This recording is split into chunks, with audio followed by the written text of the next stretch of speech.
I am hopeful that the internet remains usable today. If it doesn't, then you'll understand why the VOD was cut short or there are problems.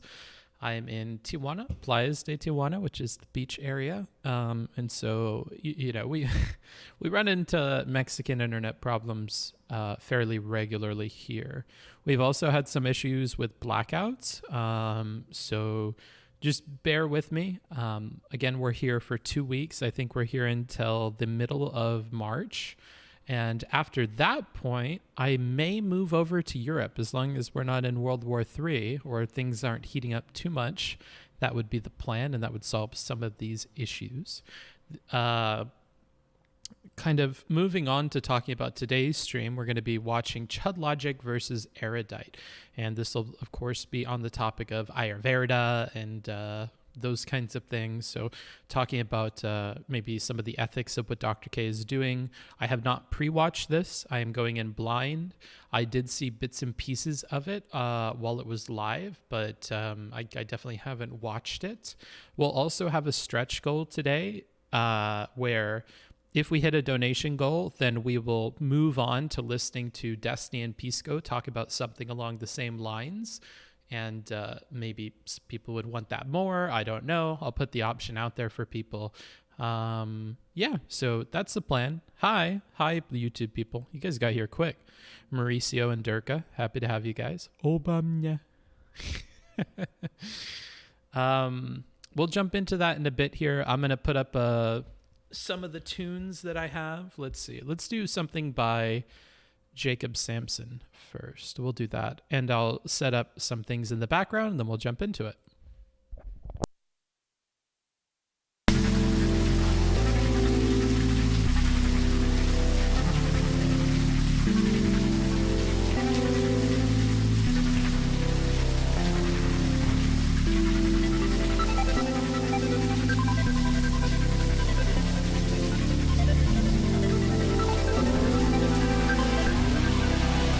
Yeah, dude, we're breaking into it.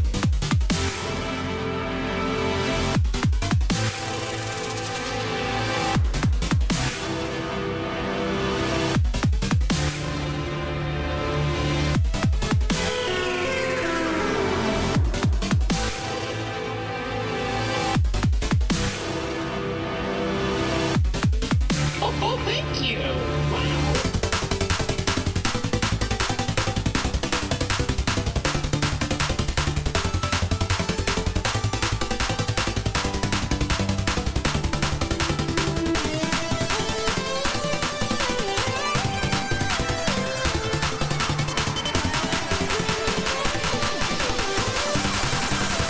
Hell yeah, dude, we're breaking into it.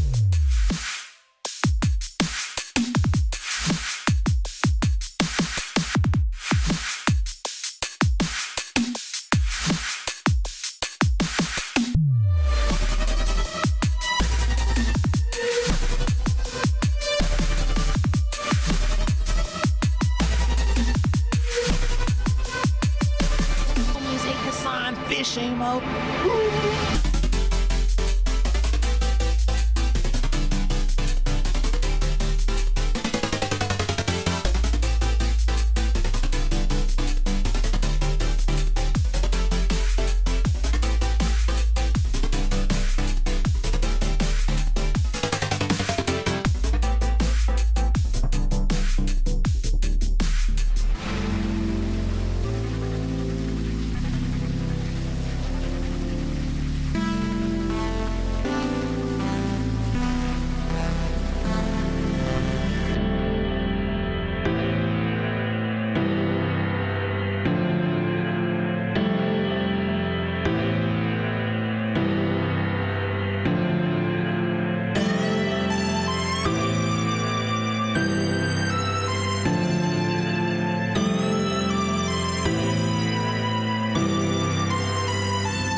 Hope you enjoyed that track. That's Hell Yeah Dude by Jacob Sampson. You can get their information by doing !Jacob in the chat.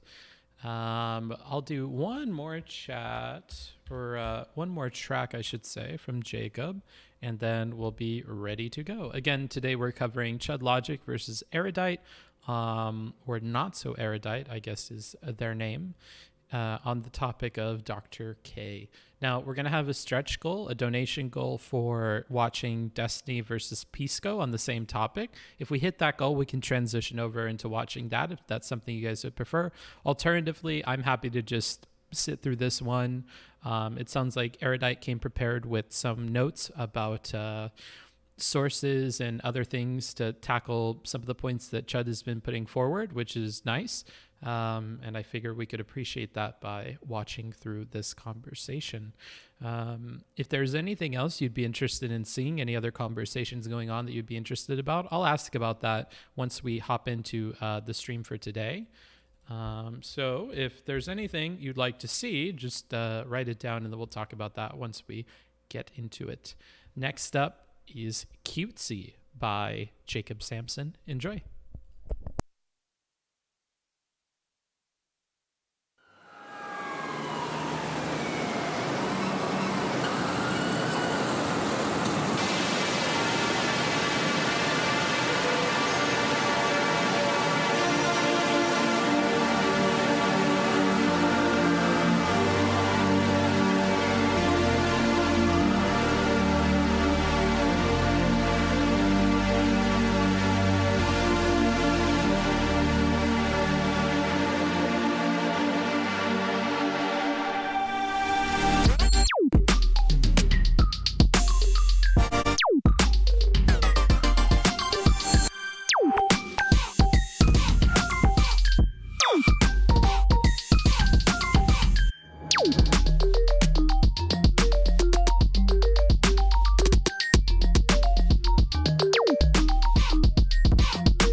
Wow, that one ends really abruptly. I had no idea.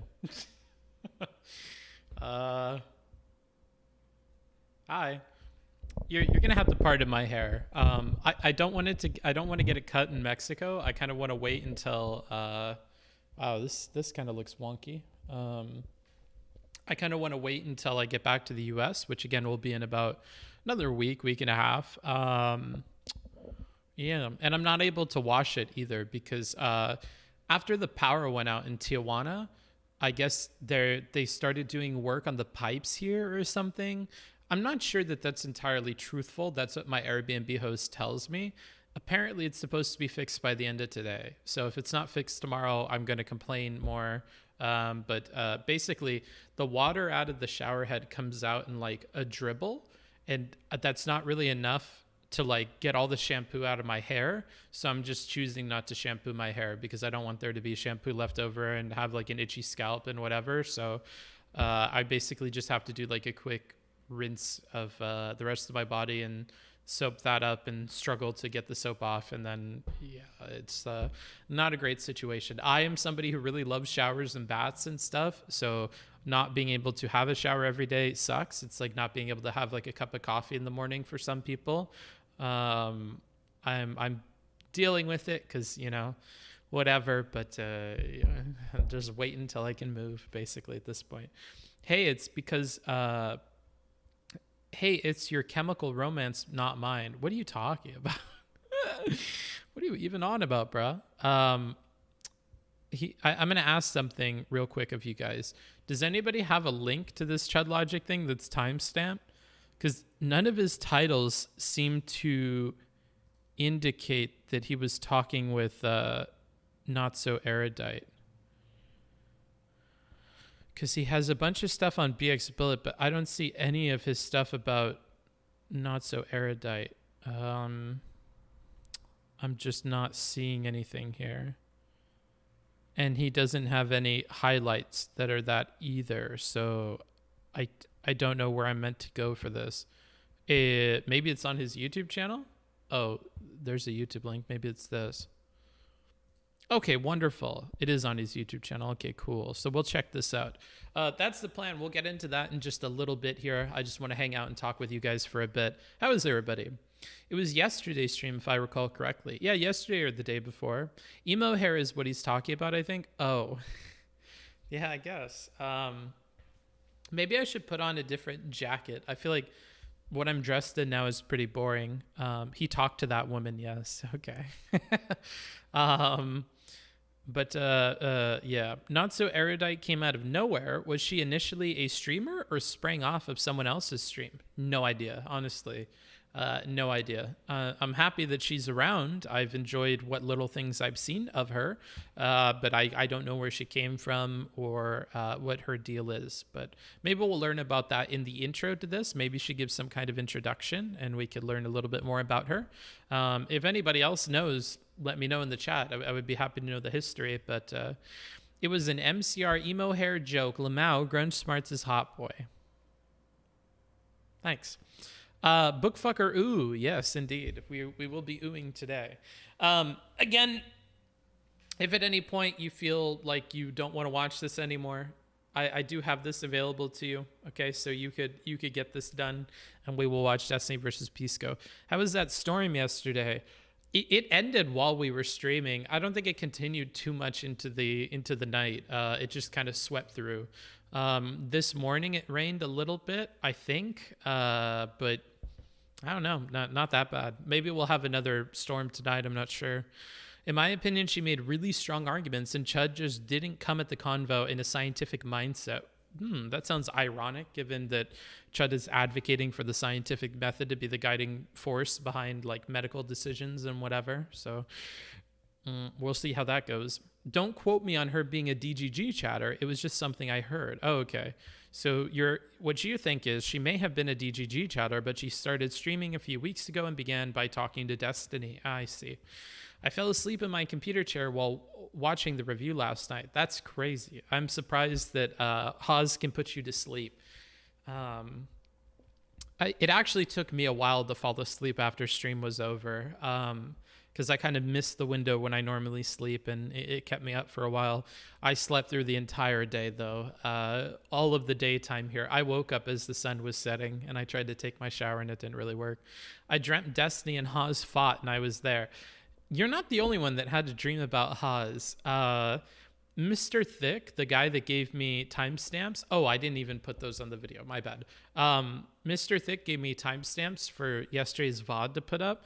And I think they mentioned too that like they were going to be dreaming about Haas or something because they listened to him at 3x and it was going to leave an impression on them. Oh, look, Mr. Girl stuff. Hi, Mr. Girl viewer.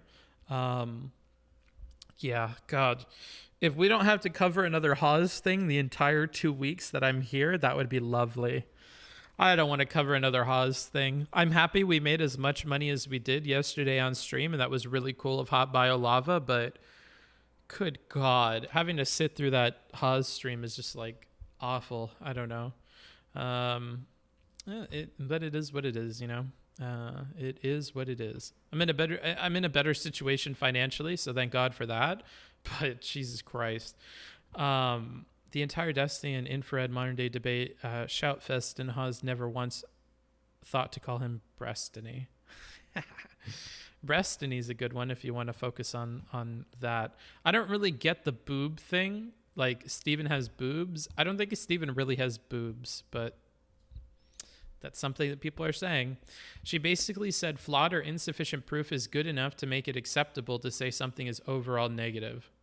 I don't really understand this statement. There's a lot of insufficient, unacceptable. There's a lot of negatives going on in that sentence, so it makes it very difficult to read, Marie, so I'm sorry. I'd be afraid to host him as any moderator or fellow debater. I would feel similarly, for sure. Is it just me, or does it look like my camera is like struggling to like resolve what's going on? It seems like it's a lot more staticky than I'm used to. Ooh, thank you. Happy to have that. Let's see what you said. Thanks, dude. Sincerely, Sid for my sage. Well,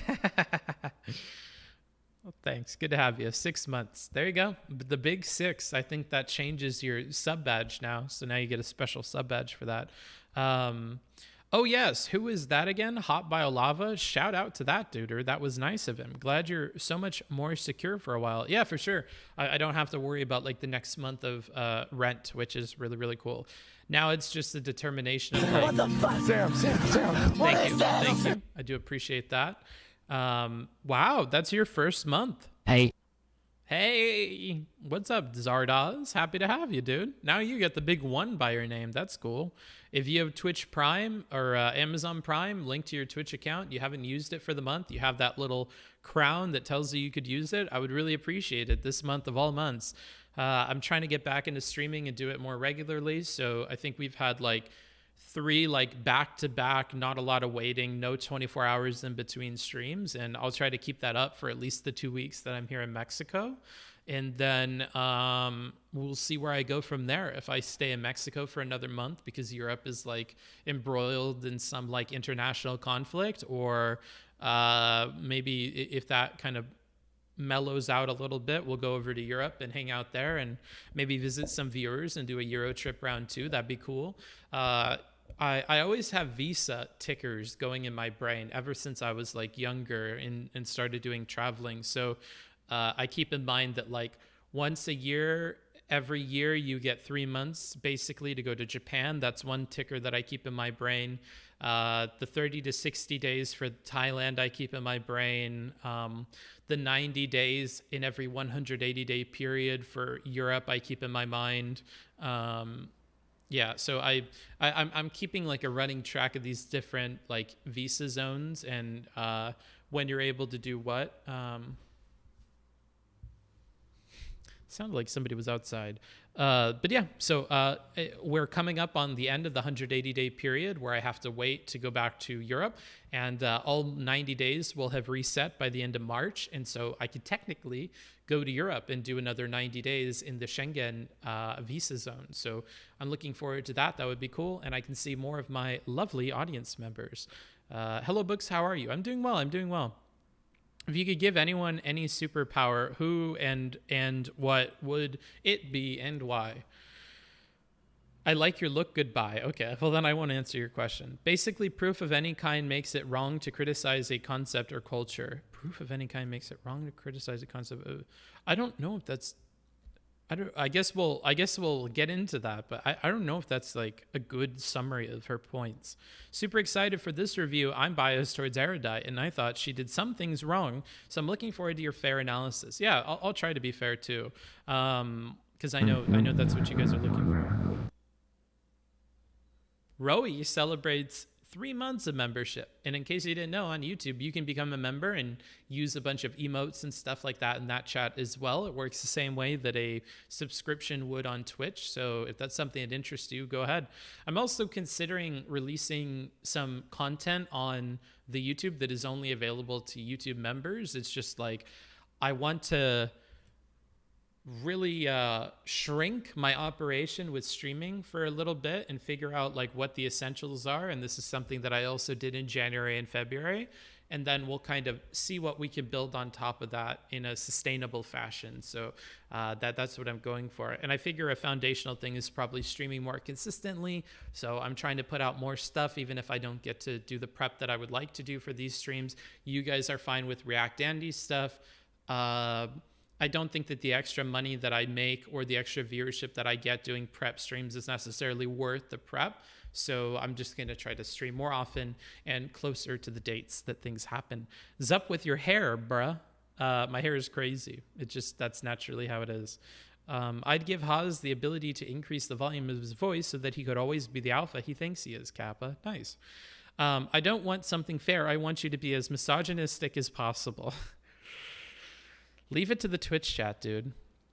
Would you ever come to a boring country like Canada or Australia? I would go to Canada if I had somebody that knew the outdoors. Same with Australia. If I had people who I trusted that knew a lot about the outdoors, I would love to see the great outdoors of Canada or Australia. I just don't have anybody like that currently. But yeah, I'm not opposed to visiting Canada or Australia. Not at all. Australia might be rough because of plane tickets and stuff, but Canada's relatively close. It's good to see you, but good to see you too. Is Book ever going to say my name the right way? Sag. Nope. Have a name that's easier to say. Great motorcycling in both places. Yeah, I've heard a lot of good things about motorcycling in Canada. Less so about Australia, but maybe it's good there. I'm Australian, but no thank you. USA to AUS plane tickets are like $2,000 return.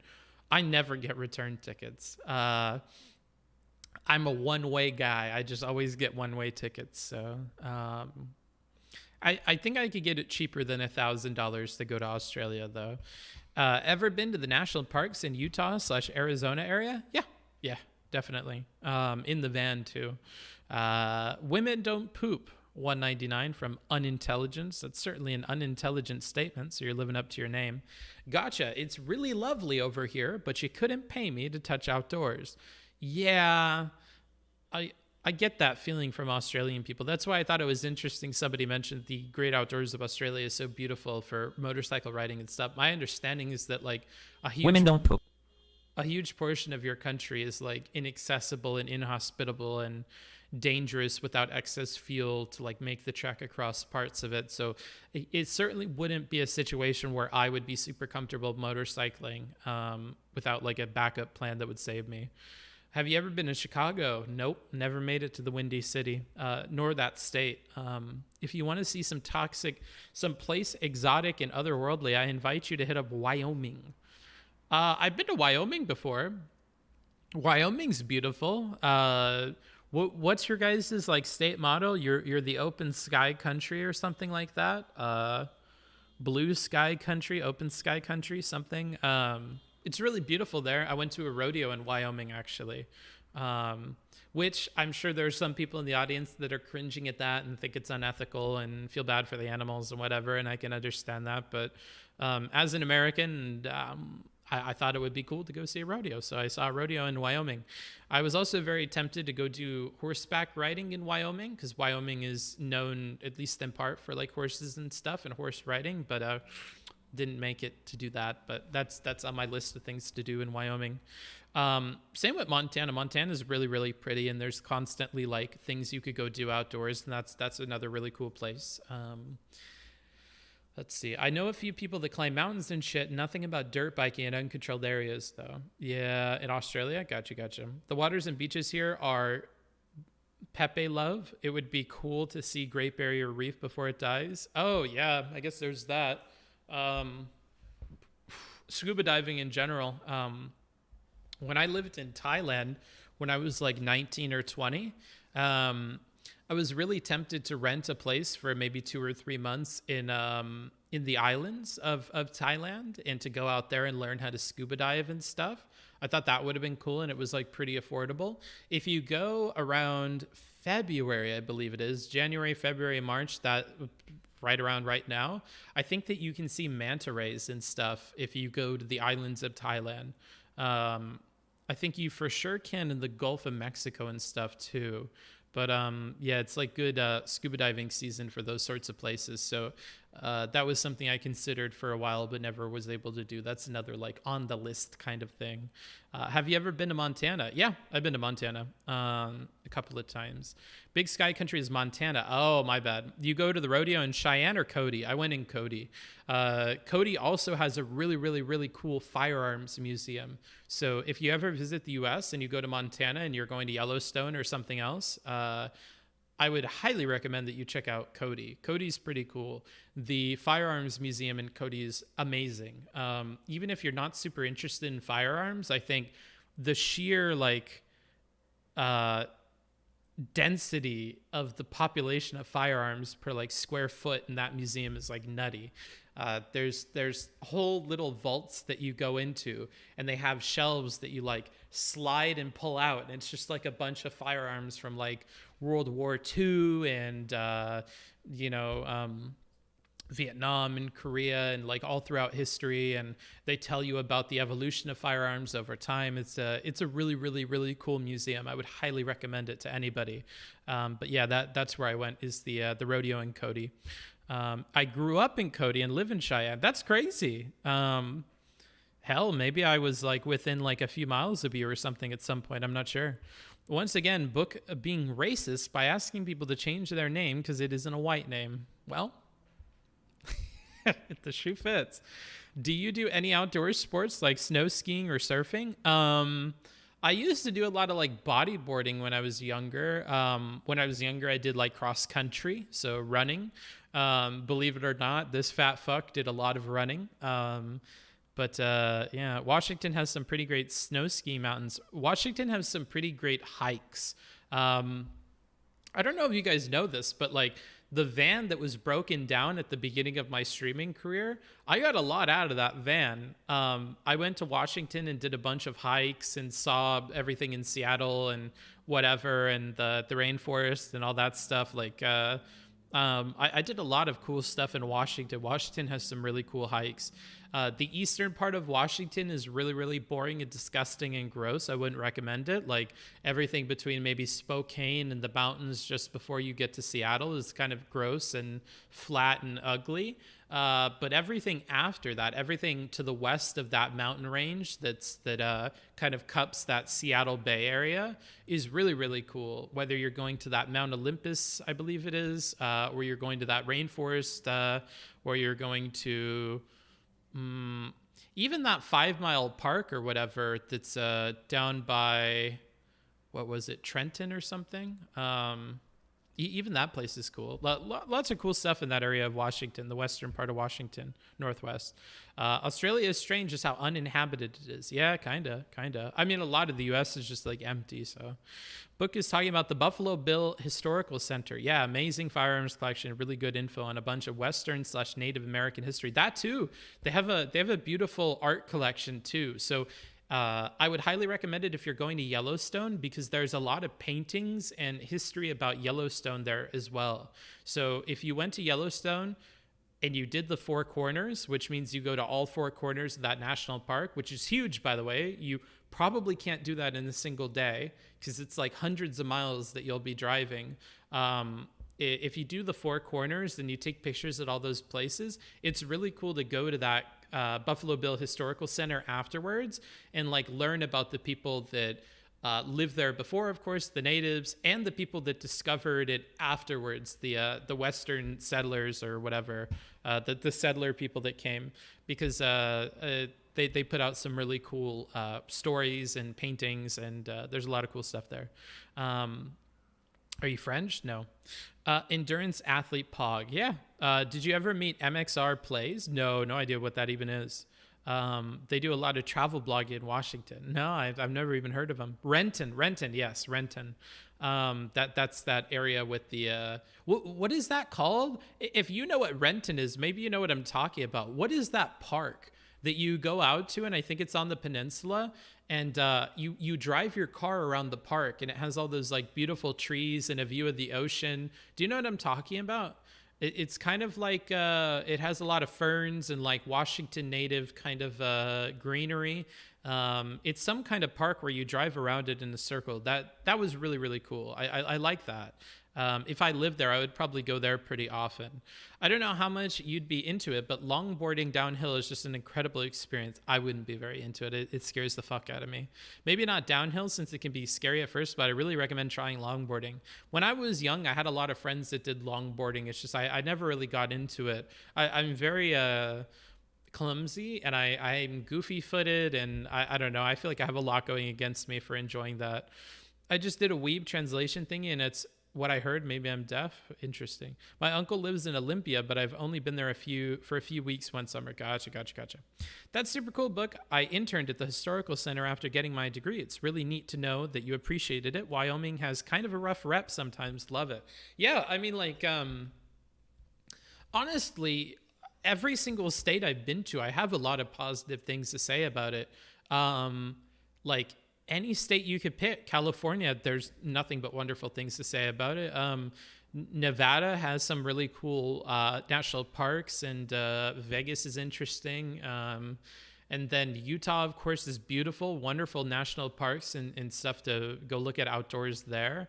You go north to Idaho. Idaho is a really pretty place. It's very like idyllic and stuff, especially if you go like during spring or like at the right time of the year, maybe like early summer. Very, very pretty there. And the air feels good, and the people are whatever. If you're white, maybe you'll get along with them. Wyoming, of course, a lot of beautiful stuff going on there too. Wonderful drives. It's cool there. They get seasons there. It's nice. Yeah, I mean, like, I have good things to say about like every state I went to there. Cruisers are a good intermediate. Okay. What about bird watching or insect cataloging? Never done it. One thing I did for once in my whole life that I feel like I could really, really, really get into is mushroom hunting or like mushroom collecting. When I was in Slovakia, and I was staying with Boris, who's come up on the stream before. He is a guy from Bratislava, which is the capital of Slovakia in Europe. He's an artist there, and he does art installations, and he was dabbling in working in music, and he travels around Europe doing shows and stuff like that. He creates some of the visuals for like DJs and stuff like that as well. He took me out to go do mushroom hunting in the forest, and that was really, really cool. I had a really good time doing that. Like I could see myself doing that like every time the season comes up for it and just going out there because you zone out. What it reminds me of is when you go to the beach and you go at the right time where the tide is like way out far and you got a bunch of stuff that rolled in maybe right after a storm or something like that. When you hit that perfect time to go to the beach to go collecting stuff on the shore, and every time the water pulls back, you're like quickly trying to find like interesting shells or whatever, and you're filling up like a jar of shells. That's the same kind of like turn your brain off hunting for things that you have when you go mushroom hunting. And I feel like the human brain is like, it is wired in such a way where we can immediately fit into that gear and it feels very natural. You enter a flow state and you're just like super focused on what you're doing, and you very much so live in the moment. I feel like it's a cheat code to like turn everything off and focus. Jade is a boss on Twitch. I've seen her do mushroom hunting and stuff like that before, or at least talk about it. And it anytime I hear it, it makes me envious. It makes me go like, man, I wish I could go do that. I don't know what the safe stuff is. I didn't learn a ton about that while I was there. I was kind of just like always asking if this is good or this is good or whatever. So learning more about that and doing that again would be really, really cool. Yeah, mushrooms. No, like normal mushrooms, like cooking mushrooms. I always forget that it's not just cornfields in the Midwestern states. Yeah, there's like plenty of other stuff to do. And there's a lot of like cool drives and stuff there too, I think. Yes, we owned about 100 hilly/wooded acres growing up, and we go pick morels every couple weeks when we went for firewood growing up. Yeah, it's cool. I really like doing that.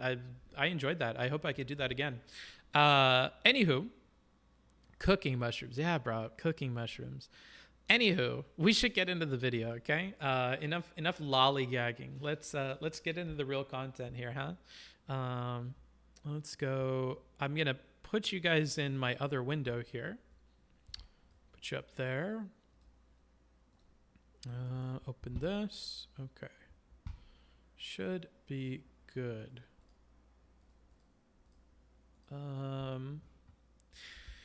Here's something I always wanted to ask you. During your time in Japan, did you ever visit any animation studios or meet any artists in the manga/anime industry? I never got to go inside any of the animation studios, but I did go outside of them.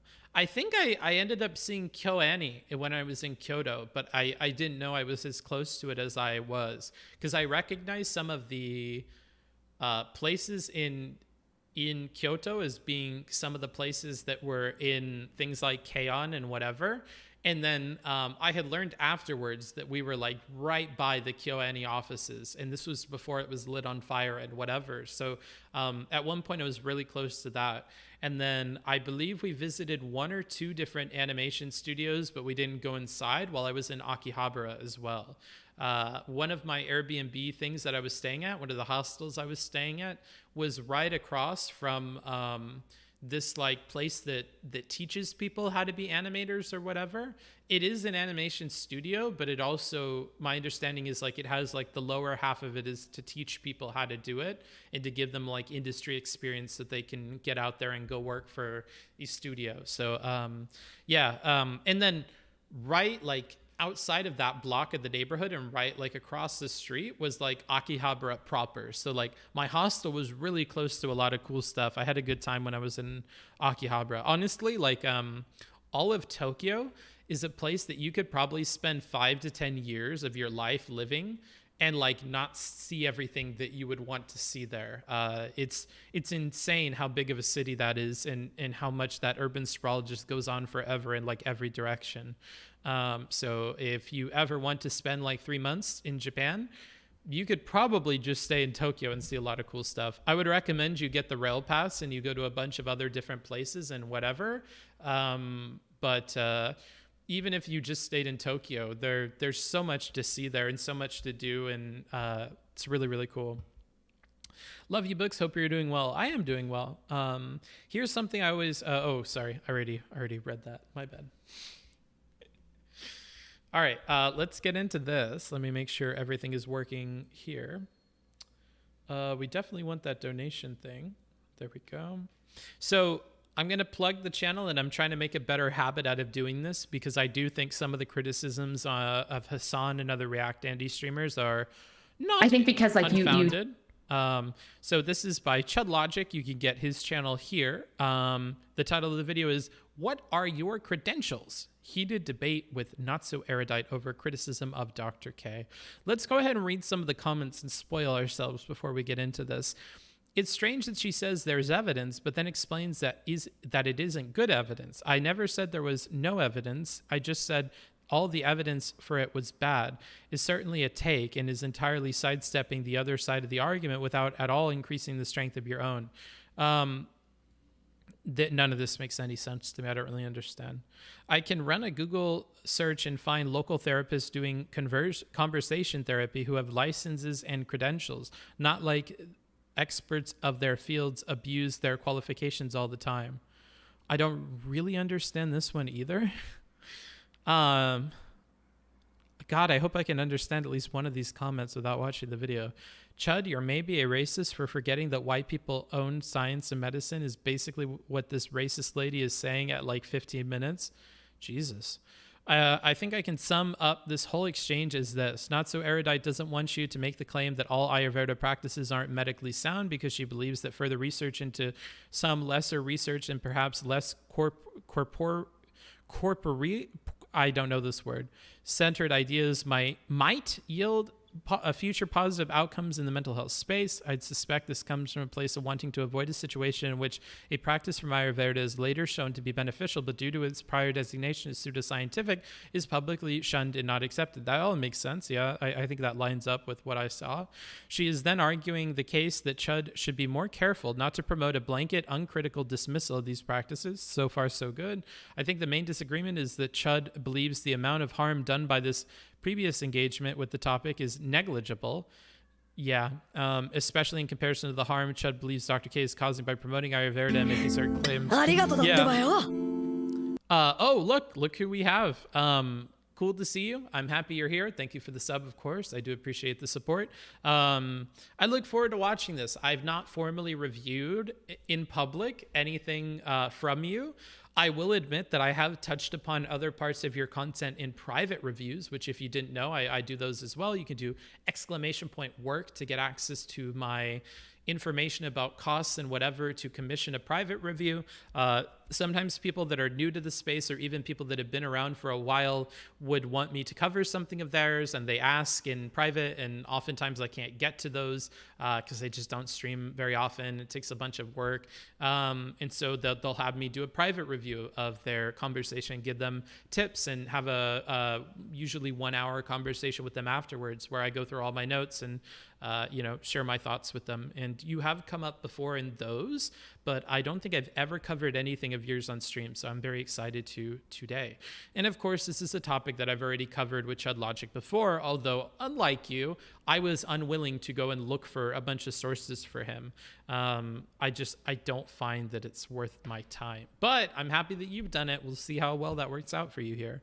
The beginning appeal to Ivy League supremacy was pretty funny to me. There have been a few people that have had totally made up studies peer reviewed. I think we need to really re-examine the system. Okay. I don't think a lot of these are helpful comments for me. So we'll just jump into this. Let me make sure I have you guys in my other window here because I don't see you. She's a fucking idiot. She should stick to Pokemon Go streams. Oh no. This hurts more deeply than you'll ever know. Oh, poor gal.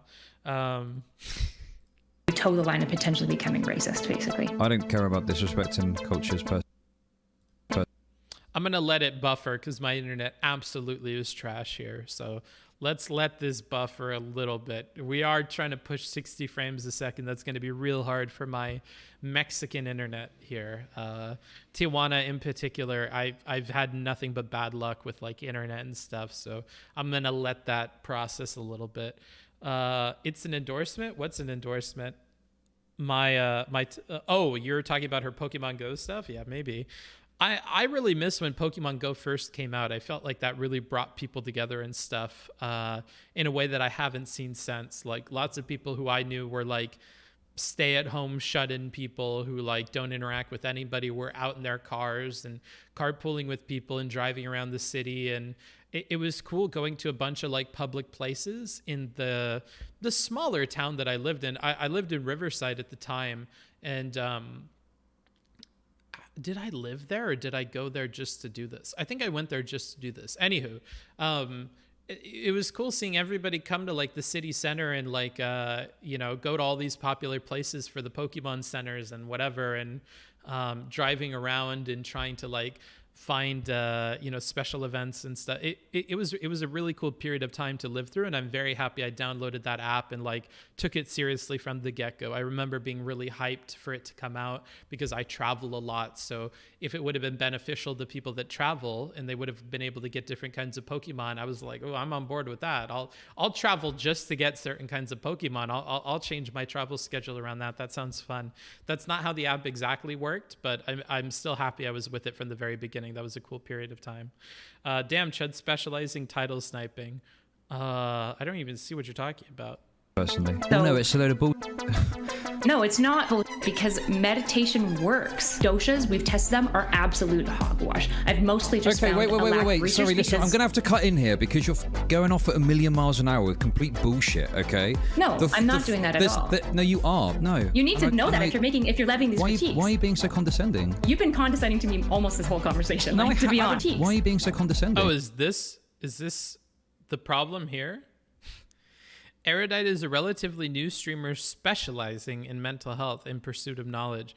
Why do we have that in like this? Now, I will tell you, as somebody who also got fucked by like a ChudLogic video that was edited like really stupidly, I have sympathy for anybody that makes it on here, because the way that ChudLogic or their editor edits things is not the same way that August would edit something. I do know from experience that Chud cuts things out and stuff. So if at any point we realize that this isn't raw footage and that we're cutting a bunch of stuff out, I will stop watching this and we will move on to the Destiny content, because I actually think that that's really slimy. So definitely hold that accountable, chat. If we notice that this video is not the same thing as the Twitch VOD and a bunch of stuff is being cut out, I don't really want to watch it. Especially since this is Erudite's first time like being featured on the channel. I kind of want to give her like a fair shake, and if Chud chooses not to do that with this video, I kind of want to be careful about that. Just word of the wise there. You've been condescending to me almost this whole conversation, to be honest. No, I haven't been condescending to you at all. You've insinuated that I'm racist earlier. Did I ask you for any of your qualifications? No, I'd just like to know, because if you want to take the expertise and act all pretentious with me, you can tell me what your qualifications are. What I'm saying is that the reason it seems that you're fundamentally misunderstanding my arguments is because you don't know the process of hypothesis generation, which you can just Google. Hi. Hey, how's it going? Good, how are you? Yeah, I'm good, thanks. Just listening to some rap music. Yeah, thanks for being patient with me. That was quite the issue. Figured it out though. What was going on? Not totally. Okay, you guys are saying, yeah, I had to stop watching this combo because I got so pissed off with him. Well, I don't mind if he doesn't do a good job arguing or whatever. I mostly mind if we're cutting stuff. Somebody else said that it should be just the full Twitch VOD, so that's good. It's just that's the one thing I'm careful about. I don't mind if he acts like an asshole or whatever because that'll come out as we watch it. But I'm mostly concerned that context and stuff would be cut out. Chud seems to not really be arguing a lot. His way of argumentation seems to be primarily just about poking holes and making people look stupid for their way of arguing. Maybe. I mean, that's a lot of people on Twitch, so I don't know if that's like a specific condemnation of Chud. Also, Chud is a bit black-pilled on internet debates. He sees it mostly as entertainment. That much is true, yeah, and that certainly could influence the way that he chooses to handle a conversation, for sure. The few times I've seen ChudLogic, I've actually disliked him. Wow, okay, so rough critiques from the YouTube chat. Rough critiques. Sure, I updated it and then it chain crashed. And so did a driver update. And then once I ran it as administrator, it seemed to fix itself. And I shouldn't say me, I had lots of text here. Okay, no, that's cool. Well, hello. What's happening? What's going on? I'm just letting my Discord know that I'm going live because I let you know right away. Yeah, how are you? How's your stream going? Have you come across any good tea? You're the guy to ask about. Thank you. Not safe for work, Jamie Vardy, longtime supporter of the channel, 21 months. My God, look at you. Look at you. Tea. Yeah, well, there's some stuff going on with this Artesian builds. Maybe companies somewhat taking advantage of unaware small streamers and then kind of mocking their figures on stream somewhat. BX Bullet, Mr. Girl stuff. Oh, can I get a comment from you on Mr. Girl getting banned from Twitch? My comment? In general, I think banning people broadly for like dumb shit. I think it's for his POCD video, right? No, yeah, that's the best guess so far, but we're not 100% sure. Yeah, so it's just like, what is he banned for? You know, Yeah. It feels like maybe like witch hunt territory of just like big streamers like kind of slamming him potentially with reports. And I just think that that's gross. I just am not a big cancel culture person myself, so. Enki says, I also had to stop watching the channel recently because of the blackpilling about Twitch has gone a bit too far and all limits are gone. On a separate note to that, and the reason why I'm choosing to pause and respond to this, I am similarly very blackpilled on this website, and I think it's a waste of human effort and hours of energy and time and whatever to work on it, whether you're a creator or you're one of the people watching. So I too am very black-pilled on the website, and I found myself in this situation where I rely on it for my income, and so I'm doing the best with what I have. But I think the more you mention that as a streamer, the more people get turned off by you. So I think once my finances are back on track and I can really put myself in a mental space where I can like keep my shit under wraps a little bit better, I think I'm going to stop being so forthcoming with you guys about my disdain for the platform or my disdain for my coworkers and stuff like that, because I just... it doesn't help me brand wise. I don't think it helps you guys escape from whatever it is in your life you're trying to escape from, whatever.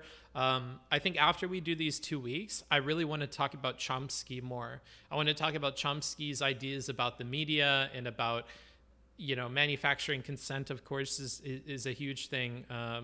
I want to read more of his essays and talk about them on stream, maybe at like the start of every stream, because I think a lot of his ideas kind of line up with my own about what makes a lot of this bad. I worry that we're distracting you guys from what's really going on in the world, and like we are kind of enabling you to tune out and not engage or improve what's going on. And I feel complicit in that, and I feel like I should be doing more, but I think I would learn more about what it is I ought to be doing or whatever by reading those and maybe getting in contact with Chomsky and asking him. So that's in the cards for the next few months. That's something I'm looking at. As soon as I'm done with book 4 of Wheel of Time, I'm going to move on to reading Chomsky, and that's what I hope to do. Yeah, well, the person that seemingly started all this, BX Bullet, is supposed to be one of these kind of someone somewhat on the right who was against the cancel culture stuff, but they were kind of tweeting about it, and it looks like that potentially instigated some of what's been going on. So yeah, it's a bit bad already, but... Yeah, it's unfortunate because overall, I actually, for the most part, like Mr. Girl as far as like what he does in the space. I don't love all of his psychics, but that's fine. Like I don't love everyone's takes on everything. So, but I think the precedent of just like canceling somebody with like no reason or anything feels bad. Yeah, I mean, I don't think he's a nonce, as they say in England.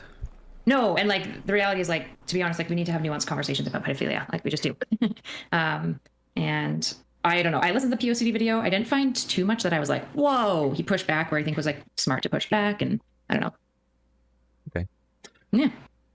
Cool. So, I guess what are we talking about, the Dr. K stuff then, and the science aspect, or what is it? So I'm going to be trying to do this more with you guys, where I'm taking notes how I would normally take notes, and I will do that as I'm talking with you guys. And perhaps at the end of this, after I go offline, I'll kind of do my hair up to look a little bit better, put on a cuter outfit, and record something for YouTube that will be a summary of the points that we get doing this. I want to try that out as a workflow, because then I could do my React Andy stuff and do that very quickly, and get content out to you guys within 48 hours of the other person going live or creating it.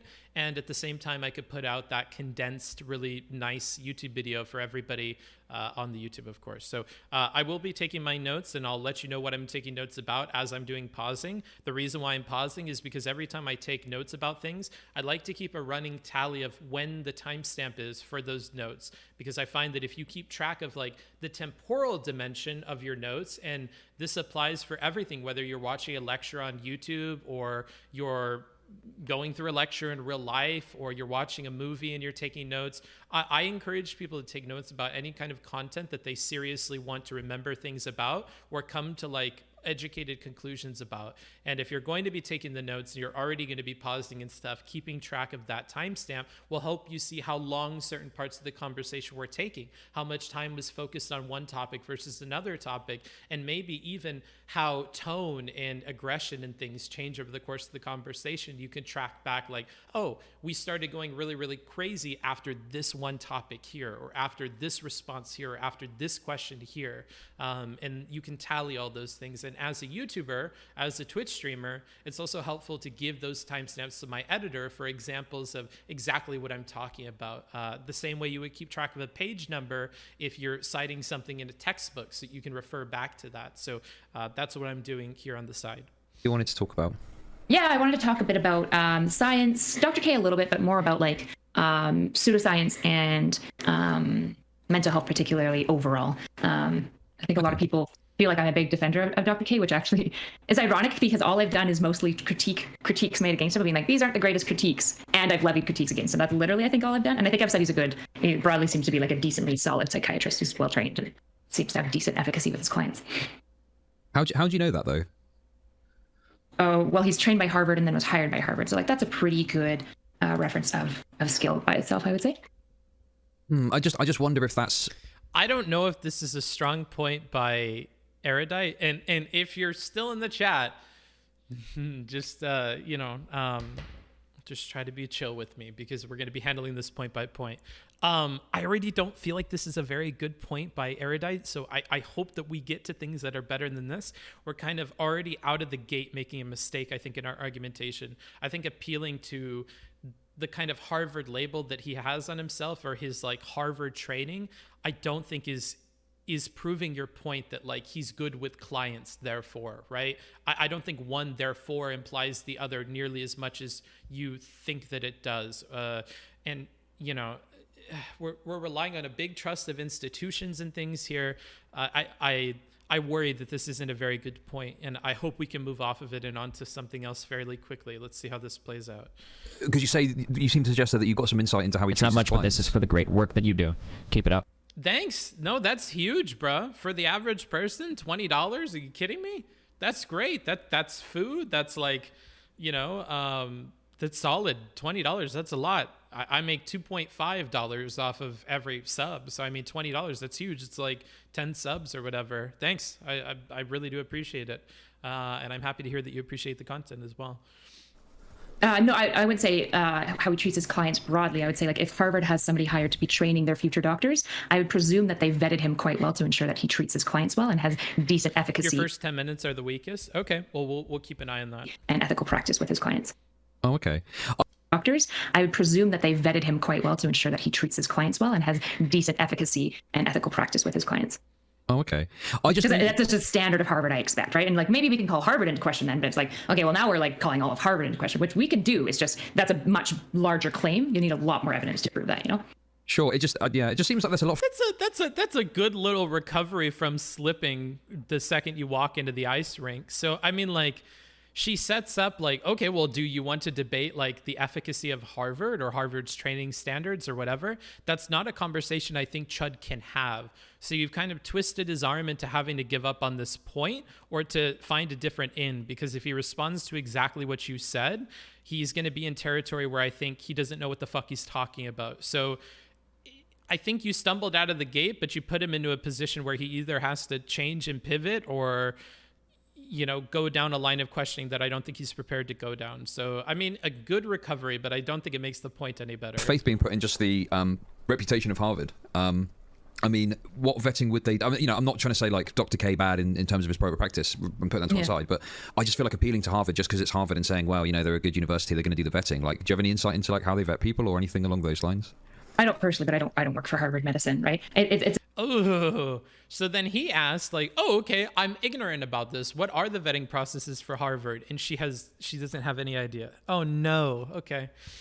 a bit of that, like wanting to broadly trust authorities. And like, I'm all for also questioning the authorities. It's just like that becomes a pretty extraordinary claim. And so like with extraordinary claims, you just need extraordinary evidence. So if the evidence comes out that like Dr. K is a terrible practitioner, Harvard is actively hiring people without vetting them well, all this stuff, like if all this comes out, like that's really important to come out. I'm not opposed to that. It's just you need a large portion of evidence to prove that, because there is kind of this historical precedent of Harvard being an Ivy League, high tier, high level of empiricism hospital and education center. Sure. I mean, I just, I think that if you look at, I'm sure, I mean, off the top of my head, I don't know about like the intricacies of like bad doctors and where they've trained, but I'm just not sure if like the credibility of the institution they're trained at has any bearing on how they practice. And I would question it further with someone like Dr. K specifically, just because he talks about blending. It does have bearing on how they practice. It just doesn't mean that they're excluded from the possibility of being unethical. A problem that'll come up with Chud, and it'll come up over and over, and if you're upset with Erudite for criticizing the way that Chud chooses to argue points that she may agree with but just doesn't agree with the way he argues it, you're going to be very frustrated with me. I don't think Chud does a very good job of arguing about a lot of the topics, especially around this Dr. K thing. I understand where he's coming from, and I don't disagree with like where he's looking or like the points he's trying to make. I just don't think he does a very good job of making those points. Similar with Erudite here. I think it's reasonable to trust or have some faith in like Harvard training or Harvard practices or their vetting process, etc. Like offhandedly, but I don't think that she responds very well or is educated enough on that to like have an argument about it, and that's where it becomes difficult. So so far similar criticisms for both of these people in Ayurvedic practices in his private practice, and that is a bit of a red flag. Watch out, the tone Gestapo's here. Yep, I'm just marching in, dude. Like for me personally, but I'm sure we can maybe get a bit to be honest, that's a red flag that I would say I broadly actually agreed with you on. I agree with you, Kool-Aid. If he's faculty, that is more prestigious than going to Harvard, yes. As far as him kind of saying, like, the reason why I'm such an excellent doctor is because of my Ayurvedic practice. And I'm like, honestly, there isn't a ton of evidence to substantiate that. Probably you're just being like false humble. And the reason you're maybe, if you're having better numbers, which is just what he's claiming, but let's give it the benefit of the doubt, just for this case, assume that that's true, then it's probably not Ayurveda. It's probably that you're a better practitioner, maybe than your coworkers, right? Like that would be a more Occam's razor assumption that I would have. And I think like the false modesty in putting it on Ayurveda is probably because of like bias towards Ayurveda, which I just don't think is super wise. Yeah, I mean, I just think that the reality of it is that, I mean, I think maybe we just disagree on it, but I just don't know if like appealing to Harvard, like maybe, sure, as a default, I would say yes. So she tries to get us to talk about something different here. She tries to shift this to like, well, he says it's the Ayurveda that makes him a good practitioner. I don't think it's that. I think it's the things that he's learned or other parts of his practice that make him a good practitioner. What he's attributing to Ayurveda, and this is funny because it's actually a microcosm for the greater conversation they're about to have, where we're kind of talking about how like it might not work for the reasons that you think it's working, but the fact that it's working is undeniable, right? Like you may not understand the mechanisms by which you are a good practitioner. I don't think it's because of your belief in Ayurveda. I think it's because of other things that makes you a good practitioner. So we're just kind of disagreeing on the causal relationship between maybe their practices or what exactly is leading to these better outcomes.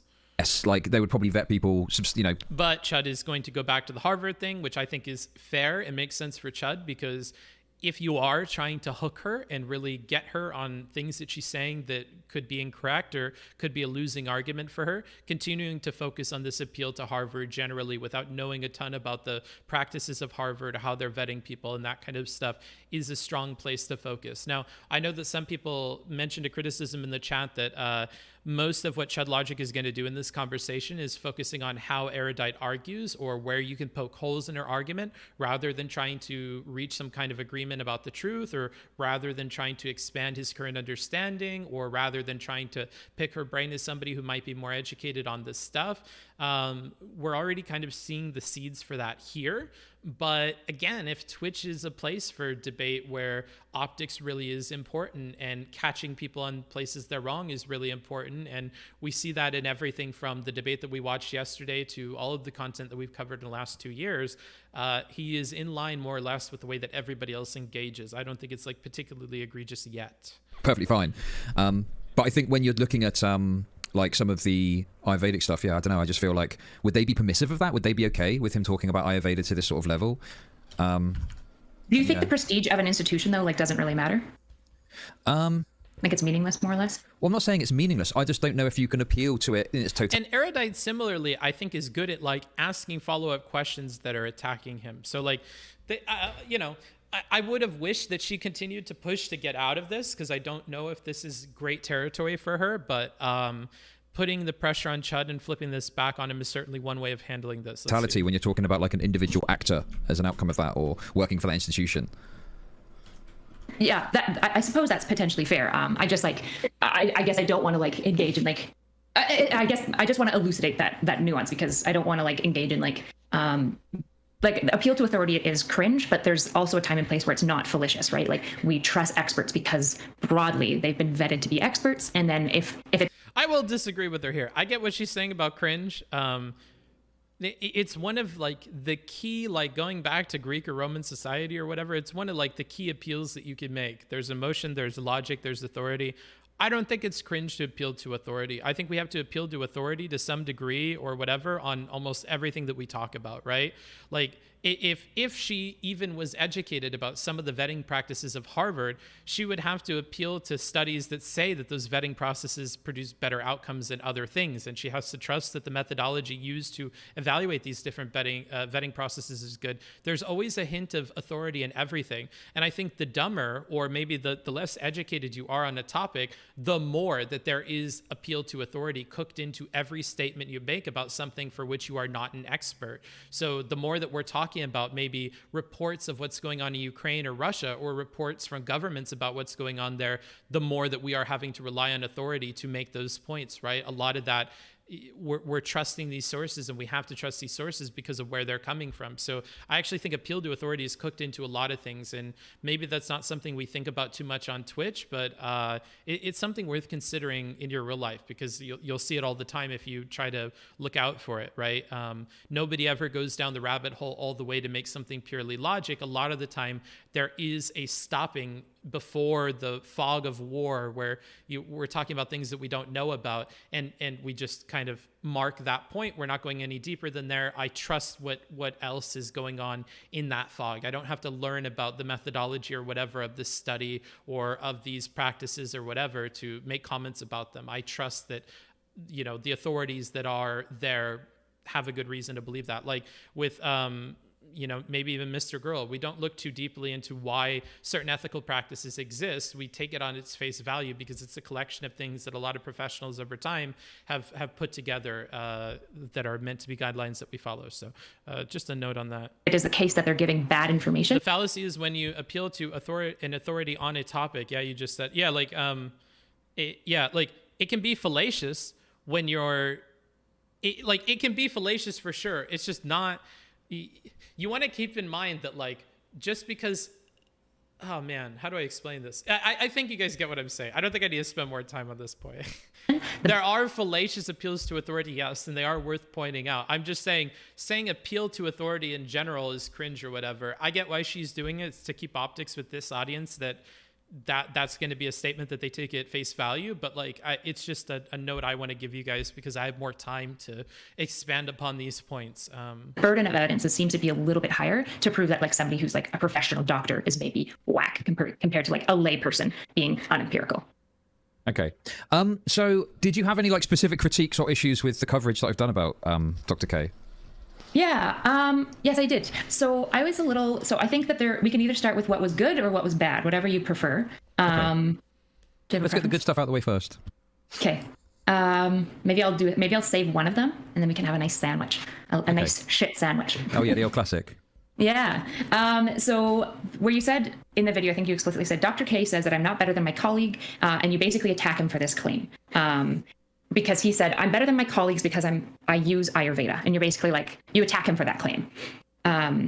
And I think that's a really good idea because I also would agree that there's no evidence to me that broadly he's going to be significantly better because of purely his Ayurveda. More likely when you're outperforming your coworkers in your clinical work, it's because you're a better practitioner for multitudes of factors. But we see this in psychology, right? If we actually look at efficaciousness of psychologists, they range. There are certainly psychologists that perform better and worse, and there's multiple factors that go into what causes people to be better at performing. But to claim it's because of like more or less like somewhat of a like your spiritual bend would be to me like a Christian counselor being like, yeah, the reason I'm better at counseling is because I'm a Christian counselor. And I'm like, yeah, or like I'm a better chef because I put love in my dishes. It's one of those things. Like, it's not that you put love in your dishes. It comes down to some other causal reason. Like, it comes down to like the ingredients you're using or a particular way that you're cooking.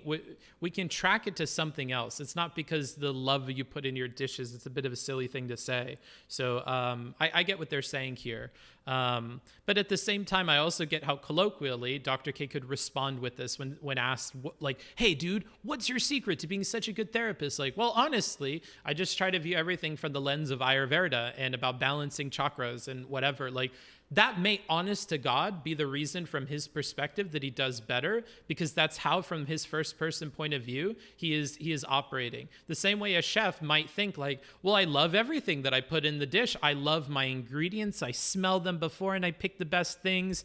And when I'm stirring it, I do it in a very affectionate way. And I think the whole time about the person who I'm going to feed. And it could be that those things are leading them to take more seriously ingredient selection or the cooking process, or they don't cut corners, right? But ultimately, it's the not cutting corners, the good ingredient selection, and the careful attention to the process that is leading to those good dishes. It is not some ambiguous, like love that they're putting into the dish that's leading to it. And it could be the same thing with Ayurveda.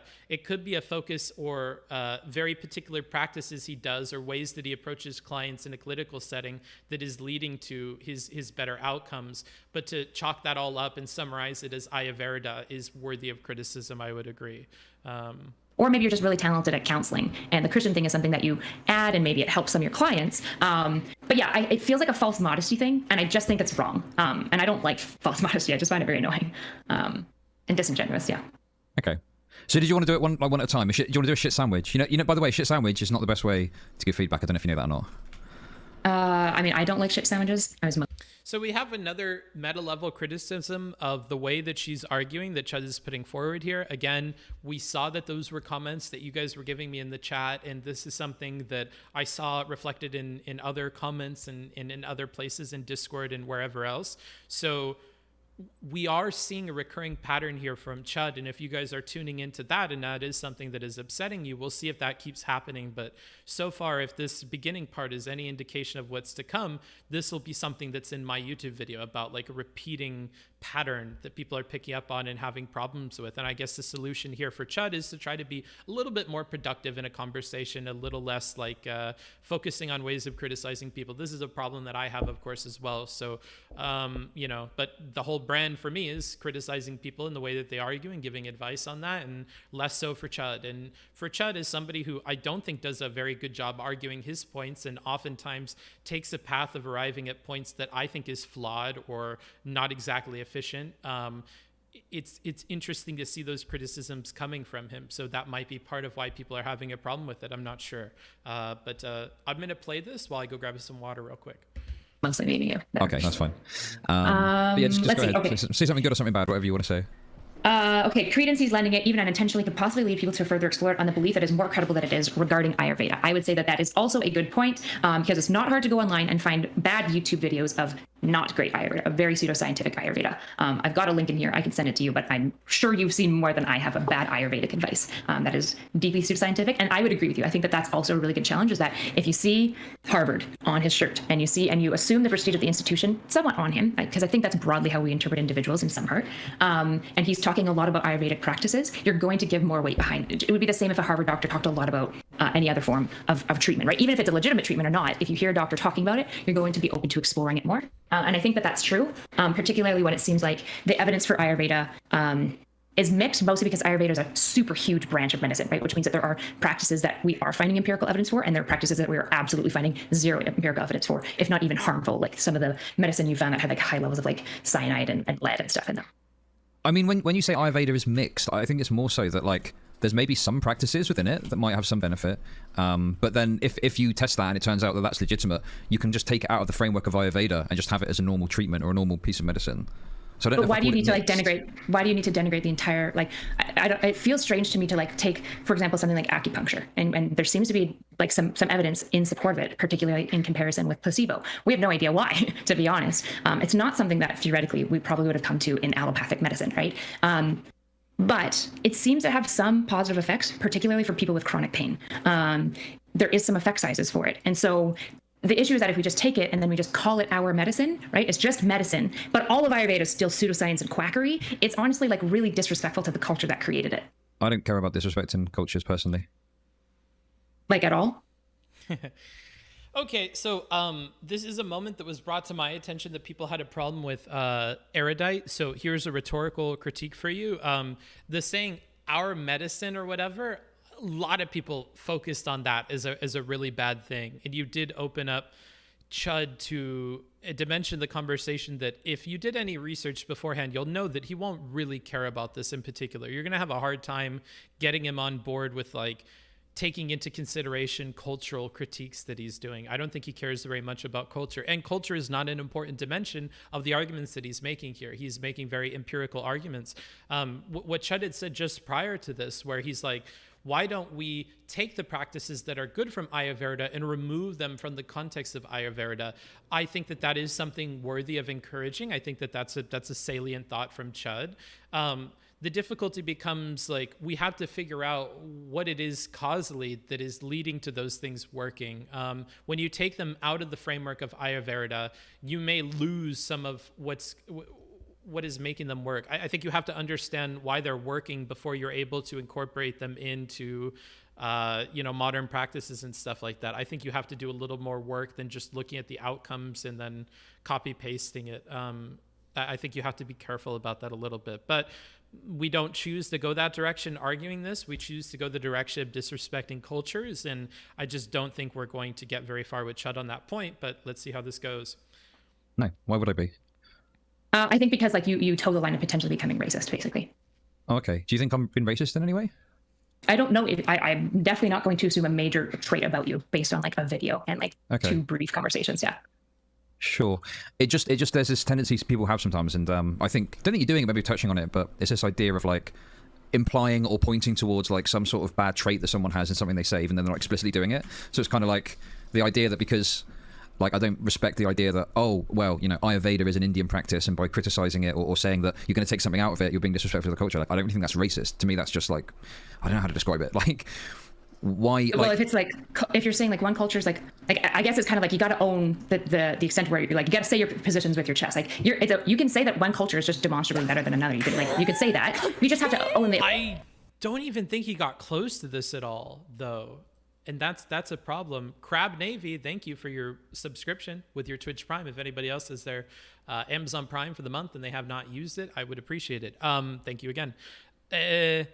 Gosh, we really jumped the gun on this. I think this is a huge mistake from Erudite. And now we have two in a row that are really bad. So if people came out with a negative opinion of Erudite, I think it's because she began with a very bad first impression for people here. I just think we really jumped the gun there. He didn't say, well, we should remove it from Indian culture because Indian culture has a bunch of quacky fucking nonsense shit. Like, he didn't say that. He didn't even get close to that. He said, why don't we remove or take some of these practices from Ayurveda outside the context of Ayurveda and then leave that. Right? Because if you're saying that there are individual practices that this is developed that are good, and practices that we'll talk about later are shared within a bunch of different kinds of old school medicine things like humorism or whatever, why don't we just take those out, figure out why they work, and then incorporate them with like, you know, modern medicine and whatever, or modern medical practices. So I really think it's a stretch to make these criticisms of Chud here. And on top of that, to say that these things that are already a bit of a stretch could imply or could lead to people thinking that Chud is racist, I just think we're building a stretch on top of a stretch. And at some point that's going to break and it's going to rubber band back in your face. So really huge missteps here. And when we're in front of Chud's audience and they don't have any other like context for who you are or whatever, because I understand you're new, this could be a major misstep that I would be more careful about in the future. Anytime you get close to anything about racism, homophobia, that kind of stuff, I would be careful. The same way if somebody says like that we're in a video game and I go, oh my God, suck my dick, dude. Like, if you say suck my dick or something, somebody like IRI could point out that that's kind of homophobic. What's wrong about like the act of lovemaking? What makes it something bad to like suck a dick or something like that? Is that anti-woman? Is that anti-gay? Whatever. We could stretch that. We could talk about how maybe that shouldn't be a part of common parlance or something like that.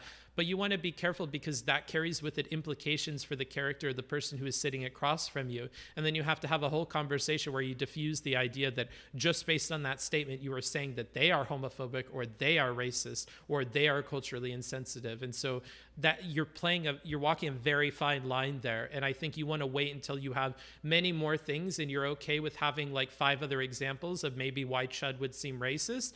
And as you say, you're willing to say it with your chest. So if in this instance you were like, well, actually, Chud, I think there's quite a few things you do that could lead people to believe that you're racist, then this certainly isn't helping, right? You do some voices that are very racist. You do some impressions that are quite racist. You have jokes about saying the N-word on your channel that are arguably racist, right? You're doing quite a few things, and I think this is fitting into like a larger trend of doing that. So yes, I think it is reasonable to ask you to be careful with this the same way I would say you should be careful about those things as well. But if that's your brand and that's something you want to, you know, have be a part of you, that's fine. I'm just, you know, like you could go down that route and really invest in it. But if you're not willing to, I would be very careful with bringing that up with him. Implications of what that mean. Like there is an element of racism that can come with that potentially. Or at least really? Haven't considered that interpretation. I didn't either. That's why I pointed out.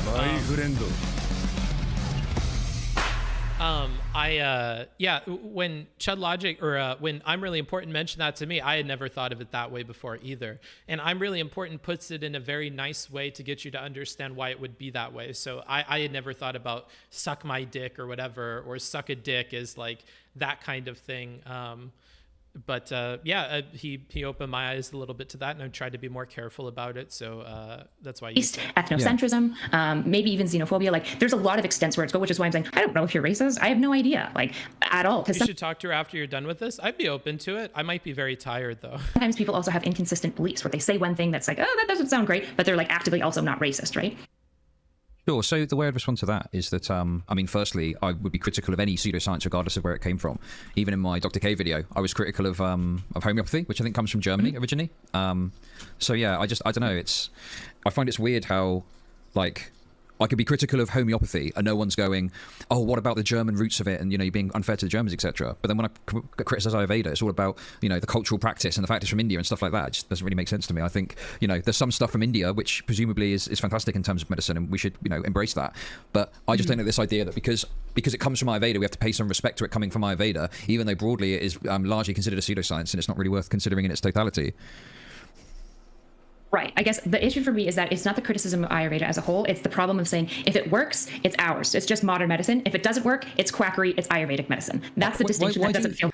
He doesn't go all the way into this. We're snapping a trap before I think that the mouse is fully on the pad. So I think that this is unfortunate because I don't think he went that far when he was talking about it. at this point, I'm kind of patiently waiting for this topic to be over because I think it was lost before it was started by Erudite here. So I'll let this play out. Honest, because I think it's scientifically dishonest, to be honest. But I'm not saying that like science. What do you mean by science is ours? What do you mean when what do you think I'm saying? Like when you say that, when you say thinking that medicine is ours? Well, I would say dominantly medicine is somewhat upheld and broadly pushed within Western countries, which, to be honest, I'm for. I like modern medicine. The problem is that when modern medicine takes ideas from certain cultural roots and we indoctrinate them into medicine, but then we call all of the rest of that culture quackery, and we don't give any credence to being like, some Ayurvedic practices do have scientific merit. Yoga, meditation, right? There's a fair bit of evidence behind ashwagandha. Ashwagandha. I don't know about that. I'm very skeptical. No, there's a lot. I can give you. There's actually a fair bit of evidence. I mean, I didn't see anything when I looked into it. I Be careful because you're not good at researching. And I know that ChudLogic fans in the chat will be making fun of me because I sent them a fucking 3 things from the top of a Google search result. But you have to realize that I worked professionally as like a researcher. My understanding is Erudite has a professional background in the things that she's talking about on stream.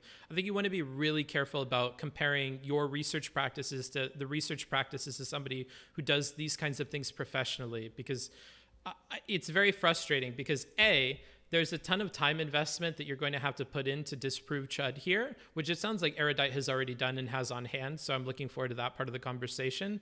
But also B, I just think it's like delusional. I don't think Chud is a very good researcher. So appealing to his like research and like, well, I didn't see that in my research. Your months and months of research into this, your years of research into this, your weeks of research into this, or do you mean the double-digit hours that you spent researching this, that I doubt even passes 20 hours worth of research into this, right? Like, I think we want to be really careful about that. Now, to be fair to ChudLogic and to the average person, even 20 hours of research is a long, long time to spend reading about something. But to anybody who does this professionally, and when we're talking about medical practices and things like that, you kind of have to be more respectful about the amount of time that should be invested into something before you can say, well, I didn't see any of that in my research or whatever. I think you have to be more careful and humble about that. So I have a bit of a problem with these kinds of talking points about research from people. I didn't see anyone who looked into it, but by all means, I'll double check that. But I think, the thing is, there's lots of plants, for example, where we find out, hey, actually there is some medical benefit to like this particular plant or this particular compound, and then it gets tested and it gets implemented into medicine. But like, I don't understand what you mean when we say like our medicine. Like, to me, like there's a group of doctors in India that are pushing back against Ayurveda. A good point is XYZ. If they don't bring up the good point, we will not discuss it. Somebody mentioned watching Destiny's take. If you get a timestamp for whatever the summary point is of his take, because I'm not watching a whole video about it, find me some summary points from that take, put it in a notepad, and when we're done with this, you can link it over to me. Alternatively, and I do believe it's on the screen right now, right? Over there in the top corner, we have a donation goal, and if we hit that donation goal, we can watch Destiny talking to Pisco about it. Maybe at the same time, we could look at some of Destiny's remarks about this if you have some timestamps for me and you get those ready. So yeah, if we hit that goal. Now, we did get a $20 donation. It's not showing up on there, so just consider it $130 that we have until we get there. I could redo the goal and make it that, but I think it's a bit of a annoying thing to do. Whatever, I'll do it. We're at 130. 130. Whoops.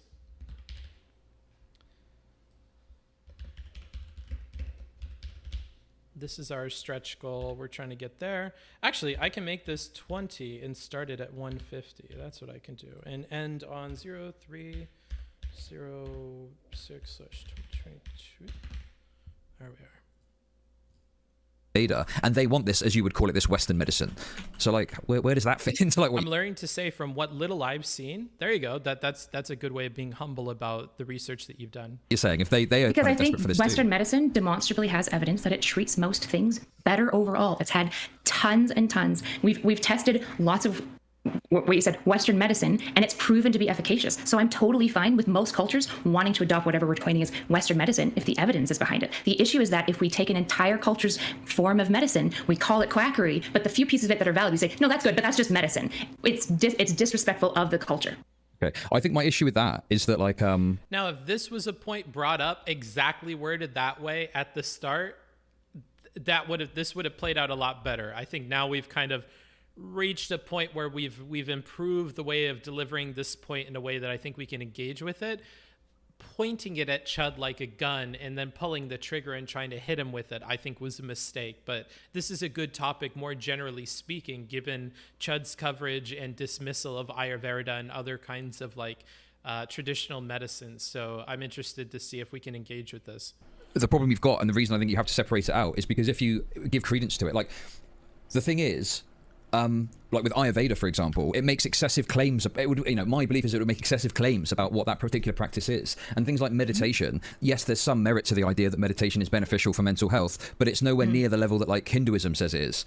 So I think that often these structures of like alternative medicine will make excessive claims about stuff which does have some merit, but it's to excess. And I think that giving credence. So what's unfortunate is Chud isn't really engaging with what she's brought up here. He's kind of just bringing up his own points. And I'm speaking in that way because I think it would be fun for us to discuss this. But technically, from Chud's point of view, he's doing the same thing that she is. They're both kind of just bringing up their own points in a vacuum about what they don't like about coverage, and they're not really pointing it at each other, and they're hoping that the other person kind of bites onto that and talks about it. It's just these two things are disconnected from each other, right? Like having problems with the extent to which people tout traditional medicine is good or whatever is an entirely different conversation from like, I think wholesale dismissal of traditional medicines after taking what little things they did and calling that modern medicine is a problem. These are two very different conversations and two disconnected points. So I hope that one or the other engages so we can kind of talk to each other and not bring up things that maybe we could talk about. Credence to saying, oh, well, meditation works, but we need to pay respect to Hinduism. Well, no, we pay respect to whatever aspect works. We don't have to pay respect to Hinduism as a whole if it's making claims that aren't scientifically grounded. Validating a part of it doesn't give credence to the whole. It gives credence to the parts that you validate. Fair enough. Well, sure, but then why are you saying that you've got to be respectful to Ayurveda as a whole when Ayurveda? I didn't say you have to be respectful to Ayurveda as a whole. I said we have to disentangle the good and the bad parts, and the parts of Ayurvedic medicine that's pseudoscientific. Like I've listed several of them, and there's more of them that I'm sure you and I would agree on, right? Especially when they make extraordinary claims, right? It's that there are also parts of Ayurvedic medicine that have tons of empirical evidence behind them, and even more so, there's a lot of parts of Ayurvedic medicine that we just have. Man, I don't feel like she's doing a very good job of wording these points, and we're 20 minutes in. The idea of disentangling these things, if you're not paying very close attention to what she's saying, sounds exactly like what Chud is asking to do. Let's disentangle what works from what doesn't work and then move forward with what works. But it's getting far away from her point. Her point is like, let's pay some homage. Let's have some respect for like the cultures or the context from which these medicine and these practices come from. And let's not bash the culture in the process of like taking and adopting some of these things in a more, Western medicine regimen or whatever, Western treatments. Okay, so we're not doing a very good job here. We're going to get people quite confused. Haven't really empirically tested. We just haven't done it. And so the reality is like, we just don't know if it's efficacious. And we should probably test those things rather than just doing Ayurveda's crackery and like tossing it out. Okay, but my point is, so we got parts of it that work, so we take it and we say, this is medicine, right? I'm not saying Western medicine. You're the one that's talking about Western medicine, right? We say, right. You labeled it Western medicine, yeah. Wait, what? Uh-oh. And this is why we do this. Okay, I don't want that searching there. I want it searching here. Looks like the first mention has to be higher up than this. Okay, so the first person to mention Western medicine is going to be whoever was talking here. Let's see. Broadly pushed within Western countries, which to be honest, I'm for. I like modern medicine. So she says Western countries. She says Western modern medicine. She makes that link there. Let's keep going down. Let's see if Chud says this at any point. Another mention of Western medicine here. Western medicine. So like to me, like there's a group of doctors in India that are pushing back against Ayurveda, and they want this, as you would call it, this Western medicine. So as you would call it, this Western medicine. He even is very careful in his first mention of Western medicine to say that it is what she is calling Western medicine. Let's see this quote here. Yeah, Because I'm I think desperate for this Western too. medicine And demonstrates. this is her. So this is all coming from her. So unfortunately, she's misremembering what's going on in the conversation here. Very, very rough. Okay, let's get back to where we were before now that we've kind of confirmed that. I think we're here. No, I'm not saying Western medicine. You're the one that's talking about Western medicine, right? We say, right. You this labeled it works. Western medicine. Could she be referring to Chud's video on Dr. K? She could, but here's the thing. If she doesn't do it in here, I'm not sure that I really want to go look at that video, because I think we want to be very careful about, like, Erudite has to make these points for herself, the same way that you guys in chat are mentioning good points that could be brought up. If Erudite does not clarify that what she is talking about is in other conversations or in another video, I don't want to give her the credit of that. I think she has to do that. She has to clarify that. And if she fails to, then that is a failure in this conversation. And I want to keep it to the context of this conversation as much as possible, But yeah, because that's going to impact the way that she's taken by people. If you don't make that reference properly to this other video and you say it's about this conversation, or you don't clarify that, that's going to be a failure for you, right? Regardless of whether or not it exists in another conversation. And I think that's going to be the problem here. Wait, what? I've been calling it Whoa, you're getting nervous? Me? I don't think I'm getting nervous. allopathic medicine specifically, actually. Hang on a second. First of all, allopathic and Western medicine. I mean, allopathic is often used in that kind of vein, but that's fine. I've not talked about Western medicine. I mean, allopathic is often used in that kind of vein, but that's fine. I've not talked about Western medicine at all. My belief has nothing to do with Western medicine versus Eastern medicine. I think that the separation of Western and Eastern medicine is an issue, because it suggests that there's some trait within these different types of medicine that makes it more valid or not valid, and this is often used by quacks, by pseudoscience type people, to push the idea that Western medicine is lacking something that Eastern medicine can give you. What I'm saying is, you take the good stuff out, you call it medicine, and it's universal. It's for everyone, okay? And then you don't need to have these, like, sometimes completely unscientifically founded cultural practices under a certain label. You just have a form of medicine, and that can be a global thing. I don't think you need to have, like, oh well, we've got to pay credence to, like, Ayurveda, in other aspects to this, or give it some credit or something like that. It just doesn't make any sense to me, and I don't agree with this idea that I'm, disrespecting the culture. But even if I was, I don't really personally care about that sort of thing. I can totally see how she can make a mistake like that. Chud didn't say this exact thing in the convo, but people who make arguments similar to Chud have said the sorts of things that she's responding to. Yes, but big mistake, right? We can understand that she's making the mistake, but mistake nonetheless. So we want to be way more careful about that in future conversations. We want to be more forthcoming about where these things are coming from and stuff like that, and be more careful about, when you outright say you said this, it either needs to be followed up with where that happened, if there's a challenge to that, or you have to be very certain that that happened and it didn't happen in this conversation. So anybody who's watching right now who maybe even didn't see that other video is, they're not informed enough to make these leaps. But Do you feel like you're respecting the culture? I mean, I would respect the issue I've got with this respecting the culture narrative is, like, how far do we take this, right? Like, if there was a cultural practice that existed and it was slaughtering newborn babies in order to improve the health of older people, right? But there was some other aspect of that framework that worked. Would we take that and go, okay, listen, this part works, but we're still going to pay respect to the broad aspect of that cultural practice, even though there's something which is totally insane that they're doing as part of it? Like, I don't think we would. So I don't see why we would do it with this either. You take the stuff that works, it becomes medicine. That's a global sort of perspective that you can use. And then anything that doesn't work can be maybe a cultural practice or, a religious practice, as long as no one gets harmed through doing it. But it's separated from what we can test and what we know works as medicine. Okay. So you're not interested in respecting culture. You're kind of, you're like, Oh, no. Oh, God. Erudite, you said it's only the first 15 minutes that you fuck up. Oh, no. right now I'm summarizing, by the way. I'm not Sure. like, No, that's fine. I just want to make sure I'm understanding what you're saying. So if I'm understanding you, you're kind of saying you're not concerned about any culture at all. In fact, you're willing to disrespect a culture if basically empiricism fundamentally comes first in your mind, which you would call medicine, right? Like the backbone of modern medicine is empiricism, which I would agree with, right? Well, no, hang on a second. I don't want to. Is that what you're? I don't want to Okay, forget yeah. too much, right? Because No, I'm summarizing, so please clarify Sure. until it's clear that I'm understanding what you're saying. So individual religious practice that causes no harm to anyone else, right? I've got no problem with that in any aspect, right? So whether it's Hinduism, Buddhism.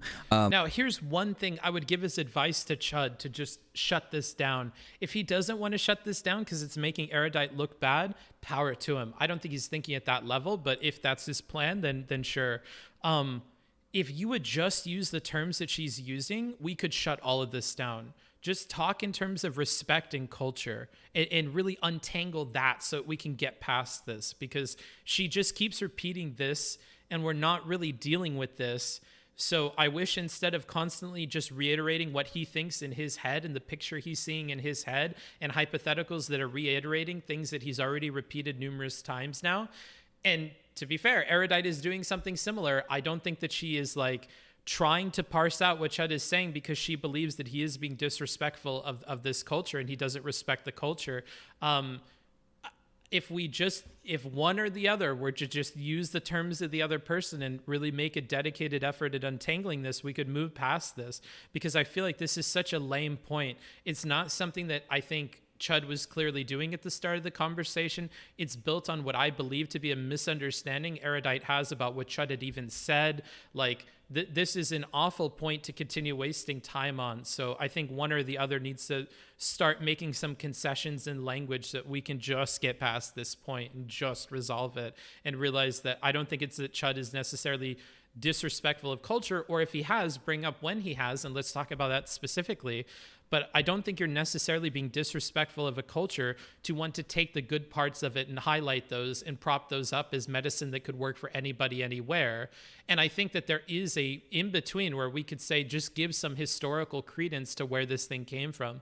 Just say that, like, Ayurveda, while it has its flaws or whatever, did produce these things. Or to look at the things that work and say acupuncture, which comes from Ayurveda, blah, blah, blah, blah, blah, blah, blah. I don't even think acupuncture comes from Ayurveda either. But like, if all you're asking for is some homage or some respect to be paid to the cultures that develop these things, even without the scientific process or exactly the scientific process we used in Western medicine today, if you want to do that, that's fine, and you could ask for that, and we could probably give that and then move past this point. But we're wasting a lot of time on this, I feel like. Islam, whatever religious practice. So, I think that if you're just individually practicing something, even something I don't truly understand, that has no risk and doesn't cause harm to other people, then that's fine. But I think that should be entangled from our analysis of medicine. So yeah, but obviously, no, I'm not going to like disrespect someone's culture on the basis of like a religious practice or something like that. But I'm not concerned about the idea of disrespecting a medical practice that doesn't... Excellent from Chud. Okay, I'm happy. Let's use her words. Let's operate within the terms that she's using to try and diffuse this. God, I hope Erudite can meet us halfway and then we can get past this.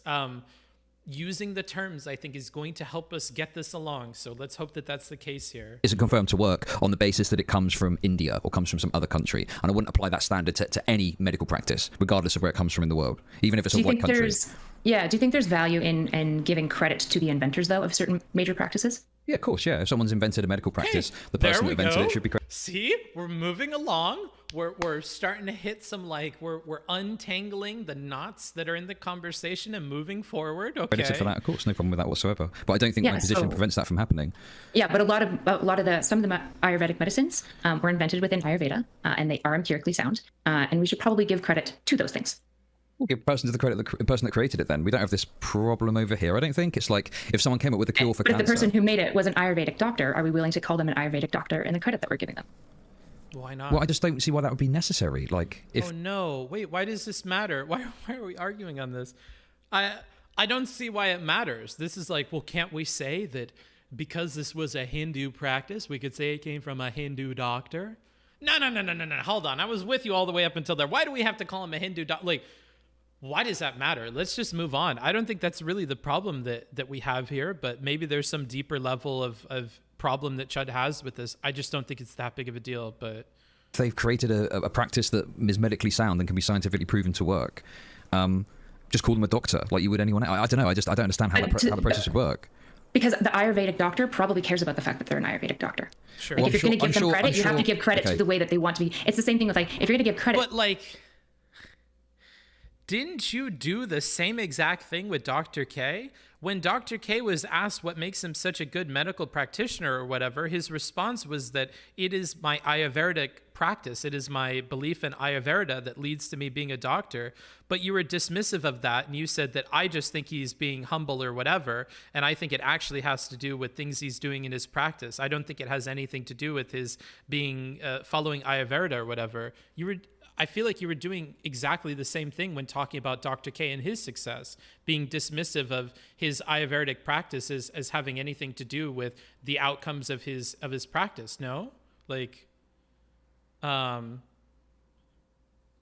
maybe Chud will jump on this. Maybe Chud will see that. Let's see. To somebody, you want to give credit in the way that's actually valid to that person, or maybe that culture, whatever it is, right? And so if you're being like, well, we're just going to call you like an MD, and they're like, well, I'm not a medical doctor, I'm an Ayurvedic doctor, like I don't want credit for being a medical doctor, that's not what I am. Okay, if someone came up with a cure for cancer tomorrow and they insisted on being referred to as, like, say, a Christian doctor, as an example, do you think we should, like, be permissive of that? Sure, why not? I don't really understand how that, I guess maybe I'm missing how you're connecting that to here. Oh no, how far are we into this? We're at 25 minutes. I'm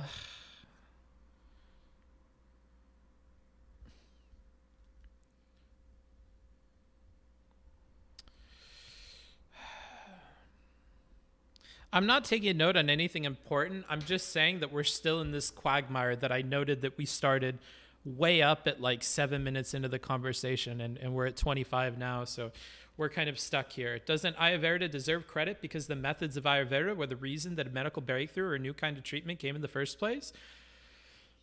Perhaps. I think it's just more of a cultural argument that it is anything to do with medical or methodology. Honestly, that's what I think. I think it's more of a historical and cultural thing that like for instance, if somebody wanted to say that they were a native herbsman or something, let's say that there were herbsmen in Native American tribes that came up with things, and they're like, I'm not a medical doctor. I don't want to be remembered for the rest of history as being a medical doctor. I want to be remembered for being a herbsman or a wise woman or an Ayurvedic practitioner. Like, I think it's culturally insensitive to overwrite that and say they were a medical doctor, to just use the terms of the modern day or of the dominant culture to describe them. If they want to make it a point to be known as being an Ayurvedic practitioner or whatever else, I don't see a problem with that. And I do see it as being a bit of like erasure to like overwrite that and call them something else. I don't think that's necessary. I think you have a salient point in criticizing. Let's go, that. Booksmarts. You can endure this. Aw, thanks. What was this? Let's see. I think it was a bits thing, right? 1,300 bits. Look at those bitty boys. Rizeus, Mr. V, thank you. I can endure this. I'm actually enjoying this because I feel like my input on this is actually like maybe pointing out things. So I mean, like every single point we're having something to say. So I'm actually feeling good about covering this one a lot more than covering like the conversation that we did yesterday. I just don't have a lot of input when people are being goofballs and not listening to each other and whatever else, right? I feel like I'm able to add a lot more with a conversation like this. So I agree. Good to hear. Medical ethics comes into play too. You can't mislead your patients as to what you are doing. So like calling yourself a shaman or something, if you're an anesthesiologist, probably isn't allowed. Maybe, but the way you're remembered historically and whatever, I think is fine. I know it's not helping their ends meet, but she's right here. Isn't she a Christian cancer doctor? Isn't using his religion, whereas an Ayurvedic doctor allegedly is. If she made that point, that's totally fine. But her saying, I don't see the connection between these two things at all, I feel like is coming from a lack of imagination, and it isn't a helpful thing to say. To just say, I don't see how these things are connected, I feel like is a lot less helpful than saying like, well, the reason why I would be against that is because unless that Christian practitioner was using their Christian faith to reach the conclusions that led to their medical breakthroughs, I don't know if that's an important thing to note about them, right? But at the same time, if somebody wants to be remembered as an Indian doctor because they want to be representative of their country of India or whatever, I feel like we get to a weird point of like, why can't we just refer to them as an Indian doctor or like a Christian? Because I look at something like Christian cancer doctor, and I don't think that their Christianity is what led to their insights in cancer, right? Like if you said you were, but that's because it's a religion, like a Hindu cancer doctor, I don't know if that is like has much to do with them being a cancer doctor. To me, it's like a nationality or some other identifier, which I understand we're trying to be very careful with people and respectful of cultures and whatever. I feel like all of this is, if I were to be very not charitable, SJW stuff, like it's a lot of like, we want to be more respectful of cultures and peoples and practices and histories and not erase people and not westernize everything and whatever. We don't want to strong arm people that are from another culture or try to overwrite their identity and say whatever we want. I feel like it's along the same veins of misgendering or things like this. Like if people want to be identified as a particular thing or remembered as a particular thing, or they find that they are proud of themselves for being from India and a doctor or these other things, like I feel like it's all along these veins. I don't feel like a lot of this is super helpful or like super duper important, but if somebody wants to make the point, I feel flexible enough to just concede it and move on. Like, sure, if they want to be called a fucking Christian doctor, I don't care. Because I just don't think it has a ton to do with that. And if that's what they want to be called, I could care less. Now, if you didn't want to be called a doctor at all and you wanted to be called like a shaman folk or something, and what you're doing is all what you learned in Western medicine, or you went to Harvard and you're a Harvard-trained psychiatrist and you don't want to be known as a psychiatrist, you want to be known as an Ayurvedic shaman or something like that, then I have problems with that because it's a misrepresentation of where your practice is coming from and what's led to that. But adding an identifier in front of cancer doctor, I don't feel like is quite the same thing. But it's not an interesting conversation to have. I feel like it's a nonsense conversation. So I'm not personally interested in this line of reasoning or discussion or argument. I feel like it's not a good way to spend time. So I'm just bored of it. I didn't realize how long we were in the weeds, but I'm taking notes. So thank you. Yeah, of course. And if you want to talk after, I'm totally open to it because you've given me content for the entire night. So I will be happy to. Well, okay. And like, look, I don't want to be too dismissive of this because like I'm trying to walk this line of like, well, I don't personally care about it. I get other people care about it. It's a lot like race relations and stuff too. As somebody who grew up where my race wasn't very important in a lot of stuff, it's very easy for me to just not care about that stuff. But I also recognize my privilege in that regard, my upbringing in that regard, my culture in that regard, and how that might be hurting my ability to see eye to eye with other people that think that stuff is important. So I'm trying to walk this line and make that clear too. I hope that's coming off. Like, I'm not personally interested in it, but I think it's fine if other people are. That's why I just concede on it. Because like, not important to me, but if it's important to you, that's totally fine. Whatever you want to be next to your name in the history books, I'm fine with that, you know? I mean, I think it's pretty obvious, no? Like, you're saying that if there's some sort of cultural practice that they're engaged in, we should be... I think comparing this to misgendering is kind of off.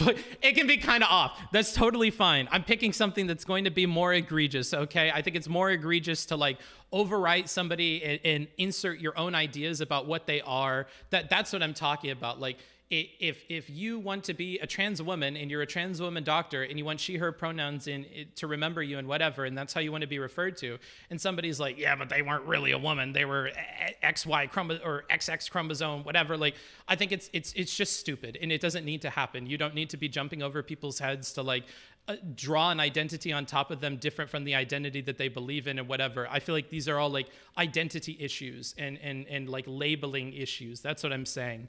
And I know that one is way more important than the other. I think it's way more important that you use the right gendered language for trans people. I think that's way more important than referring to a doctor versus an Ayurvedic practitioner. Like, I think one is significantly more important than the other one, right? But I'm saying these are all in a similar genre of things in my head. Recognizing of that. That's fair? Okay, cool. As long as you and me believe that this is fair, that's totally fine. But I understand you as well. Book wouldn't care if the history books refer to him as bookfucker instead of book smarts. Sure, I wouldn't. It would be funny if I was a bookfucker in the history books. From India, and we should recognize they're an Ayurvedic doctor, or a Hindu doctor, say. Presumably you don't with a discipline. It's the discipline, right? Ayurvedic is, it's cultural, but it's a cultural discipline of medicine. Okay. There we go. Okay, so good we got specific. I wish that would have been our response instead of just, I don't understand. The discipline is different than your religion, or your discipline is different maybe than even your nationality or something like this. Hopefully that gets through a Chud. Let's see. And if the discipline makes a practice that has empirical merit, we should probably give a little bit of credit to it. We don't have to give all the credit, right? Okay. The only credit you can give homeopathy is that they invented the term allopathic medicine, which meant evidence-based. But I can give that to them. Yeah, they invented the term that we use now. Nothing else in homeopathy is great. I'm not for it at all. It's biologically, theoretically impossible, and there's no evidence for it at all. Okay. Seems to be a con. Okay, but if there was something in homeopathy that was scientifically proven to work, would you be willing to credit the doctor as a homeopathic doctor then? Yeah, sure. Why not? Why not? Because If the practice, if the discipline leads to empirical merit, we should probably give it a little bit of credit. Something went on with Ayurvedic doctors where they came up with a lot of woo-woo weird shit. Fair enough. But they also came up with some stuff that's very borne out empirically, even though they oftentimes are not using the empirical method at all. That's interesting. We should probably look at that, and we should probably give some credit to the philosophy of science that they're engaging in, because they came up with, and it could be that the only reason they came up with it is they just lucked out. But scientifically, we need to just look at it. That's good science, is just looking and saying if an entire discipline has come up with not one, but at least 3 that I can think of, and there's probably more. Massage, you could argue, comes from it, right? We should probably look at the discipline's philosophy. There might be something there that we can benefit from, which is more so my view of Ayurveda, as I broadly don't care. It's not a thing I'm not culturally tied to it, but it might bring in a philosophy of science into particularly mental health that might be like the clutch that improves the science over time, overall. I guess my issue is that if... Like, I will say, I've said this once and I will say this again, ChudLogic's chat, in terms of the few streamers that I watch, is one of the worst chats that I have ever seen. Like, his chat is awful. If I rewind here, I think they're even saying the R word and stuff. Like, I just... they just freak the fuck out about everything.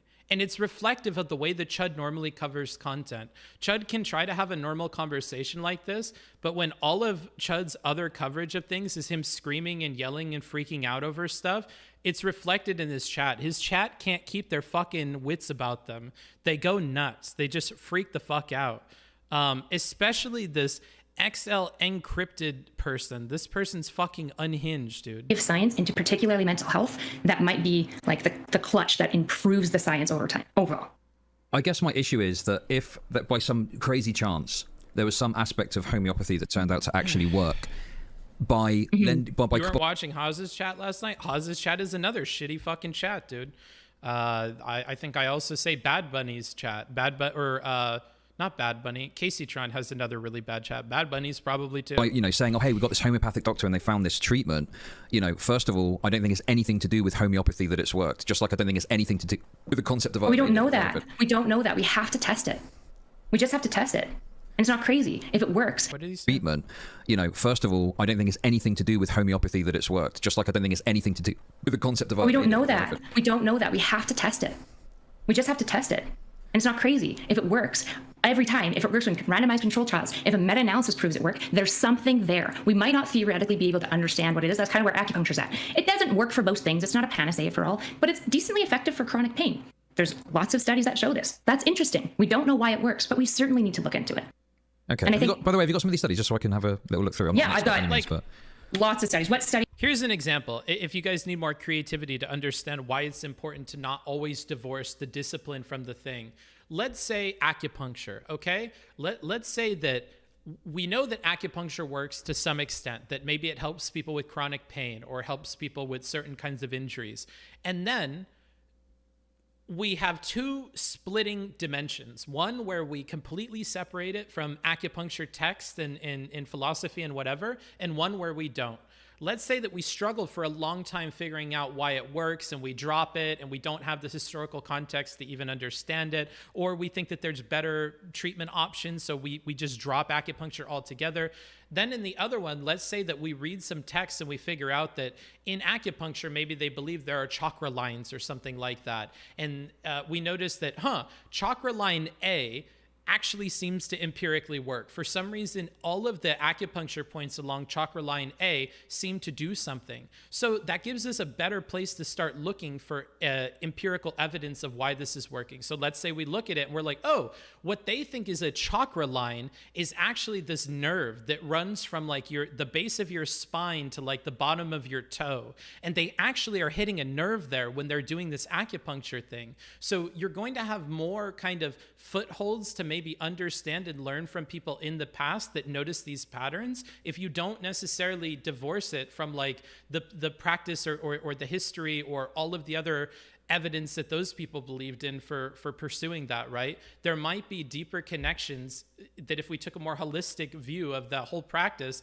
that we could discover, and then we could take with us into the future with like more modern medicine, and we could learn from it and maybe do more with it. Maybe once we figure out that, oh, this is this like this nerve, we can do other things to it. We can stimulate it in other ways. You don't need a needle for it. Maybe you just need blunt force. Actually, if you take a little hammer and you hit along that line, you can actually accomplish the same thing. Or perhaps you can move it between disciplines or see connections. Like maybe in massage, there's a certain kind of massage that works really well in the same area, and then you can connect these things. Like it does nothing but good to keep historical things in mind for like why people believed in that thing in the past or what led to that discovery, because it gives you more footholds to maybe come to new discoveries in the future. Whereas if you completely dumped all of it and you just have no idea why it works, and your shots in the dark at explaining it don't work, and you end up giving up and it loses momentum, then you lost all of the knowledge that thousands of years worth of like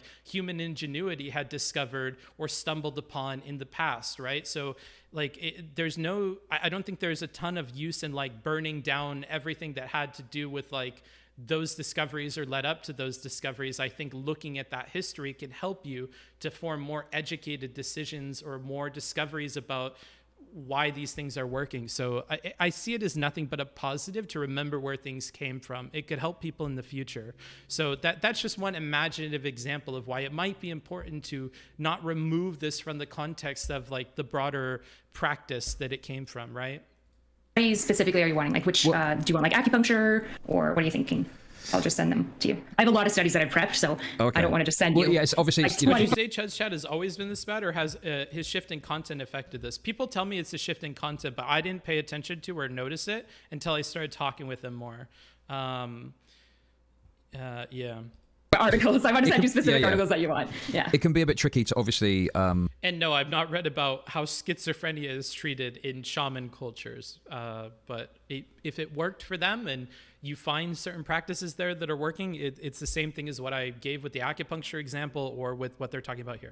Go over them on stream. But what I tend to do is you can look at them after and come back at me, right? Like that's totally fine with me. I wouldn't expect I think that would probably be the best thing to look at, and then I can sort of look into it and So do you want evidence on acupuncture and like yoga, meditation, that sort of stuff that we're talking about, or which?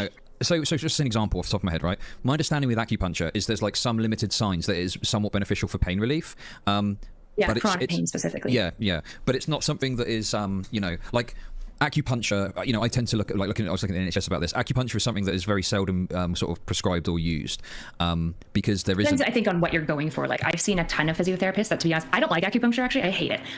It's never worked for me. I don't like it. I've seen a ton of physiotherapists that are really, really well trained. That kind of, because here's the thing. Like once we have a bit of evidence for things, when it comes to clinical practice, there's kind of this like throw shit at it till it sticks. If we can't treat it with the basic things that we think empirically should treat it, right? That's kind of how medicine works. So I think acupuncture kind of gets lumped into the like, well, there's some evidence for it. I'm not going to tell you it's going to. Yeah, like if you have like a deep muscle injury or you have chronic pain or you have like clinical, what is it for depression? It's like treatment resistant depression. Like you kind of just want to throw everything at it and see if you could fix it with anything.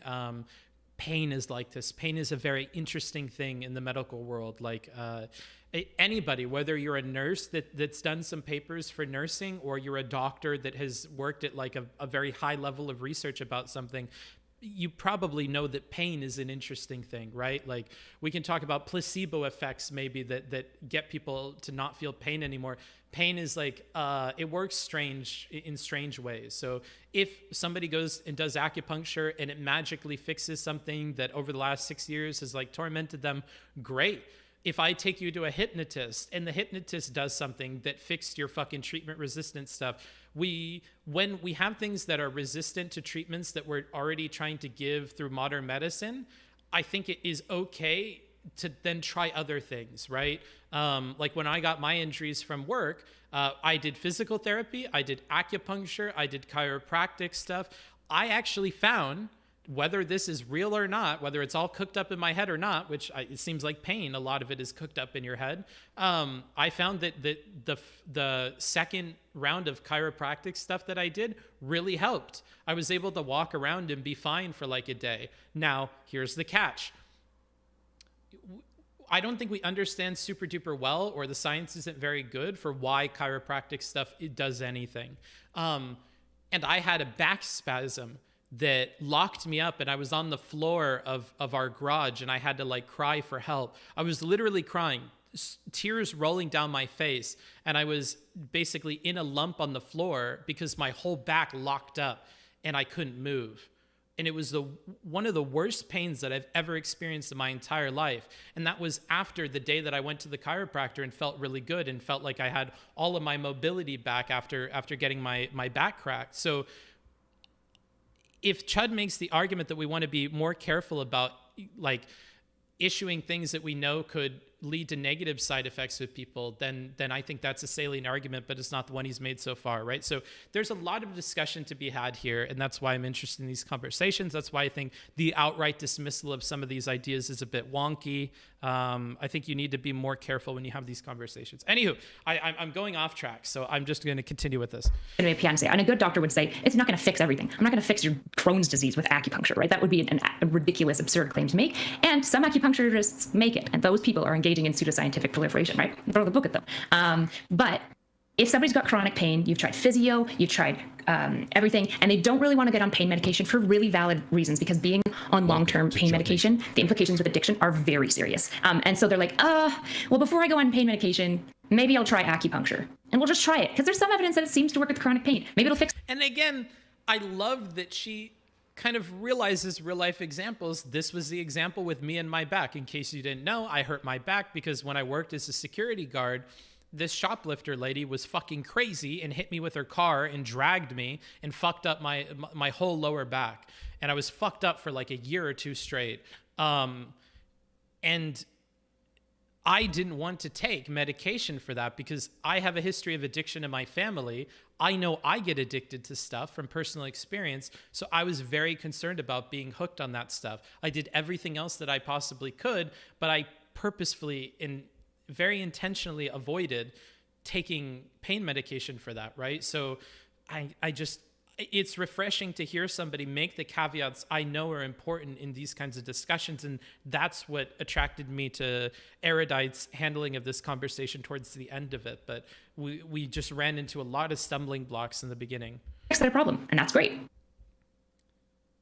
Yeah, like I say, I know that for some conditions it has like limited use even in like the NHS. So I'm not saying that like I don't see acupuncture, because I think what the problem I've got here is you're comparing acupuncture, right, which does admittedly have some very limited potential for like chronic pain, for example, and might well be used in certain limited circumstances, but you're kind of comparing that to like to Ayurveda.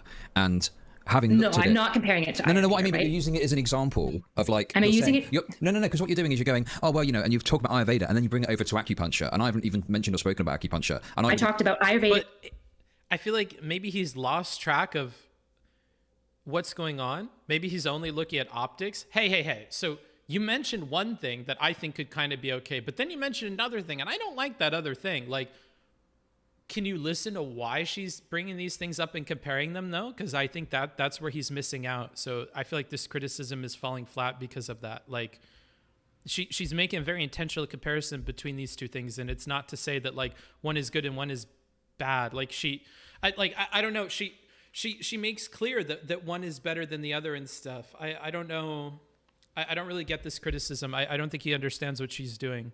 Treatment specifically, I talked about meditation, yoga, well, why are you talking about acupuncture? And then I compared it to acupuncture, because acupuncture also comes from an Eastern medicine tradition that it sounded woo-woo and weird. It came from more Asian countries, right? And it just seems to have some evidence for it. And the weird thing about acupuncture is, to be honest, at a theoretical like speculation level, we have no fucking clue why. But there's some evidence for it, which is interesting. It means scientifically we're missing something, and acupuncture could help us learn a ton.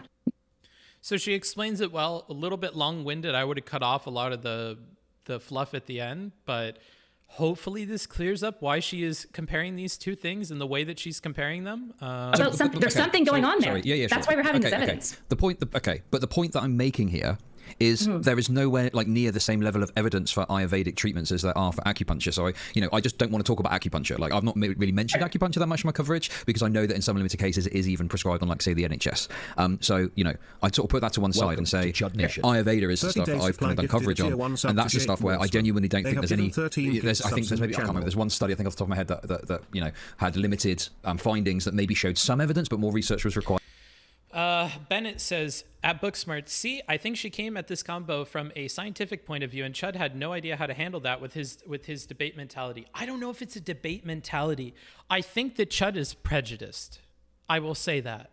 I think that Chud is a man who is prejudiced against traditional medicines. I think Chud is prejudiced against Ayurvedic practices. I think Chud is prejudiced against those sorts of things. So Chud's prejudice is going to lead him to be much more apprehensive about making such comparisons, regardless of the kinds of reasons that we're making the comparison. He's very hesitant to talk about a lot of these things because he's prejudiced about them, because his stream coverage of a lot of this is making fun of things on their face, making fun of things because of like what he believes them to be, or what he can make them out to be. It's not about like the actual bits and bobs of how they're working or things like that. It's just a prejudice that he has against a lot of these things that he then tries and goes and supports with evidence, similar to how Lauren Southern works about immigration. Lauren Southern doesn't like immigration, or I should be more specific because she'll roast me. She doesn't like illegal immigration, so she's going to look at all these different reasons why she should not like illegal immigration or the problems that illegal immigrants are causing in a country. And then because of that motivated reasoning, she's engaging in research that I just don't think is very helpful, because I think research should be looking at the overall consensus about things, taking in the positives and the negatives, and having those at the forefront of your mind when drawing a conclusion about that. And that's not really the way that ChudLogic operates when he researched about this. It's not how he operates when he has coverage about this. And you see this both reflected in the way that he's handling Erudite and her points, and the way that his chat handles these points in Erudite, right? I think that prejudice is a problem here. And I don't know if it's his debate mentality that's leading to it. If you want to say it's his optics, because he understands how his audience is going to respond to just bringing up Ayurveda, or saying that it might work, or saying that the outcomes are mixed, whatever, he needs to attack those at an optical level, because he can't let that slide. When we say mixed, what percentages do we, like, he needs to clarify how bad the thing is and make sure they're on the same page about that at many, many points. And I think that's what makes it difficult to have a conversation with him about this. And that, I think, is the difference between him and Erudite here. But other than that, it's not in any way kind of backed to the same. D-Mate says, so in summary, Chud is focused on medicine that is proved to be effective by the scientific method, and Erudite is focusing on the idea that cultural practices can provide medicine that can't be explained by our current scientific understanding. I think Erudite is focused right now on being careful about divorcing medical practices from where they had come from. If you're going to adopt something into Western medicine or into treatment regimens that we're using for modern medicine, she is saying that you shouldn't throw the baby out with the bathwater, and there should be some kind of like reference to where that had come from. It should still, at least in a historical regard, stay within the context of where it had come from, right? And paying some homage to that or whatever is what she's advocating for. And I think the only reason she has to advocate for it so much is because Chud is so hell-bent on divorcing those two things. And I understand Chud's perspective on that. I'm sure a lot of people believe that we should find what works and put everything that works into a box and rip it away from the things that it came from, and just have it exist independent of those. I can understand that perspective, even if I don't necessarily agree with it. I kind of understand where both of them are coming from here. But you said that he thinks that Chud is focused on medicine that is proved to be effective by the scientific method. Yeah, I think Chud just wants to go to different cultures and take the things that are working or that can be proven to work, and then put those all in a separate basket that is far away from it. Like, if you guys watch Star Wars, it's a lot like finding Jedi, finding Padawans.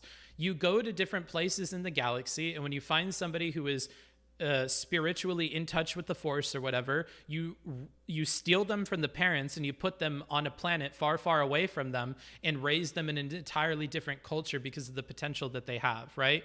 And you make sure that they are completely disconnected, whether that's in terms of love or in terms of familial relationships or in terms of memories about that place. And that's why somebody like Luke Skywalker, who has lived a long time, Yoda tells him, too old to begin the training you are, because he has learned too much about the world and he is too set in different ways and different mindsets that are not in line with what the Jedi believe, right? And it's the same thing here. Let's not talk about the Ayurvedic beliefs that led to these. Let's not talk about the history. Let's not talk about the cultures. Let's just take the thing and then deal with it in the culture of modern medicine, and let's raise it there and let's handle it there. And we don't really need to handle the other parts of it, right? In my mind, that's like the analogy that I'm thinking of. That's like the picture in my head. I think Erudite and you are too positive on the efficacy of alternative medicine. I don't think acupuncture even works for pain. That's not true, though. Look at the science-based medicine movement and its views of acupuncture. I don't agree with you at all. And I'm not focusing on the efficacy of alt medicine either. That's not what I'm saying. If anything, I am of ChudLogic's opinion that we should take and make sure that it continues into the future, the practices that are actually working. And even ChudLogic says that the NHS and whatever else believes that things like acupuncture are helpful, and they continue to use it because they found that it is helpful. So if you want to disagree with that, you can disagree with that, but that's not really what my point is. I'm not saying we should wholesale adopt, alternative medicine and stuff. How much of Chud's and maybe others' prejudice could be explained by a contrarian reaction to trigger phrases she used, like potentially racist? I don't think it comes down to that. I think they like, that is upsetting in its own way, but I don't think that led people to believe in this. I think people believed in this way before Erudite came on the stream. So I wouldn't attribute all of their prejudice to like one statement that she had made at the start of this, because this coverage has been going on long before she had this conversation with Chud. I don't think those two things are connected. I don't think comparing Chud's mentality to Lauren Southern's racism is fair. He is right to dismiss pseudoscience. Western medicine does not equal the scientific method. I don't know. You're like losing it. You're like lost in the sauce. You focus on the wrong part of the example that I gave you, which, I mean, like the trans thing, and I said about genders and pronouns earlier, I can understand why you get lost. We're not pointing to Lauren Southern's racism. You've missed what the point is. The point about that was motivated reasoning when you engage in research. It has nothing to do with racism. That's not really my point. Now, you could say that the comparison of prejudices there is something, but they're at different levels for sure. But I think both of them believe that those are positive things that are positive for their society, and they think that their outlook on things is correct. So I don't know. I don't think I'm far off on the comparison that I'm making. Well, what are you adding me about? Rather than taking the neutral stance and having intellectual curiosity. Exactly? Or should I should probably take the time to read your whole thing here. I feel like the logic/atheist movement has led to people think skepticism means taking the negative stance versus unfounded claims, rather than taking the neutral stance and having intellectual curiosity. There you go. That's a very good way of putting it. So skepticism shouldn't mean that you always take the negative stance against things that are unfounded or things that might seem woo or these sorts of things. I think instead you should be neutral about it. Don't believe one way or the other, and then let the evidence guide what you think, right? Which I think is what the NHS does for the most part, and why Chud respects them, right? I'm not going to deny acupuncture on its face because it doesn't come from like evidence-based medicine or modern medicine or Western medicine or whatever. I want to reject it because it works or because it doesn't work. And if it works, then we accept it. That's fine. And we figure out why it works. And then we build on that, right? Like aspirin. We know aspirin works. We know tons of different herbs and plants and substances work to do different things. We don't know how aspirin works, right? But we know that it works, right? So like, yeah, I think we need to be guided by the results of things, and we need to remain neutral until we understand one way or the other what is going on with these things. Same level of something like, acupuncture, which is in itself limited. Sure. So let's maybe talk about the Ayurvedic practice of meditation then instead. I would say meditation has probably more evidence behind it than acupuncture, right? Like I said, there's no reason why acupuncture makes sense for us to work. There's just some evidence for it, which is weird, right? Meditation, theoretical speculation, also understands why it can work. And I mean, I can send you stuff, but to be honest, you just have to Google Scholar meta-analysis meditation, and you're going to find tons of it. And you might be like, well, meditation isn't an Ayurvedic practice, but it is, because there are meditations that have distinctly come out of Ayurveda, and a lot of there's a bunch of modalities of treatment that really value meditation and mindfulness. ACT therapy is the main one that comes to mind, acceptance and commitment therapy. They usually give credit to their homage of coming from more Eastern, particularly Indian, Buddhist, Hindu traditions of meditation, and they've incorporated these meditations into these therapeutic practices. It's not the only thing that they do in these therapies. But yeah, I found 3 meta-analysis on meditation just by putting in a Google Scholar. So I can send them to you, but to be honest, So again, though, with meditation, we can take meditation and we can go, right, here's the aspects of meditation that we know work. We can still call it meditation. We can even credit the history of where it's come from. It's got a history of Eastern tradition, which I would argue that often the claims about what meditation can do and the actual mechanism that it has is overstated by some of these places. But even so, I think we can say it's got a history. We need to pause on all medicine until we figure out what the hell is going on. Yeah, we gotta stop treating people all together, bro, until we figure out this medicine stuff. In Hinduism or whatever, we've looked at it. These are the aspects that work. We'll still call it meditation, which is kind of our name for it anyway, I guess. But we can implement that, and we can call it meditation. Meditation is beneficial for this, and we can completely we can disregard then everything else. We don't have to pay too much credence to it. We can just have meditation as a practice and use it as part of a toolkit for psychological or psychiatric assistance for someone. Sure, and I'm all for including it as a toolkit, but what I want to say is, to be honest, meditation is an Ayurvedic practice, which means that there is the discipline of Ayurveda, and actually I just looked it up, acupuncture is also an Ayurvedic practice as well, which means this discipline of medicine, while it's come up with a lot of pseudoscience, has also come up with a lot of empirically sound treatments, like meditation, acupuncture, yoga, there's some benefits for ashwagandha as well. But again, yoga, is something where the benefits of it are massively overstated by the central overview of practice that it comes from. Like, yes, there's some benefits from the physical. I feel like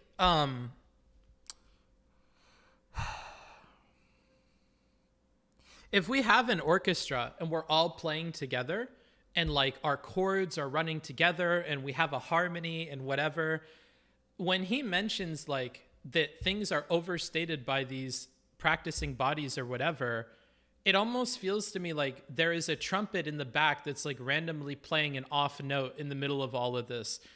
Unless he really works to explain why this needs to be brought into the conversation, it feels like he's interrupting and pulling us out of a decent conversation by bringing up this point.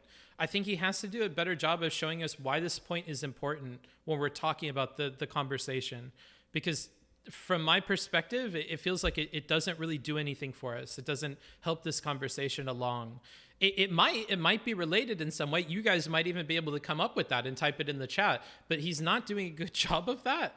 And it's kind of taking me out of this every time it's brought up. Now, Erudite could choose to respond to this in some way so that we could dismiss it, but a way in which yoga works on your body. But my concern is if you go too heavy on it and you give too much credence to the place it's come from, you end up pushing people down a path where they start to believe some of the claims that that's making. Whereas what you can do is take what works from it and implement that as part of a normal healthcare regime, and you don't even need to involve the historic traditional practices or anything like that. You can literally just have the aspects of it that works as part of a treatment. You can call it yoga. I don't know. I don't see a problem with doing it that way. So sure, could I maybe try this from maybe a different, kind of back us up and kind of re-enter this from a different side where maybe we'll see more eye to eye? Okay, go on. Okay, so complete reframing. Let's mark this because these are important. So she's going to try to reframe the whole conversation right here at 36:46. 40. I'm going to put it at 45 here. All right, so we're going to reframe. What are we going to reframe to?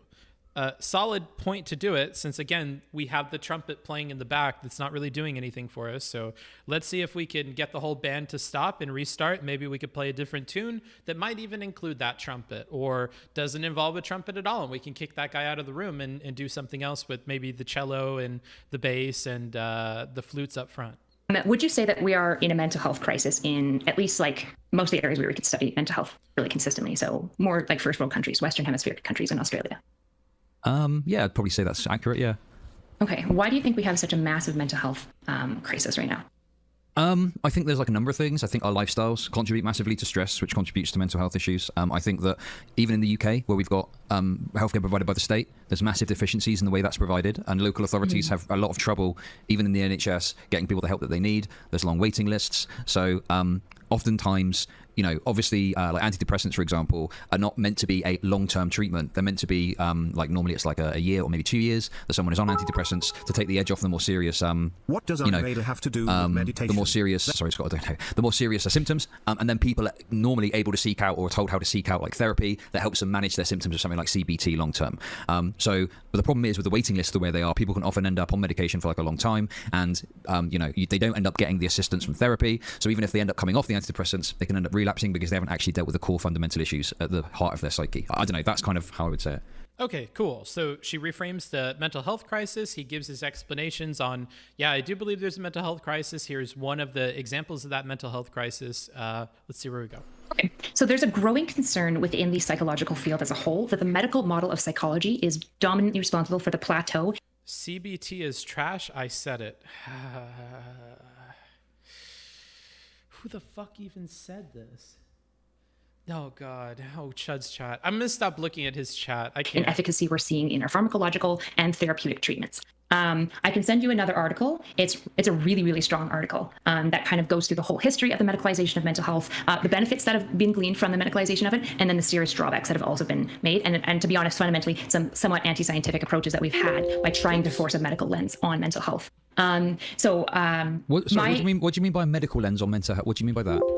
So a medical lens on mental health would be defined in this way. It would say that the biomedical model of a mental disorder argues that mental disorders are brain diseases caused by neurotransmitter dysregulation, genetic anomalies, defects in the brain structure, and in functioning. Those fundamentally seem a medical view. We don't know where and how, and there's probably something, but we're trying to advance neuroscience to find out what fundamentally those biomarkers would be of a mental health condition. That would be a medical view of mental health, which is dominantly what we practice from. That's why the DSM is designed in the way it is. The DSM is overseen by medical doctors, actually. We really do have a biomedical model of mental health. At least I won't speak for Europe. It seems to be the case in most European countries, but for sure in Canada and United States, unquestionably, we have a medical model of mental health. Does that make sense? Yeah, sure. So this is basically the kind of mental health is as an outcome of like defects in the brain or something like that. Is how it's put simply, right? Yeah. Okay. There's got to be some. It's happening in an organ, so there must be some sort of like organ dysfunction going on that's causing the issue, more or less. Sure. The issue is that scientists have not identified biological causes or even a reliable biomarker for almost all mental disorders. Right. Okay. Okay. So what's interesting to me is that Ayurveda, most of the things that seem to have evidence behind it are particularly evidence for mental health related conditions. Chronic pain is both considered a medical condition and a mental health condition because of mostly the weirdness of we don't fucking know what chronic pain is. There's a couple of like theories that seems to be maybe connected to glial cells, but it doesn't capture a lot of other people with chronic pain as well. Oh shoot, I literally just lost my train of thought. Where was I going with this?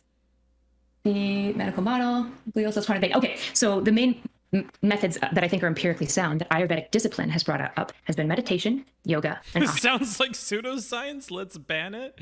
Bruh. It's not like medical science shouldn't be problematized as well, especially psychiatry. I don't know, bruh. In their limitations section, they call out the problem, blah, blah, blah. Jesus, you guys are going nutty too. But the good stuff is corrupted community in religion is dogmatic and hateful to outsiders and non-conforming. I don't even know what you're talking about. ashwagandha, all of which seem to have, particularly the first two, and acupuncture seem to have distinctive benefits for mental health conditions, which I find very interesting because if we're calling this discipline didn't engage in empirical science. They didn't come to their findings by using strict empiricism. They came to it through they seem to have a much more holistic approach of like finding patterns within systems is broadly my understanding of the Ayurvedic like philosophical principles.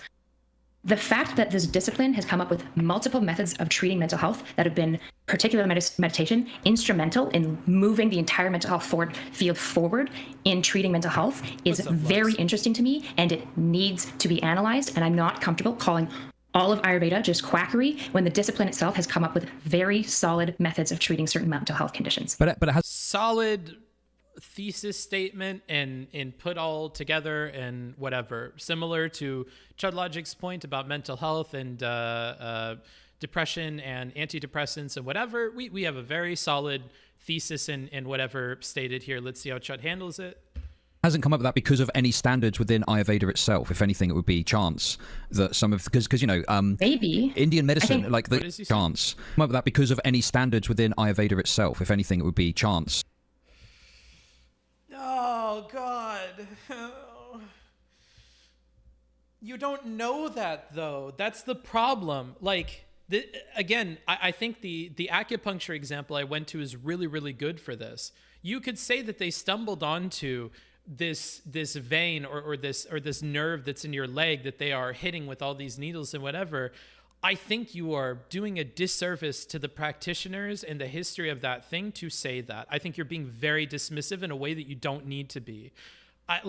To just say that it is all up to chance, as if these people didn't work through trial and error in a similar way to our doctors now to discover these things, I think is incredibly dismissive, especially without like a deep understanding of the tradition and the practice that these things are coming from. Like, and it's unnecessary. We don't have to do that. We don't have to say they got lucky and they happen to stumble upon things that are right every so often. Medicine works like that all the time. We stumble on things that happen to work by throwing what's at the wall, like everything we have at the wall, and seeing what sticks. Like the differences in how we handle and process the data that comes from those experiments, right? Like the differences in a more structured approach to that, where we put forward a hypothesis at the beginning and then we test that hypothesis and we go through our results, right? It is, the process is different. But to say that there was no process and that it just so happened to be chance that they had come across anything that just so happened to be useful, I think is just like not, it is just so dismissive. I don't think that's necessary to do at all. It is swinging way in the opposite direction of like shitting on this stuff. And I just don't see why we need to do that. I don't really like this at all. And again, it's like when we were talking about having the extra information behind why certain parts of the practice are performed, like it can help us to make new discoveries when we look into why certain parts of those practices are working. We talked earlier about the acupuncture hypothetical, where like maybe there was a nerve that they were hitting, and that's why that particular needle order works. And then we look at their thing and they believe there's a chakra line there, and we look into it and we actually find that there's a nerve line there. Like, oh, okay, well, there's a nerve that runs from the bottom of your back to like the tip of your toe, and these needles are all hitting on that nerve. So rather than imagine it as like chakra lines or something like that, we can have a more like physical understanding of it now that we know what nerves are, and now that we have this modern medicine. We're always building on stuff. We're always building on information. So to throw away hundreds or thousands of years of trial and error and history and tradition and whatever, I think could do us a disservice in finding medical reasons for why things are working now. And that's what Chud is not giving any credence to, and that personally bothers me about his coverage of this stuff. It's just very, very dismissive of like how these different traditional medicines have like arrived at these practices and stuff. I don't know. Just a question, and I'm done breaking the rules. Should we give the Nazis their due for literally improving the lives of their people? What are you on about? I'm gonna put you into a timeout on YouTube, because every time I read what you're saying, it's kind of nutty. So just be more careful. I'm not even going to try to understand what it is that you're asking me. Let's just try to chill the fuck out here. Yeah. That some of, because you know, maybe Indian medicine, like if you go back and look at the start of it, like they talk about how you know, the gods themselves came down and told you know, the first practitioners how to engage in medicine.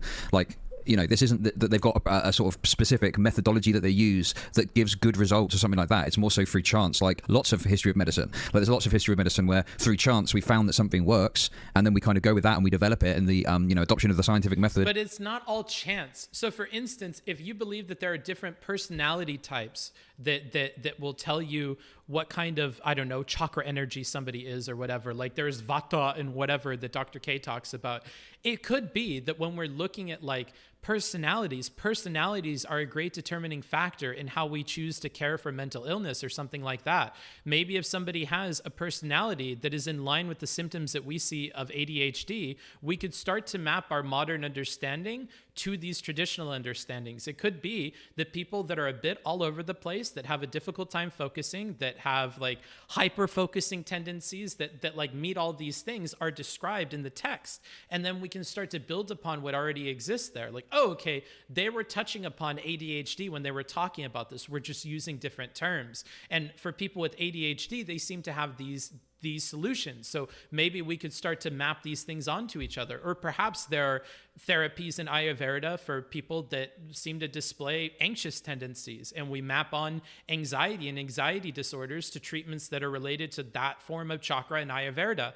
That's why it's important to keep it in the context of everything else, or at least to not throw it away entirely, because if you don't understand why it's working entirely, you don't understand what parts of that culture or that tradition or that practice are necessary to make the thing work. It might be that what is required to make some of these practices or therapies work is to tell you a story about why they work. It could be that in order to get that effect on people, people have to buy into the idea. It could be that over the course of hundreds of years, the Ayurvedic practitioners have fallen upon or stumbled upon or whatever stories that seem to work with people, that when you tell the people those stories and then you engage in your intervention, it leads to better results. But it might be that if you don't explain to people the whole story around how you're categorizing them and whatever, you don't have the outcomes that you're getting with the people that were explained the story. When you don't understand how something is working, you want to be careful about removing it from where it's coming from.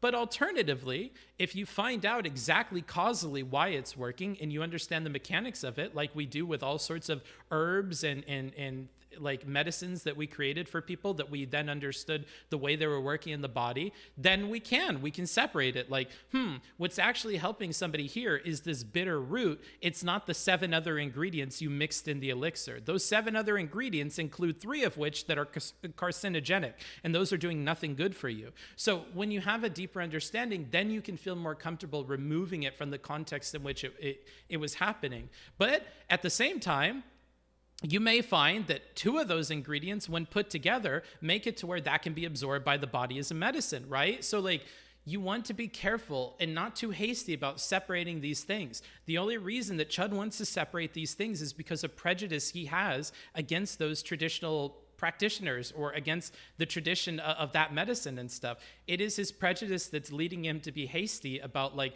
drawing conclusions about why things are working or why things are not working, and that's going to be a problem. If you want to be scientific about it, you have to take a neutral stance, like the chatter had said earlier, and figure out what's working and what's not working, and do it that way, right? Like, until you have a deeper understanding, I don't think you can just pull the whole thing out and expect that it's going to work independent of these other things, because you don't have an understanding of why it's working for people, right? Like, it could be that the reason why Dr. K is successful in his therapy sessions is because he tells you this whole story about there's been this practice that I do that's from India, woo, and we have classified people in these ways and whatever, and it could be your faith and confidence in buying into that helps you get over some of your mental hurdles. And it could be that some mental hurdles, like some kinds of depression or some kinds of anxiety, are just completely in your head. They have nothing to do with like physical things in your body, or if they do, fixing those physical things and handling it at a physical level is so much more difficult and destructive to your body that it's better to just talk people through it and handle it at a larger level, right? Like, it might be that if we have 2 solutions, like, oh, it's this receptor in your brain that's causing it, but there are 2 ways we could handle it. We could give you a drug that is going to make your penis not work anymore. You go to bed at 6 a.m. every day, and you have all these other problems. Maybe you shit blood or something like that, but it'll fix the receptor. And then alternatively, we can somehow influence that receptor working or not working by telling somebody a story and then making them feel good, or by cuddling with them in a bed so that they release a chemical in their brain, or a gazillion other things. Maybe some people just need to get laid. I don't know. You know, like, if we begin to find that there are other less invasive ways of fixing that thing, then we'll pursue those, right? We want the best outcomes for patients, and we need to be more exploratory, I think, with things we don't understand, and more open to figuring out why they're working. So I hope all that makes sense. I'm feeling stressed. Let me impale myself with 1,000 needles, Pepega. Can someone here mention that many pharmas are usually a teensy bit more better, not at all necessarily bigly differences? Ask your doctor if hardly any more. What are you even talking about, bruh?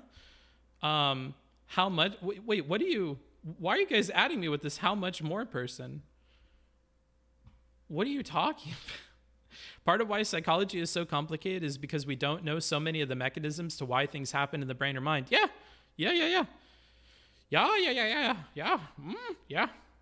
Prescribe orgasms? Maybe, bro. Maybe. And empiricism has enabled us to put rigorous testing on these things in order to confirm that it works. So again, but the I just don't empiricism see... goes behind to show why we figure out the etiology of why these chances worked, and there seems to be something going on that a discipline is consistently finding certain things that are also empirically sound.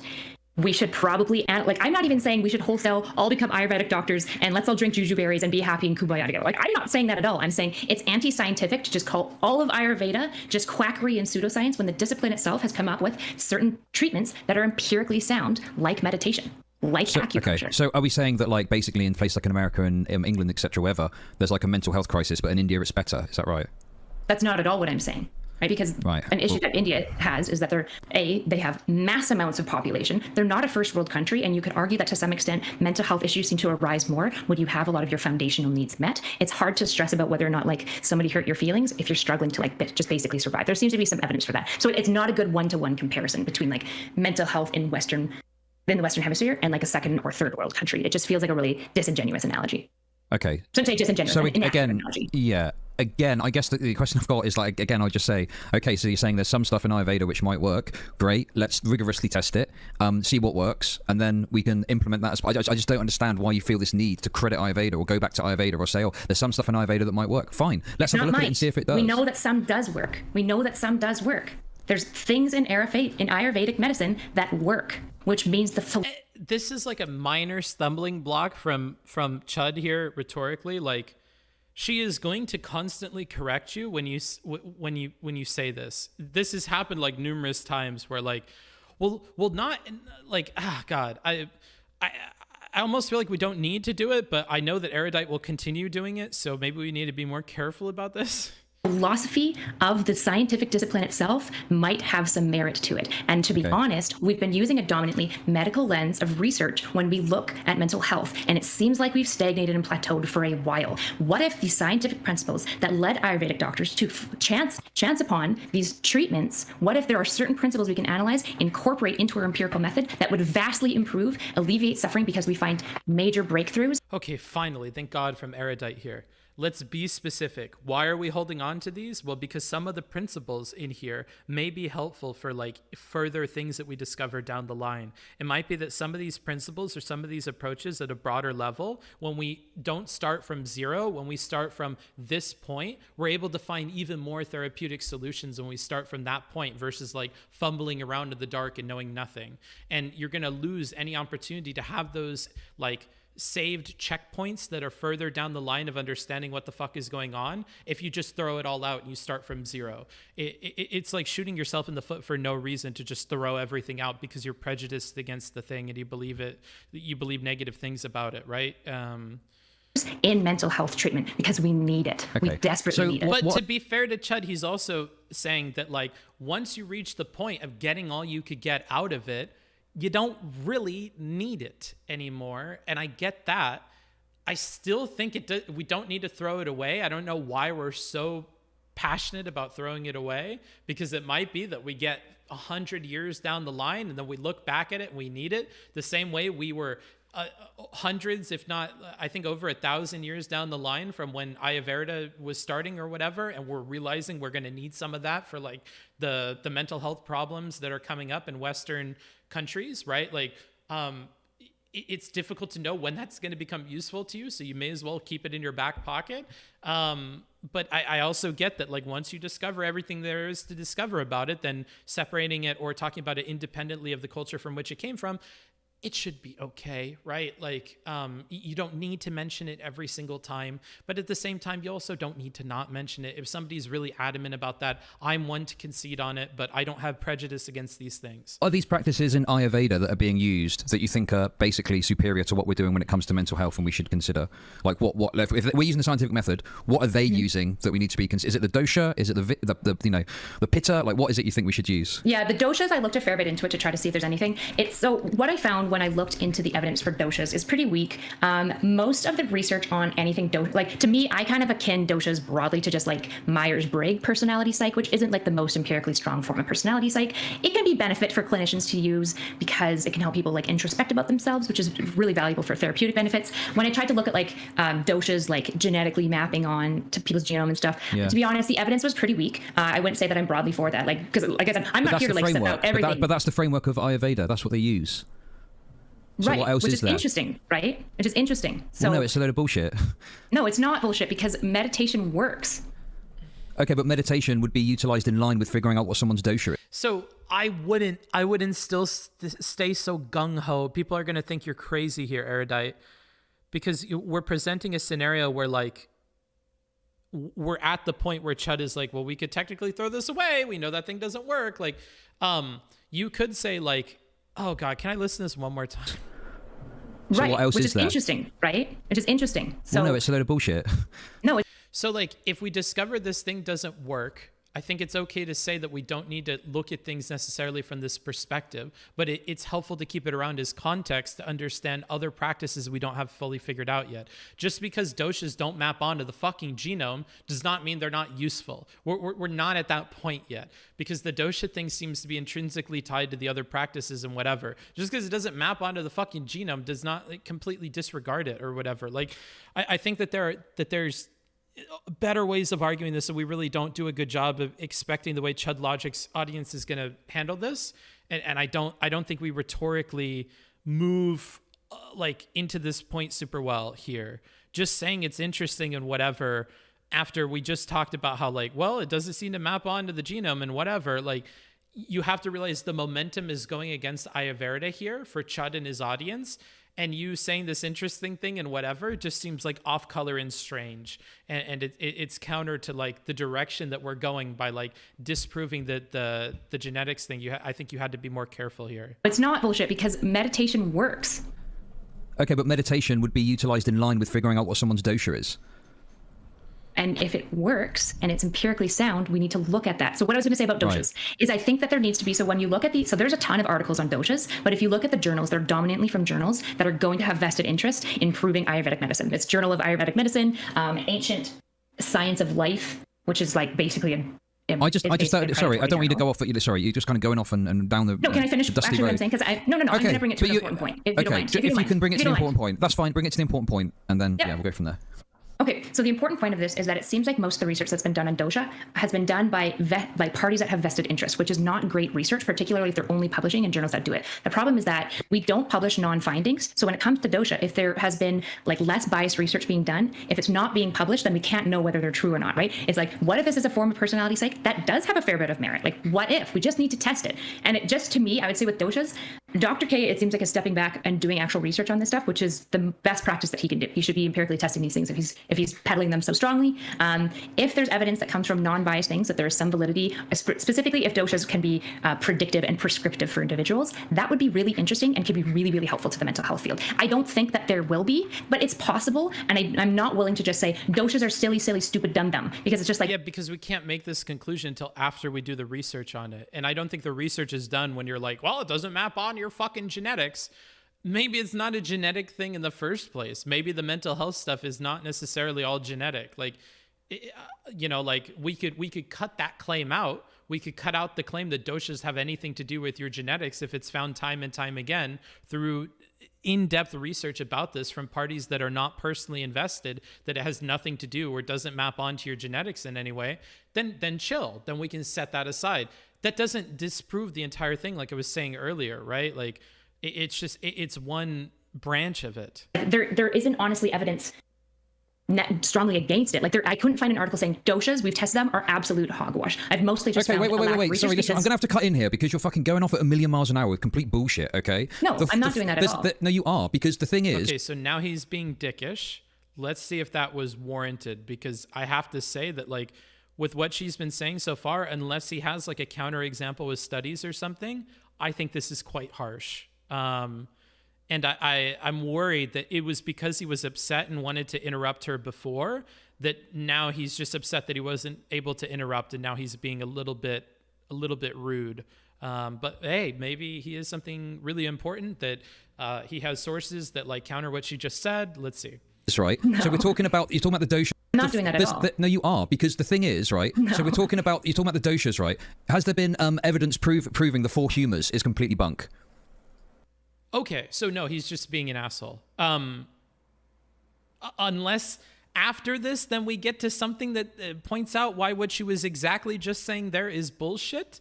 He's kind of just being an asshole. So let's see. Maybe he's not being an asshole, but I think we're entering just he was being a dick here territory.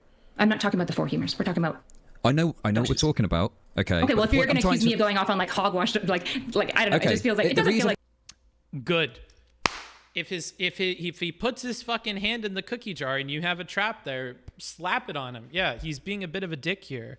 And he was making fun of you for going off on random stuff, but here he is pivoting to humors and stuff like this. So yeah, I think it was good to slap him on the wrist about this. It's good engagement.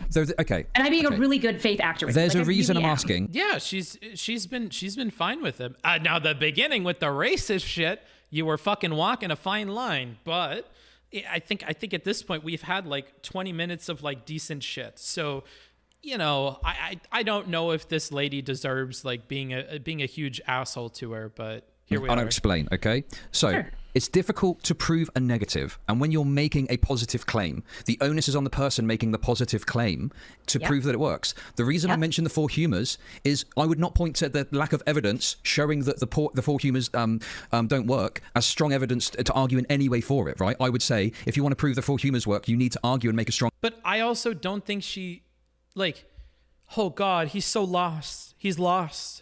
Okay, so if he's upset at this point, he might start performing really poorly from here on out, because when Chud gets upset, he becomes a really, really bad debater. That's why when I talk with Chud, I always start the beginning with fucking with him. If you want to know Booksmart's low-key, underhanded rhetorical strategies, I try to piss Chud off in the beginning of talking with him because I think it puts him on a bad foot for arguing. And he becomes a very poor argumentative person when you do that. So I'm concerned that from here on, he's not going to be nearly as on point with this. But she already explained that there are parts of the Ayurvedic practice that work, that are substantiated by evidence and whatever, and that's why we were at the point of talking about we don't want to throw out doshas because doshas are related to the parts of the Ayurvedic practice that seem to work. And your mention about the genetics doesn't really disprove the dosha thing, and the dosha thing is still tied to what I already said. We have empirical evidence for working, right? So she has already given you this. She has offered to give you sources for this. You have not contested this. So your description of the way that things have been happening is false. So we're running into that problem here. And that's why I'm saying maybe he's getting lost. He's kind of forgetting how the conversation was going, and he's forgetting the points that she was bringing up. Now, here is going to be the difficult thing is Erudite has to work with that in some way. Either she needs to bring up those points that she brought up before, make that clear to the audience, or take advantage of this moment with Chud and make him look bad. There's quite a few different ways that we could handle it from here. Let's see how she handles this side of Chud, because I don't think she's had to handle it up until this point. There have been little things here and there that have been a bit dickish, but now we're entering into frustrated chud mode, and I'm interested to see how she takes this. Case for it and prove it through rigorous scientific method. And I'd make the same point about dosha. If you want to prove to me that dosha works, you need to take the steps to scientifically prove it. You've admitted that hasn't happened yet. I haven't admitted that. I said there is evidence for it. The problem is that I feel like it's biased evidence, and I would want further research to confirm it. Fine. If I look, yeah, like even this point he gets wrong, and good on her. I like that we're seeing emotion from her to match his emotion here, and that she is not getting lost in the sauce. She's still focused on what she was saying before. Good stuff. Hopefully she doesn't lose it, because I hear her getting emotional and upset too. Fair. I mean, he was rude to you at that very beginning thing, and now we're getting more and more rude. Let's see how this goes. Looked up doshas. I can find 10 articles proving that doshas are valid. That's not the problem. My issue is, I would argue, it's weak evidence. So if they want to convince me on doshas, I need more. What you're saying is there's no evidence for doshas, and I'm like, that's not actually true, because even if it's a vested, like, exactly, like, I think her and I are being a lot more careful in trying to be scientific, and maybe this is back to the thematic thing you guys were mentioning at the start, that she is taking a more scientific approach and Chud is not. And this gets back to when I was talking about Chud being prejudiced. Chud wants to throw things out very hastily because he doesn't like what the thing is on its face. He's not being scientific, even if he tells you he is being scientific, because the scientific thing to do would be to withhold judgment until you have enough evidence one way or the other to make a conclusion about that thing. If you don't have if you don't have solid evidence disproving the thing, you can't offhandedly just disprove it. Like, the way he's talking about how arguments work, that if you make a positive statement, you have to give positive evidence, whatever. That's fine. She gave positive evidence for the parts of this that were positive, but the same also applies for negative things when you're talking about scientific practice. Like, you can't just offhandedly dismiss things without having some kind of scientific reason or some kind of study or some kind of evidence to support why you're dismissing that. And that's what's missing here, is he's expecting it one way, but he's not seeing that it works the other way too, and he's missing the evidence there. So, I wonder how clear this is to you guys, or how clear this is being made in the conversation. I love how our man JP kept spamming Chud as a moron through this exchange. He's the medical version of a strong atheist rather than a passive atheist. Sure. It's not scientific to claim something is bunk without applying the scientific method to it. There you go. That's a concise way of putting it. Chud needs to learn to say there's no good evidence so he can argue if those studies are good. Sure, that's another way he could handle it. Even if it's a vested interest journal, you still scientifically can't just say that's garbage research, they just made it up, right? You have to trust the empirical process. So if it is the case that they've made up all of these like hundreds of articles on doshas that are vested interest, we should research that. That's why I'm saying it has weak quality evidence. Okay, well then research it and we'll prove it, and then we'll have a Dr. K is. Dr. K is. But he was making claims, right, on stream, saying that it's scientifically backed when it wasn't at all. He's making it up. It's not scientifically backed. At best, you can say there's some studies which have got some concerns about the vested interest or about the quality of the study. Good. And now we're pivoting to focus on Dr. K, which I think would be better than focusing on Chud. Now, if you want to make Chud look bad, you can continue to focus on Chud and set Dr. K aside from now. But Erudite's been pretty passive through this conversation, so I think she'll focus on the Dr. K thing here, and then we'll focus on that. Kind of two options there. Make Chud look bad and focus on what Chud just said that was dumb, or focus on his point about Dr. K, which sounds like emotionally where his dismissal of Ayurveda is coming from, or they're linked in some way. So if you want to handle the trauma that's kind of led Chud to be super duper anti this thing without a lot of evidence, maybe you're going to have to start with the root of it, which seems to be the Dr. K point. So let's see. Or something like that maybe says more research is needed, but he's going on saying it's scientifically backed, right? That's wrong. Oh. If you have some clinical experience with it, that is the beginning process of empiricism. It doesn't mean that it's proven fact, but case studies aren't nothing. It's how you begin thesis generation. Clinical experience. Right? That's wrong. More research is needed, but he's going on saying it's scientifically backed, right? That's wrong. Oh. If you have some clinical experience with it, that is the beginning process of empiricism. It doesn't mean that it's proven fact. Okay, so to explain what she's saying here, because it might not be clear to you, even I had to rewind it. What she's saying is like clinical experience, as in Dr. K's personal experience using this in a clinical setting. So if Dr. K is using Ayurvedic practices or doshas or whatever to explain and communicate mental health things to people, and he's using that in his therapeutic practice, and it is having results for him, that might be part of what he's basing it off of. And she's saying that's a start. You're observing something in your practice, and you have case studies for it, and that is the beginning, right? And then you want to figure out you're going to want to change some variables to see how deep does that go. Is it just a me thing, right? Because that's what her theory is. That's what she put forward at the very beginning, is that I think it's actually other parts of Dr. K's practice and not the Ayurvedic lens that he has that is leading to these beneficial things. That goes against the point that she made about being dismissive about the practitioners and where their ideas come from and whatever, but we'll set that aside. You're going to want to look at this in a bunch of different ways, change the variables, isolate some things, and figure out what really is the meat and potatoes of why this is working. What is the meat and potatoes of why you saw positive results in your clinical experience, right? Because it might not be the Ayurveda. It might be something else. It might be the tone that you have. It might be the structure of your discussions with people. It might be the things in their past that you choose to focus on. It could be a million different things. Just because you're having these positive experiences with clients and you are following an Ayurvedic framework does not mean that the Ayurvedic framework is necessarily what's leading to that. But if you're having positive results, it's worth to continue looking into that. Is it the Ayurvedic practice? Let's try and change some variables around to isolate what is working here and what isn't working here. And yeah, if you see promise in that, pursuing that makes sense to me. I don't think that's a foolish endeavor. If you're seeing use in your private practice, if you're seeing this thing that might be working, then looking into it makes sense to me.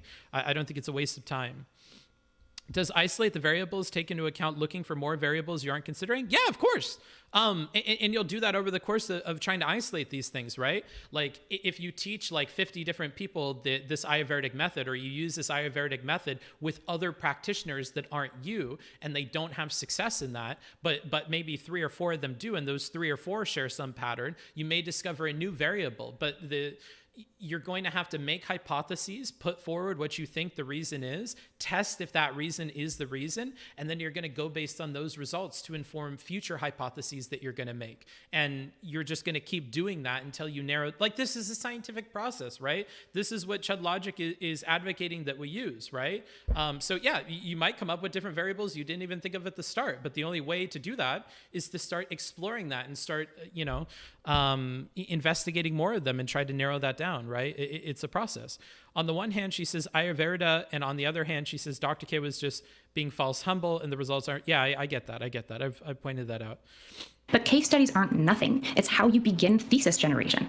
What, case study on an individual patient? Like that's well, if you have a bunch of doctors giving clinical experience, what is he well, if in thesis generation.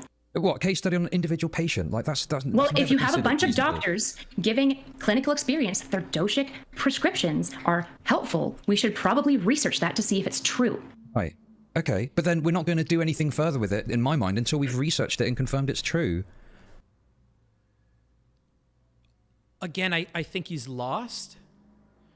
What he's saying doesn't make, like, if you saw through your case studies, through your individual, like these individual practitioners are having some success using this strategy and they think it's a strategy that's doing it, you're going to keep doing that thing or doing individual parts of that thing to figure out what part of that thing is working, if any at all, right? Like, I don't understand why he's saying then you don't use it at all until you know. Like, you only know by using it and by narrowing down. Like there's a process to this, and the process necessitates that we use the thing, right? Like, I don't really get this. He has a point about being clear that it isn't scientifically validated. Okay, but I don't think that's what he's saying here. Yeah, it was super ironic that he's talking about the scientific method, but doesn't see how the scientific method is being applied here. Yeah, I think it's frustration is like stopping him from seeing like second and like third level zoom out what is going on with the conversation because he's frustrated. But I feel like we're getting him back a little bit. I feel like he's cooling down a little bit. Chud is missing the hypothesis part of the scientific method. Yeah. Just curious, have done any post-grad paper writing by chance in your professional capacity? Yeah. Well, no, post-grad stuff, not really. Not anything like official or whatever. I think one of his problems is that Dr. K isn't clear on the science. Maybe, but I don't think Chud is making this point very well, if you think that's the point he's making. Self-reported anecdotal is not the scientific method. That's not what's going on here. So if anybody else is of the same mind of player 2 is join, which, by the way, happy to have you, player 2. Welcome to the game. It's not self-reported anecdotal. It's case studies. So So let's say I am a therapist and I see 20 different people in the month, and I have a certain approach to my therapy sessions, and I see that, oh, with 15 of the 20 people that I'm using this on, it is working. This isn't self-reported anecdotal. Self-reported would have to mean that the patients told, like, when you're saying this anecdotal thing, I feel like you're trying to be dismissive of what is one of the key parts of looking into psychology. Like, one of the key parts of psychology is case studies, individual cases of people who we have diagnosed with a problem and who have undergone treatment for that problem, right? And with some things like maybe chronic pain, or some things like maybe treatment-resistant depression, you don't have like a ton of people who have been like adequately diagnosed with this, who have then also had research done on them that was like logged and published and whatever. Like, you kind of are dealing with a segment of the population and a further segment of the population, then a segment of that population that you were able to do research on, right? Like, it gets increasingly small. So these are actually really, really important in psychology, maybe more important than they would be in doing arguments on Twitch, right? Like, if you're saying, well, in my town, I look around and all these fucking Mexicans are hired everywhere, doing every fucking job under the sun, taking away jobs from our fucking Americans or whatever. I know this guy named Raul, and he fucking moved over here and took all this fucking healthcare. I think that there's a million Rauls out there fucking ruining this country. That is very, very different than saying like, oh yeah, I'm a clinical professional and I do therapy with people, and I actually find that in my clinical profession, I get a lot of benefit out of talking with people about Ayurveda and using that as a framework for handling therapy with them. These are two like very, very different things. And even talking about the individual case of why and how that Ayurvedic practice was working for you with that one patient is very, very different from your anecdotal experience about the effects of some policy at a governmental, institutional, super duper large level that you saw in your hometown without any other information about that person's life, right? Like, these are very different things. So when we're talking about anecdotal, I know what you guys are thinking is debate people, and I want to be very, very careful about that. Like, case studies are very, very important in psychology. So don't be dismissive over one case study that says something, or like, in order to be dismissive of it, you need a vast number of other case studies that prove that what the hypothesis was for why this one was working is not true, right? You don't want to dismiss it offhand as a one-off, right? Because the only way that you know it's a one-off is by comparing it to other examples of things happening differently. Every single individual case study is going to be important for drawing a larger picture of what this mental illness is, how do we categorize it, and how do we treat it, right? So all this is super important. I don't think we've gotten there yet. What is the bed sheet thing?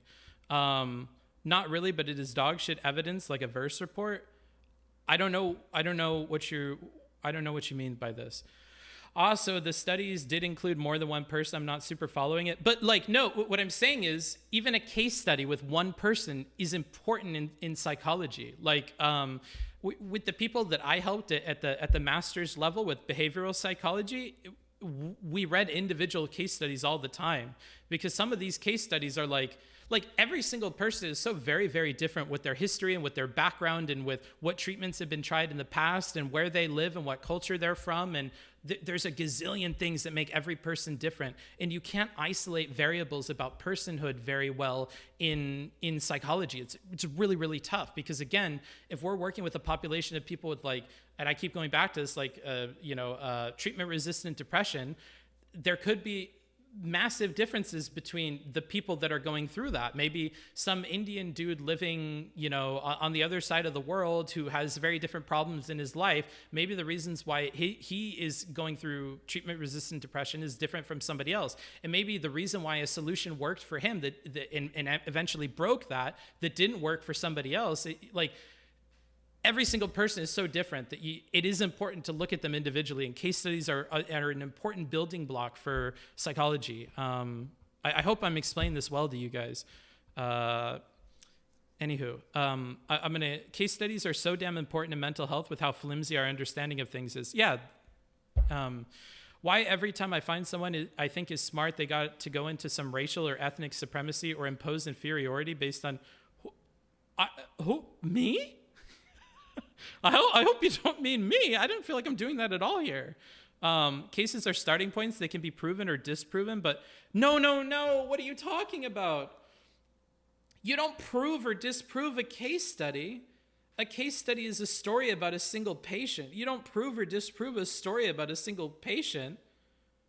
It's like if I told you that if we wanted to talk about something called world history, we have to have the history of individual countries. And you're like, well, the individual countries can be proven or disproven. Their histories can be proven or disproven. Like, what are you talking about? It's not about proving or disproving an individual case study. A case study is like the history of a patient, their treatment, their background, everything else. And then we try to find similarities between different case studies. Like, I feel like my brain is gonna hurt explaining this, because I feel like we're all, or a lot of the people that are making it difficult for me to respond to them are operating at like a very like low level understanding of this stuff. So maybe I'm taking a bunch of stuff for granted when I'm talking about this.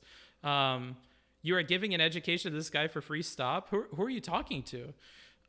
In my training, we talk about how quantitative studies are important for understanding general trends. Qualitative work, like case studies, are helpful for understanding theory. Yeah. If you ask a psychological researcher to prove or disprove something, they would laugh. Didn't the Indian Medical Association themselves call it pseudoscience?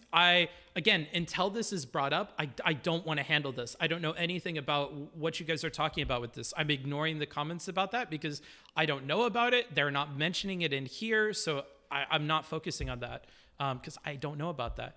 You're the low-level idiot. You're lucky I know who you are. Otherwise, that would have been, I would have just banned you, Lux. I was so close to just like tabbing out and banning you. I'm operating off of like a very small bit of patience here because I feel like I'm exerting it to explain what I feel like are very basic things about psych that you guys are saying very confident things about that are not correct. Sorry, I meant that case studies give us a hypothesis to be proven or disproven. Not necessarily, but maybe you could make a hypothesis based on a case study. This is like saying a color gives us a picture that we can create or not create. Like, these things are like adjacently related, but you're using terms that you're like mixing, you're word vomiting. Okay, anywho, I'm going to continue with this and try and focus on this for a little bit. But if there's clinical experience, if there's even one case study, even if there's weak evidence for doshas, technically it's empirically backed. No, I don't agree with this case. I don't agree with this case study thing at all. I don't think one. Well, I'm not using case studies. I can just show you the image I have of multiple peer-reviewed articles. Because what he talks about. So when you're referring to Dr. K, he's talking about basically more or less his experience of not his experience. He's had, I think he was talking about he had a bunch of Ayurvedic practitioners in India that predicted how COVID would influence those people, right? Right. Okay. Okay, so that's why I'm talking about individual case studies, because in that case, that would be clinical experience. And if they documented it, that would then be labeled as a case study if it got peer reviewed and published. That's what I'm talking about. But case studies are considered to be the most useless part of like medical, like, okay, you know. Wait. What? Oh God. Hold on, this has caught me at a moment where like I just spent a bunch of time with you guys explaining this. So can I take a little bit of a break? Just like a 2-minute break. I'm going to go pee. I'm going to play a little bit of music. Again, if you guys want to move off of this and see Destiny cover it, he may be much better at arguing these sorts of things. Over here in the corner, there is a donation goal for that. If we hit that donation goal, I would be happy to continue and talk about Destiny versus Pisco and cover that. Otherwise, I think we'll wrap up with this one for the night. We've been covering it for a while anyways. But anywho, I'm going to go pee real quick. I'm going to grab some more water. I'm going to do some breathing so I have my patience for handling this remark. And then we will get into this here. It's a timestamp people should skip to. Yeah, I'm going to put this as 52:20 and mark this because this is important. This case study thing I feel like is important. Okay, cool. Lol, Chud just gave Bookie an aneurysm. Yeah, You need to smoke. I heard you. What? What do you mean? Anywho, sorry. I'm going to go to the waiting screen. I'm going to play a little bit of music for you guys. And again, I'll be back in a couple of minutes. I'm just going to go pee real quick. Bum, bum, bum, bum, bum.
All right.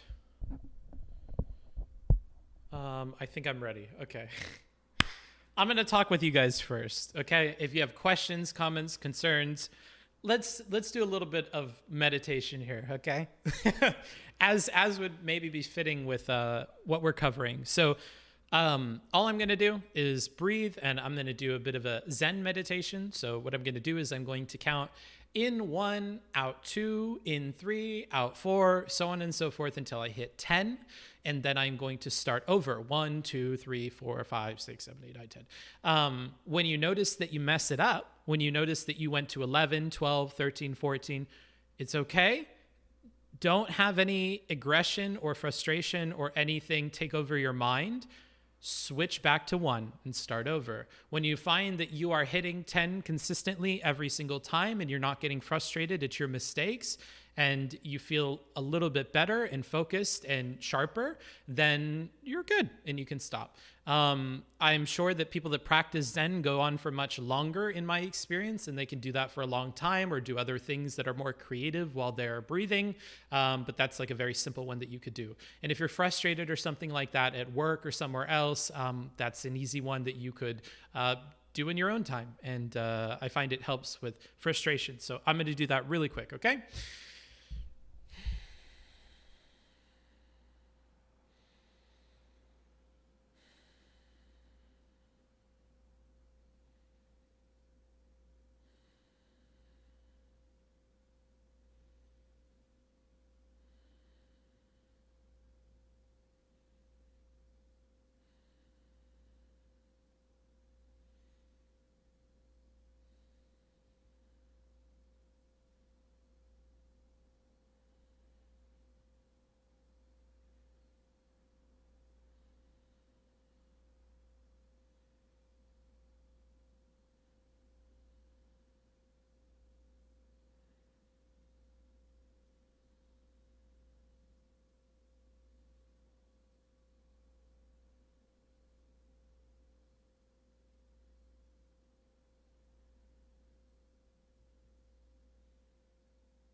And I don't want to keep you waiting around all day, so just doing that, and then I'm good. That was 3 rounds of it, so you haven't got the fucking minerals, mate. Booksmart's practicing pseudoscience. Well, maybe, bro. Let me go ahead and put this in front of me, and I'll handle seriously any questions and stuff that you have. Are you good at math? No, I'm awful at math. The chakras of this room is all fucking misaligned. Imagine thinking this is meditation. Yeah, you got me, bro. He's got Columbia on his hoodie and he's meditating. Get him, boys. What? I'm going to try to find serious things to read and respond to. Being biased towards Erudite in this debate, Chud would not approve. I definitely have a bias towards her, but that's because we come from similar practices and stuff, probably. Let's see here.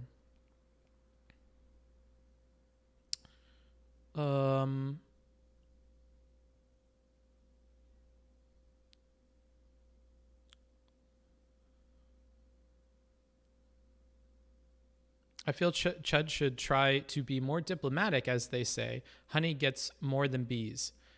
Honey gets more bees than ... Yeah. Here's the problem is, and this was brought up at the beginning of the stream, the way that Chud views debate, the way that Chud views his channel, the way that Chud views his platform and what he's supposed to be doing is that he is only here to entertain you. It does not extend beyond that.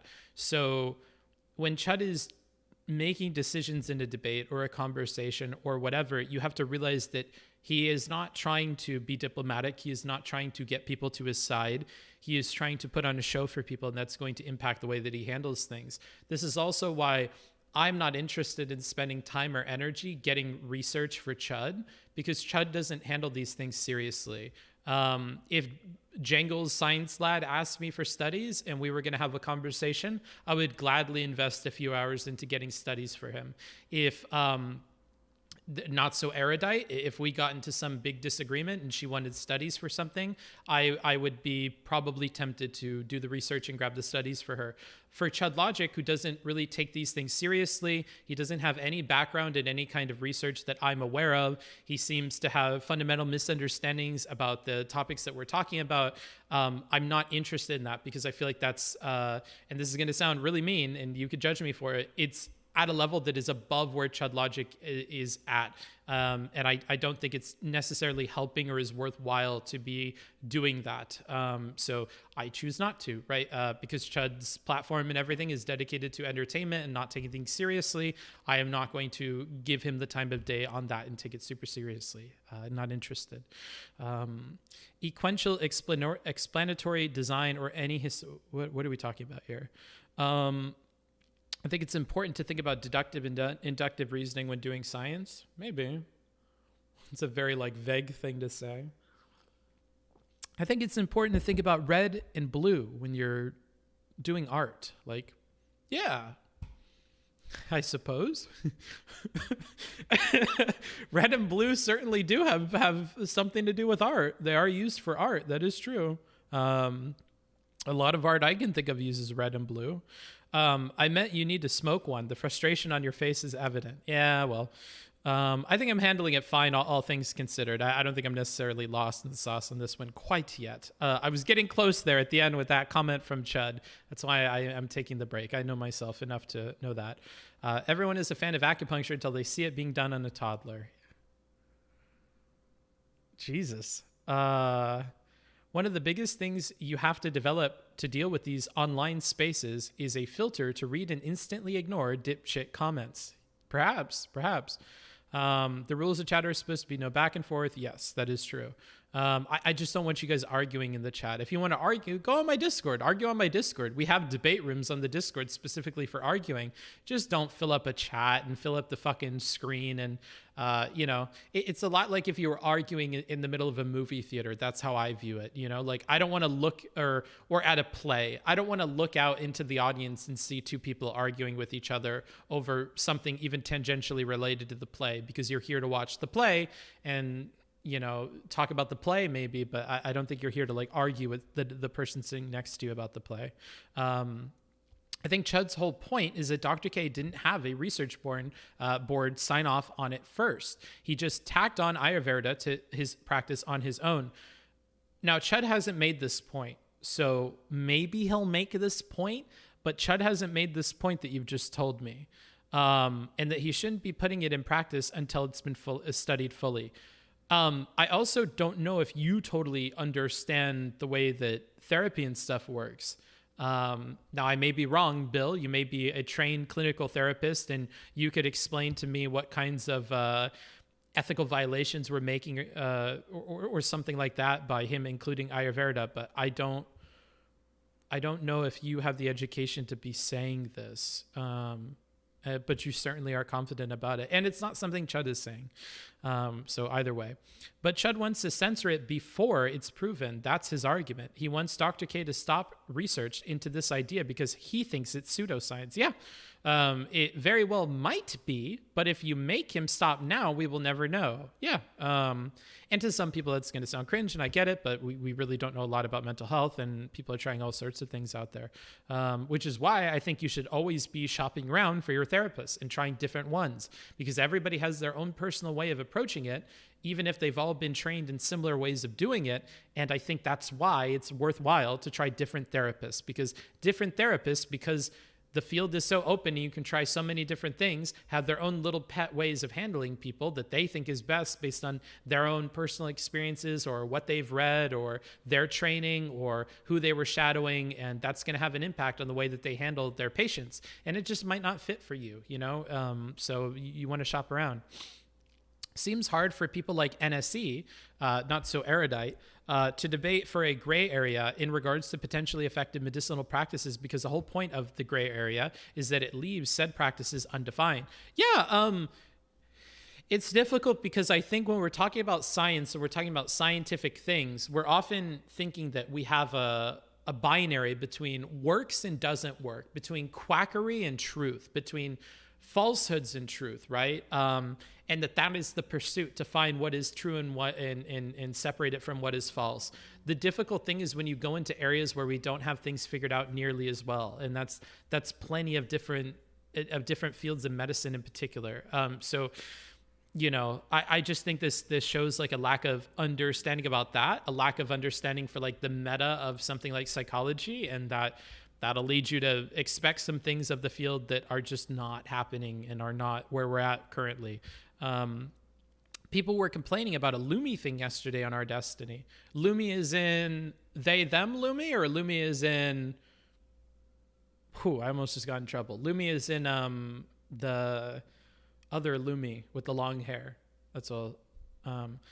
Which Lumi? Who's getting in trouble? Now there's multiple Lumis on this platform, so I always get confused. When I hear Lumi, I think of like Lumi Roo. I don't know what the other Lumi's name is. It's Lumi something, I think. Lumi Tuber? Is it Lumi Tuber? I don't know. Yeah, Lumi Roo is one of them. It was Lumi Roo. Okay, got it. Booksmarts, I feel like you're correct at him fundamentally misunderstanding a lot of stuff, but him not trying to feels bad faith. Gotcha.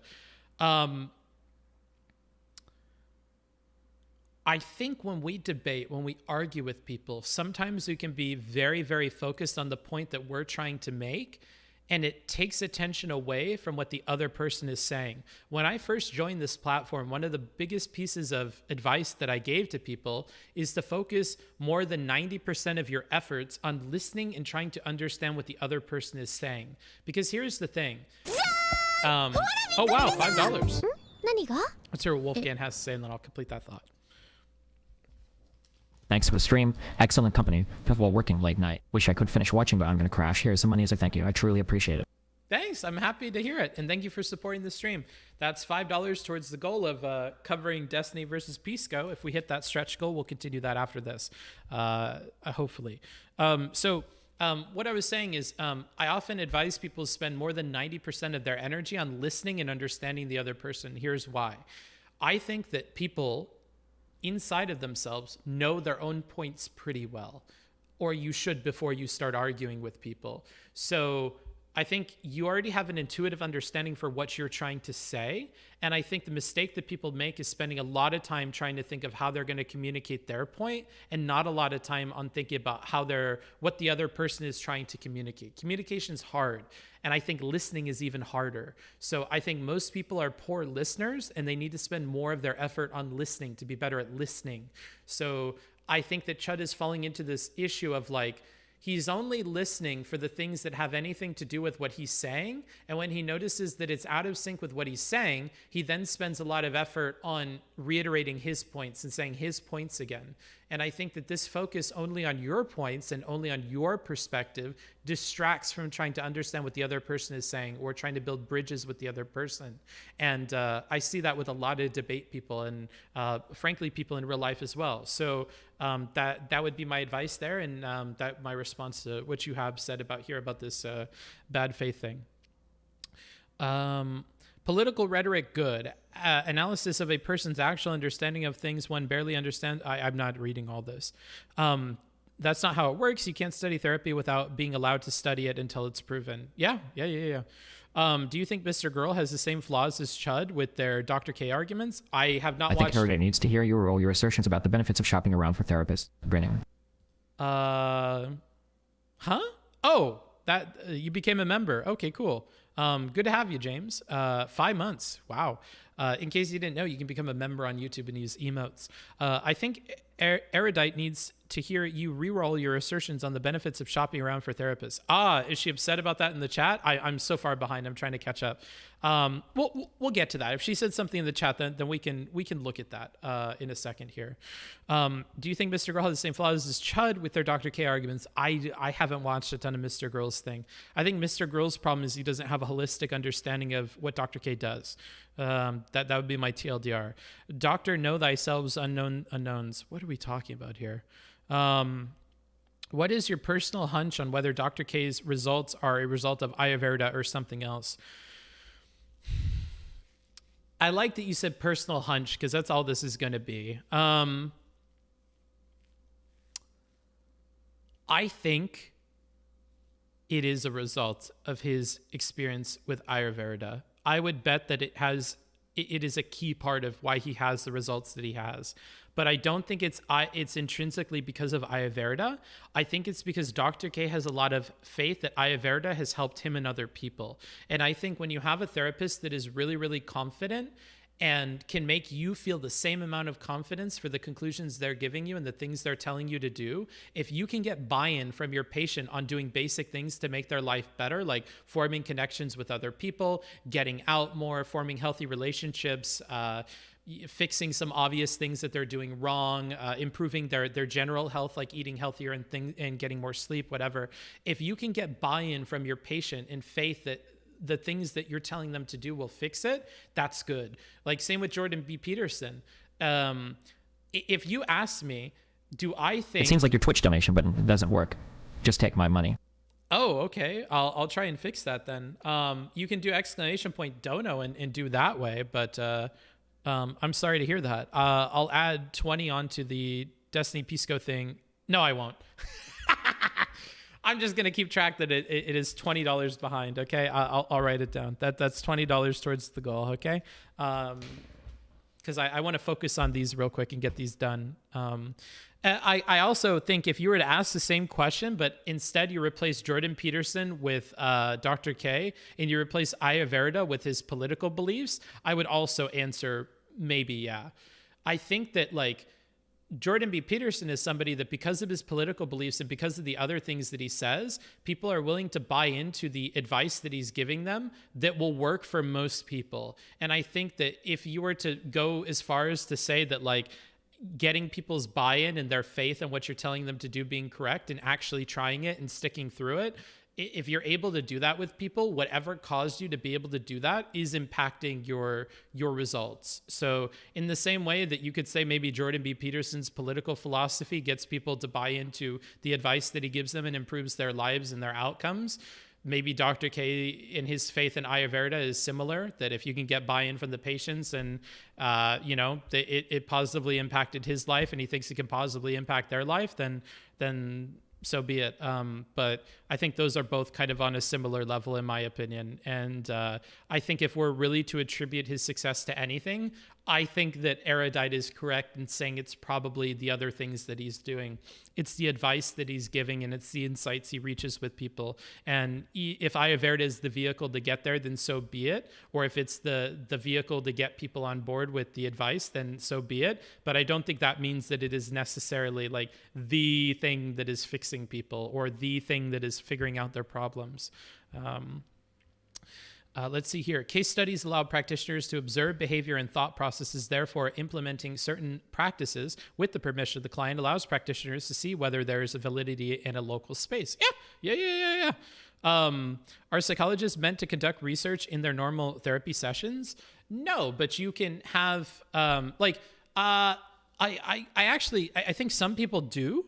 But you can look back on your therapy and your personal experience to write books and stuff about it. I believe you need patients to like sign off on if you're going to like publish a case study about them or something like that. I believe you do have to run that by them. But I would say that plenty of psychologists are using their normal therapy sessions or therapy sessions in general to inform their research. But I'm pretty sure there is a formal process you have to go through to like try and publish a case study about, somebody's therapy. And at that point, is it a normal therapy session? Maybe not. Should the patient be made aware that their treatment is experimental? Yeah, for sure. Although it gets weird. I would say for sure with an asterisk. I think many guys think about depression as a debuff, like in an RPG, and not as a way to experience the world. And maybe it's this explanation of debuffs and video game terminology that actually makes Dr. Casey a lot of success. In the same way that Jordan B. Peterson couching everything in his political and philosophical beliefs might help people to better understand the advice that he's trying to give them, right? So like, I think you could say maybe Dr. K's experience with video games is a key part of why he's successful in therapy. It could be a lot of different things. That's why I think testing and in isolating that is important, and exploring that further is worthwhile. Let's see here. I think that you guys said that she wanted me to re-roll something, but I don't see her message here.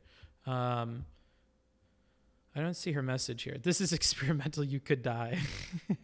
Watching the VOD, but just like there is a slippery slope fallacy, authority can also be used badly. Yeah, and I already said that.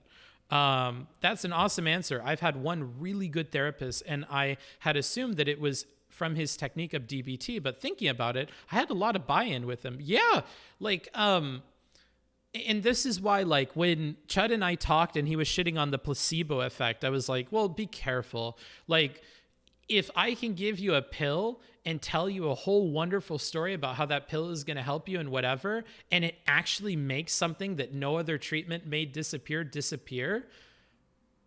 the story did that, but I don't think it's worth, because it's a placebo effect or whatever, throwing it all away, right? Same with this idea of buy-in and stuff like that. Like, maybe it is worthwhile to consider like the political or social commentary of your therapist when deciding a therapist. Maybe it ends up being that you have to have a personal connection with your therapist. You have to trust and respect them in order to have better results with them, you know, like, and I feel like that's not even a stretch. I feel like if you're doing talk therapy, it probably is the case that like having respect and connection at a human level with your therapist leads to better outcomes. Now, I have not researched this, but if I had to bet money, if you put me in a room with God, I would gamble on that being the case, because I that's how normal life works too, and people's advice sticking with people works. At Booksmart, she didn't say anything. I thought it would be fun to do a reroll. We haven't done one in a while. Oh, okay. Here's the reroll. I'll do it. I think that therapists are like an arranged marriage. And once you're assigned a therapist, or once you get a therapist, you have to make it work. I don't care if you think that they're homophobic or this, that, and the other thing, and they hate your guts. You have to stick through it. Any good relationship with a therapist comes from years and years of working through those problems, and you just have to submit. There you go. What an awful reroll that is. Oh, Jesus Christ. I worked with a neuro-oncologist that specialized in glioblastoma. It has no cure, so you are guaranteed to die in a few years. He would ask patients if they are willing to try experimental treatments all the time. Yeah, there you go. Okay, let's get back into this. Let's get back into the video. I think we're all set with that. I think I've answered more or less all the questions that we have. Let's chill out. Let's try to be charitable to Chud here. Booksmarts, but people will take advantage of people who use certain placebos. They'll go to quacks that make hemopathic sugar water that costs thousands upon thousands. Okay, so this is a point that Chud has brought up before. I'm not going to engage with what you're saying because I really want to get started on the ChudLogic video. And unless he brings it up, I don't want to waste time on it. We're 52 minutes in and we have like until 1 hour and 43 minutes until we're done with this. So unfortunately, I don't want to dive into this unless it comes up in here. Do you think Dr. K would take such a soft position on Ayurveda like Erudite did? No. Where it's replaceable with any story or placebo that speaks to the person? Probably not. I think he would be more amenable to that statement. Or would he take a harder stance? I think he would say that, sure, other things you could try might work. Other stories you might try might work. But I think this one in particular, I've seen a lot of success with, and I have a lot of faith in. I think that's what he would say. Bookfucker can't engage. Yeah, I don't want to waste a bunch of time. Wait, you would never use a case Can you study. walk me through? You need to prove to me. Can you walk me through? That's why I'm talking about individual case studies, because in that case, that would be clinical experience. And if they documented it, that would then be labeled as a case study if it got peer reviewed and published. That's what I'm talking about. But case studies are considered to be the most useless part of like medical. Like Okay, wait. you would never use a case Can you study. walk me through? You need to prove to me. Can you walk me through the steps Hey, of Books, hypothesis got a lot generation? of respect Do you for know the way that? you respond to chat. Well, no, I don't Honestly, know. consider people's opinions. Explain your points clearly and then patiently re-explain them when we don't get them. Raffle, I appreciate you. Slightly smiling face. Arigatou gozaimasu. I'm adding that 20 onto my list here because that's 20 that will go towards us continuing this talk or the stream for today. Thank you. And again, if you would like the stream to continue with these things, go ahead and click wherever the thing is. You can do ! dono. On YouTube, you could do super chats like we're getting here. Somebody said my dono button on Twitch doesn't work, so I'm going to have to fix that later. Fix Twitch dono, because I definitely need to be getting more donos this week and next week to help me in life because I'm poor again. Let me I'm going to actually edit the goal so we have it represented that we're this close. So we were at 25 plus 20 plus 20. So if we're 65,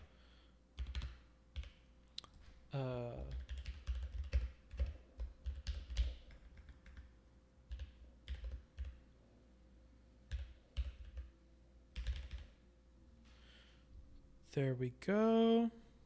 Okay, now the goal should be fixed and up to date, and I don't have to keep track of it anymore. But let me respond to what you actually had said there. Sorry if we're taking a break from the video to do this. And thank you, Galblade, for the subscription on YouTube. I do appreciate that. Hey, Books, got a lot of respect for the way that you respond to chat. Honestly, consider people's opinions, explain your points clearly, and then patiently re-explain them. I'm going to be honest with you. I don't do this all the time. I don't. I haven't been a good boy. I've been a bad boy. Ooh woo. I've been a bad boy lately. And I've not been doing that. I just get upset with people like every other streamer and then be dismissive of opinions that are counter to mine or frustrating or difficult to answer for whatever reason. I used to be way more patient and whatever, and I'm trying to make it a point to be more patient. Yeah, it just sucks because you get stun locked and whatever. I think what you have to do is you have to be patient with the people that you respond to, selective about which things you respond to, and then you need to be willing to like not give too much time to it. You need to keep in mind how much time you're spending on the chat. But when you do respond to the chat, you should probably be insightful. You should be patient. You should try and understand where they're coming from.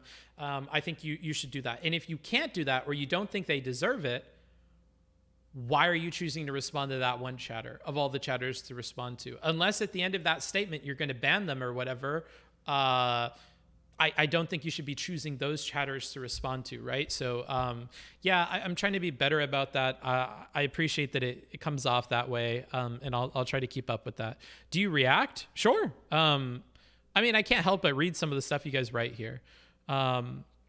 Come on, Booksmarts is doing some of the most important work on YouTube/Twitch political rhetorical analysis space. Yeah, how small that space is. Sub, prime. I'm also on mobile. The Twitter one worked though, so if it's me or the button, I got you. I'll check it later. Yeah, we're getting close to that 150. That's entirely fair. I imagine it takes a lot of energy. It takes willpower and patience. And I don't think a lot of people have willpower and patience. I've been meditating a lot more to help me expand that muscle. Here comes the pseudoscience. I really do think that meditating more and doing mindfulness exercises in particular helps me to stay more on track. And so maybe that's coming off in the content. I'm not sure. Because I've been streaming a lot of hours the last like 3 days. I've streamed every day, but I'm managing to keep up my composure. Hypothesis generation. Then what? You don't? No. You need to know that if you're levying these critiques. Why are you being so condescending? You've been condescending to me almost this whole conversation. No, to be honest. No, I haven't been condescending to you at all. You've insinuated that I'm fucking racist earlier, which I let slide. No, I didn't. You make a big I deal didn't out of it. insinuate. You absolutely asked me did. specifically. Oh God. Now we've lost track. He's triggered her. Oh no. Oh God. So is she being condescending here? Perhaps. I can listen to it again. I'm not the best judge of condescension, honestly, because I condescend all the time, and it's a common criticism people give me. So I'm going to be bad at this. Is she being condescending here, chat? Was she being condescending there? If she was, she was. If she wasn't, she wasn't. I got no dog in the fight. But now we're going to be bringing up the shit that she fucked up in the beginning with the implication that Chud was, being racist or whatever. And she can try to run away from it. But I think we established earlier how it's not crazy to kind of hold her feet to the fire on that. And she set him up to have that point. It was condescending, yes, but he made a strong claim right before acknowledging he has no idea what he's talking about. That's my interpretation is it's like if you said, that's excessive use of force, man. You fucking shot that guy. That guy had a gun and he shot at me. What the fuck do you mean? What am I supposed to do as a police officer if people are shooting at me, right? It's the proper response to the scenario that was happening, right? It is tactical condescension, maybe. She was, yeah, but it was definitely earned in this context. Okay, so it's the tactical condescension. Okay. I'm happy to land on tactical condescension. I think that's where we're at with this. And good on you to bring up the other point, Justin. I don't know if Chud was being condescending. I don't think that's the case. Rude for sure. I don't know if he was being condescending. About it, and I clearly said I don't think you're racist. No, I'm not acting like anything. I'm not acting in any way. Remind me, sorry, what are your qualifications? And now she's saying I'm not acting in any way. Oh no. Oh no. I think she got upset here. Wow, $20 from MJP. Thanks. Let's hear what you have to say. Appreciate your streams.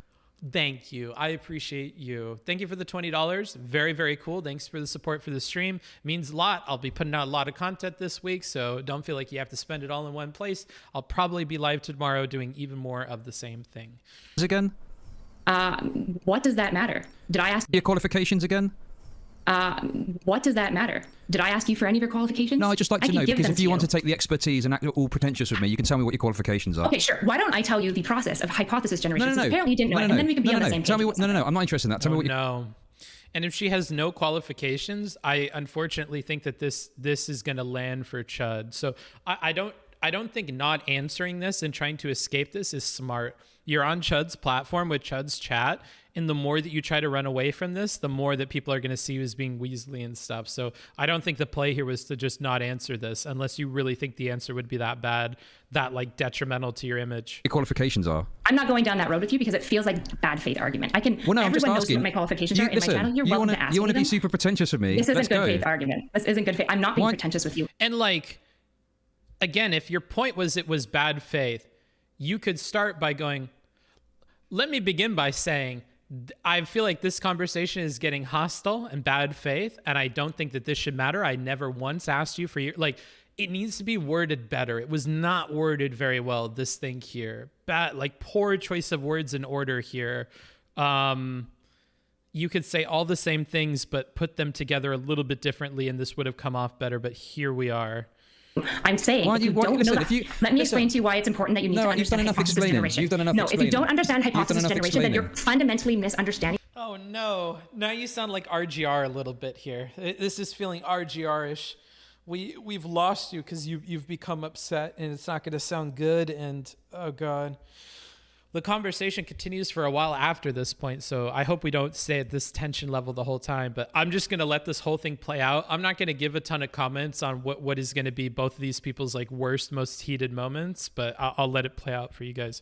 The arguments that I'm making. The arguments I'm making are coming from a scientific lens of the arguments I am making is coming from a scientific lens of what hypothesis generation actually is. Okay, you want to lecture me some more? Of course, go on. Off you go. Go on. What do you mean? Go on, off you go. Are you being very patronising to me? Listen, I came from a working class family, okay? I don't have like this, namby-pamby fucking education, right? I'm not an expert on anything, and I openly admit that. And you're being patronising, and that's fine. Which is fine. I'm not. The reason I'm not giving you my credentials is I don't think you need credentials to engage in good arguments because you can just look shit up. What I'm saying is that the reason it seems that you're fundamentally misunderstanding my arguments is because you don't know the process of hypothesis generation, which you can just Google. It's fine that you haven't. I'm not trying to say you're a big stupid dum-dum. What I'm saying. Well, no, you went what? What you don't know? That is very patronising. And listen, whatever. If you want to patronise me, that's fine. But if you want to be patronising to me, I want to know what your credentials are to give you the position to patronise.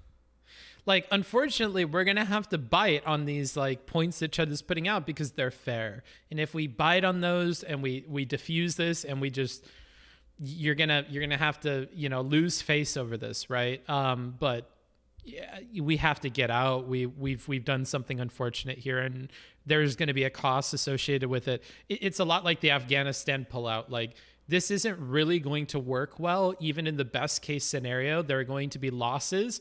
This thing is necessarily going to turn out poorly. It's just a matter of how poorly and how long and whatever. And so we just need to pull this Band-Aid off, and here we go. To me. To be honest, I would say no one has credentials to patronize anyone. So fair enough. I was being mildly patronizing. Continue. But to be honest, you've also been patronizing of me. So if not, I don't think he has, but we okay. Oh no. If she's worried that stating she doesn't have credentials would look bad, I would say something like, "I'm just as qualified as you are." Yeah, there you go. That's a response. you know, to be fair, again, both these people are frustrated. They're not going to come up with these shower thoughts or whatever like that we have, because we're chill, we're being chilling, right?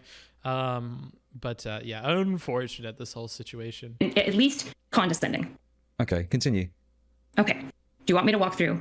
Yes, please. My argument I'm ready around... to be educated. Go on. Okay. Okay.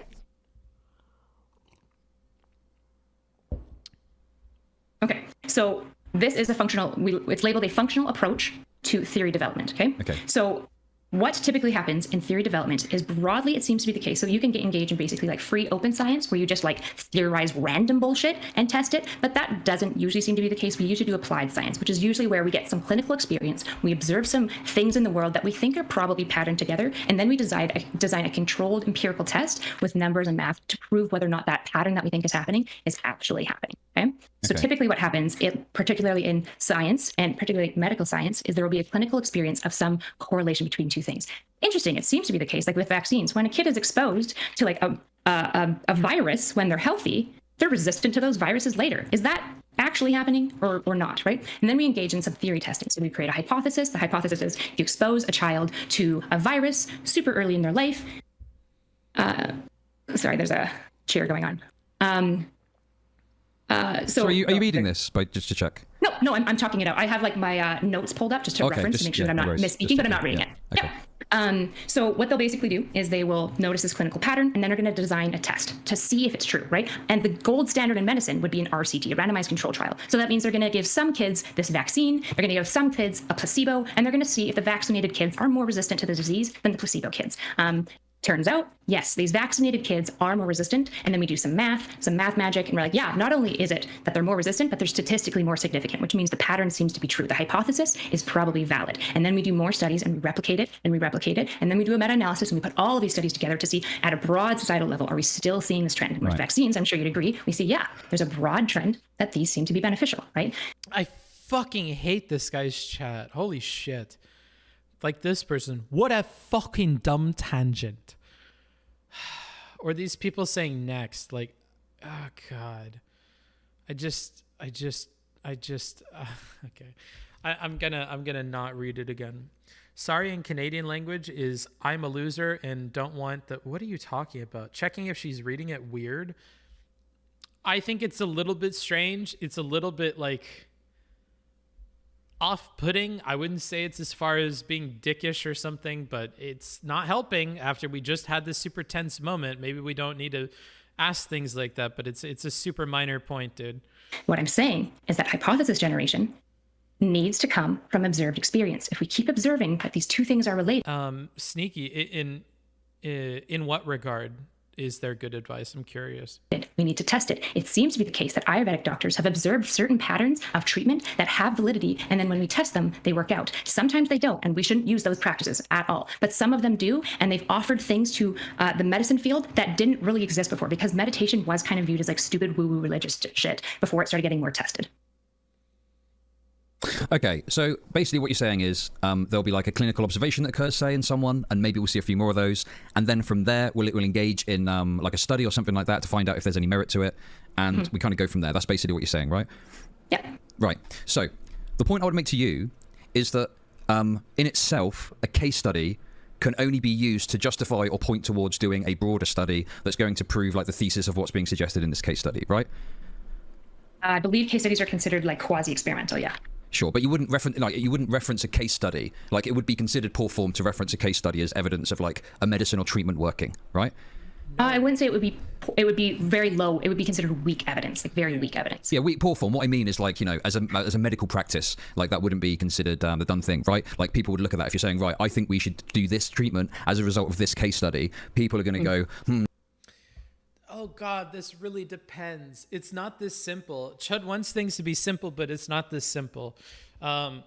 Because remember that this is a step on the process of looking at larger trends. So if you are going to have a hypothesis that you put forward about maybe a treatment that you think is going to work, part of putting forward that hypothesis might be referencing other case studies where that treatment was happening, right? Like, well, in these case studies, it would seem that like there is some promise for like using this kind of treatment. So in this study, we are going to look at this treatment and its outcomes on like 50 different people or something like that, right? So like it's not this clear cut, and I feel like we don't need to like go super deep into this case study point because I just think it's so ridiculous. But people are ignorant on this topic and people don't know about this topic, so perhaps like this is an educational moment. What's unfortunate is Erudite can't easily take this like educational like tone or whatever, because her authority has been already put into question. She didn't handle that question well.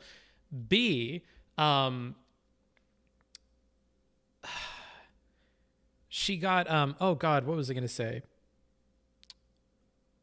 So A, they asked her this question, she doesn't handle it well. B, he's saying that she's condescending, and when you're having to educate someone on something, you're going to be it's so easy to be interpreted as condescending, especially when you're working with like what they're telling you and their understanding. So like with these two things put together, it's going to make it kind of hard to do this for her, and we've stumbled out of the gate with making this point as well, which is unfortunate.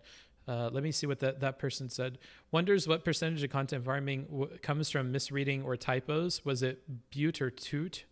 What are you talking about, bro? How to better word things or negotiate difficult situations when debating. Okay. Thank you for the response, Sneaky. No, that seems a bit cringe. I don't know about that. It's only one case study. But if someone came along and said, actually, I think we should do this treatment and it's backed up by this study here, just to keep it simple, and it's actually a proper study and it's a clinical trial or whatever, that would be much more credible with which to go forward with the treatment on that basis, right? Yeah, as soon as we start increasing the qualitative measures, they do increase in basically the weight of that evidence. But I wouldn't say a case study is zero evidence, because there is a bit of methodology that goes into case studies. That's why they're published as empirical research. They're just the weakest form of evidence. But that is then used to fuel evidence which is much stronger down the line, right? Yes. Ideally, yeah, that would be the ideal scientific process. Like, oh, that's fucking weird. We have 4 case studies of this happening. We should probably make a qualitative study of it now. Right, okay. Because my understanding of case studies is that it's actually like it's more of an observation of something rather than it being like an experiment, right? So that's not always true, especially not in modern science. I would say most case studies have a little bit more control. Depending on the case study of like what it is, it's going to vary. So sometimes case studies might be behavioral in nature. So they'll do like an inborn control with the case study where they'll give the treatment and then take away the treatment and then give the treatment and take away. And they'll repeat that pattern a couple of times to give some evidence of like, yeah, this seems to be trending. So that might be one way that we kind of build in a very light control, which is why I'm saying it's not as empirically sound as. Oh man, this lady reminds me so much of how rusty I've gotten on like research and stuff. Like Booksmarts of like 2 or 3 years ago would be as quick with the terminology and everything as she is, but Booksmarts of now, who hasn't written like a very serious research paper in like so long and hasn't helped like a graduate student since like the last time I was in Mexico a long time ago, like I'm so out of practice that I couldn't have this conversation without getting like super frustrated and just wanting to like dip out. So I do envy her ability to like go through and educate and do this because I think I've lost that ability over time. And that's just a side thing going through my brain as I'm listening to this. It's kind of reminding me of like how far I've fallen in terms of like how educated I am on this stuff. You can't randomly give people brain surgery for something that only affects like a couple hundred people on the planet. Sure. Does anyone know an example in anime that is about simple mistakes being part of the world's tragedy? Maybe Bookfucker would get that. I don't know what you're talking about. I'm just going to ignore my chat. You guys are being cringe. I don't know what the fuck you're even saying. Even Sneaky. I don't remember what it is that you're responding to here. I think she should have conceded that. Like, concede what? I don't. But then explained why that observational data is useful. No, because what Chud said initially, you have to be so careful, because his initial thing was like, what the fuck did he say? He said that they were like basically useless or something like that. Like, he came out of the gate with such a strong fucking ignorant opinion about this that was incorrect, that I think you can't just be conceding. You actually have to be really, really careful and really, really firm on saying what you mean, because Chud is uneducated on the topic. So no, I don't think you want to do that. I think you have to be really, really forceful and really, really stern on your explanations of things here. I don't know if you want to be conceding in that direction right now. It's an RCT, right, which has lots. Just because we're trying to explain something to him. The problem with heated conversations is it makes people more hesitant to concede simple things. Yeah, sure. Yeah, for sure. Yeah, we get used to and unaccustomed to language and information dependent on our current lifestyle. Yeah, and my current lifestyle is being an internet dumb fuck. Lots of qualitative and stuff. But it's usually not just like, oh, I noticed a thing and here's my client's experience. Usually we try to do a little bit of some level of testing. We can't do true controls because usually case studies are select on that one individual. So there isn't a true control of another individual to test against. Right, okay. Okay, this is worded a lot better. My point was that not every treatment can have quantitative studies backing them. There aren't enough people to try the treatment on, so sometimes cases are the only evidence possible. Yeah. Really good evidence of this is if you look at like the treatment for rabies over time. So rabies is something that once you notice the symptoms, and I'm not a doctor, so if I get these things a little bit wrong, please forgive me. Rabies is something where once you see the symptoms are starting to set in, you're kind of just fucked. You have to give people treatment for rabies like as close to their exposure as possible, because once they start getting symptoms, they're doomed.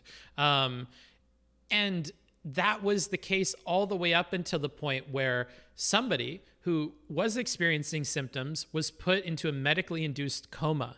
And while they were put in the medically induced coma, they were given treatments, and the body was allowed to try and fight back that disease or that virus or whatever while they were in the medically induced coma. And when they were pulled out of the coma, they made somewhat of a recovery. They didn't die. Now, these people are still affected by this for the rest of their lives, but they were able to survive. It doesn't happen all the time. Not everybody that's put into the medically induced coma lives through it, right? Not everywhere in the world can have the resources to put somebody into a medically induced coma.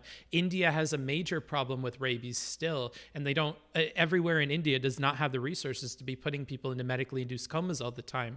So, but it took one doctor to put them in the coma and continue treatment while they were comatose to figure out, oh, look, this happened this way. I think we've only had 5 or 6 people live through rabies that way who had started to get symptoms. It got really bad. They were put into a coma, and then they made some recovery, like they didn't die.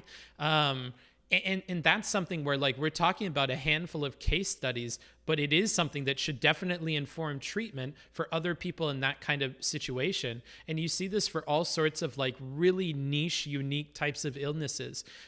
You're going to just have a few people for some of these things, and you're going to have to work with that to figure out what kinds of treatments you're going to use for other people. And at the time where that was the only person, and isn't it called something like the Minnesota treatment or something? Maybe you guys have commented it in here. Like when one doctor figures out that this one thing worked, like sometimes that can be all it takes to shift the direction of treatment on something, right? I think vaccines started by like, it was like the dairy farmer lady, like an exposure to cows and whatever, and they tried it one time and it worked, and then it branches out from there. I think either 99% Invisible or maybe Freakonomics or something, I believe it's 99% Invisible, has a whole podcast about vaccines that I think is really, really, really good. I would highly recommend it, about the history of vaccines, if you're interested, as like a side note. But yeah, like sometimes you're only going to have a few case studies, or maybe even one that shows you what you should do for treatment, and it's rough. So that is a highly disputed treatment. Perhaps like it's, oh, I don't know. I'm not seeing anybody else say the same thing. My point was that not every treatment, okay, I already read that. Cowpox, the people that were milking cows would get cowpox and then not get smallpox. I see. Oh yeah, okay. Yeah, the cow gets the disease and then it passes to the person. Because the cowed version of the disease was less bad, the people were able to live through that and carry over an immunity to the real disease. That's what it was. Okay. Thank you for the reminder. If I recall correctly, she didn't concede it, but qualified it. Something like, it's not strong evidence, but it can start a line of inquiry. Yeah. That's good to do, I think. I would do that.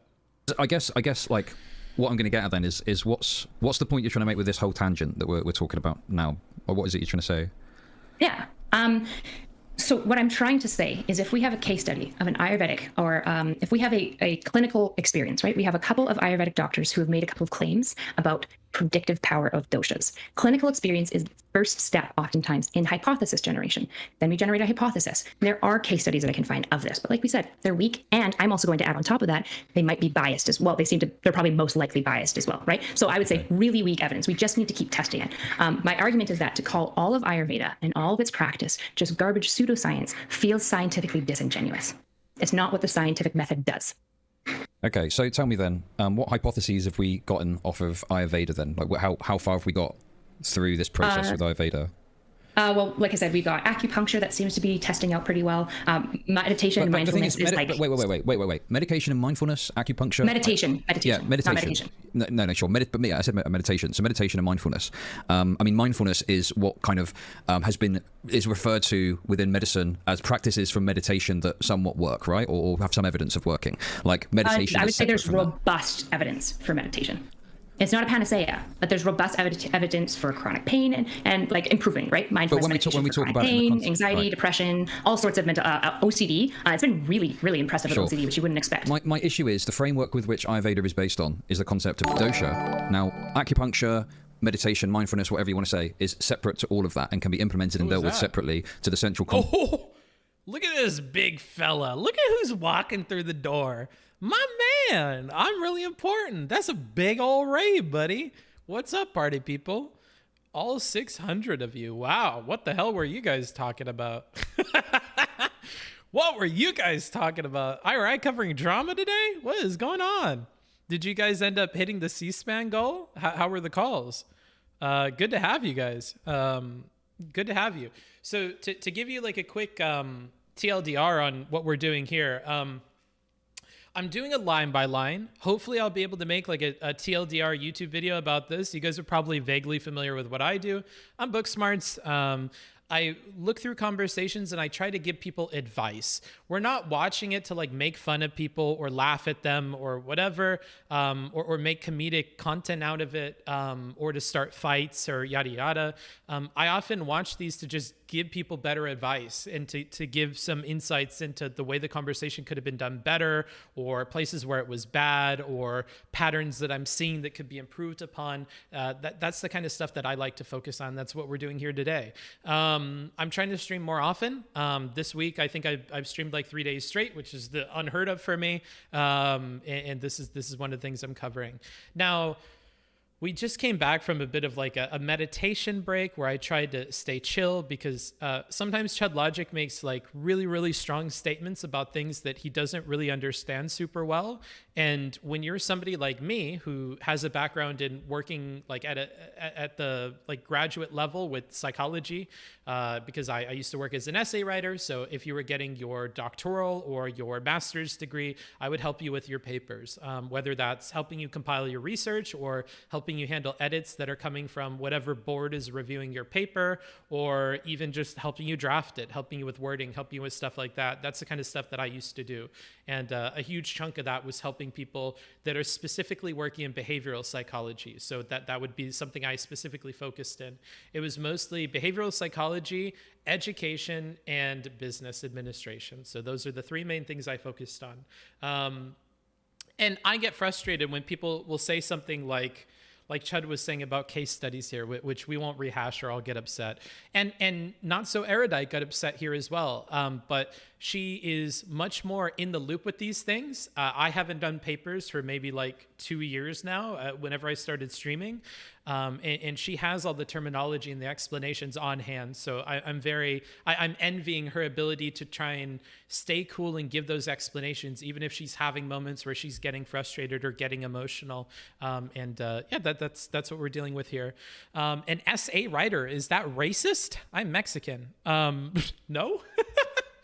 Anywho, that's what we're working on. I hope you guys enjoy, and hope Ira had a good stream.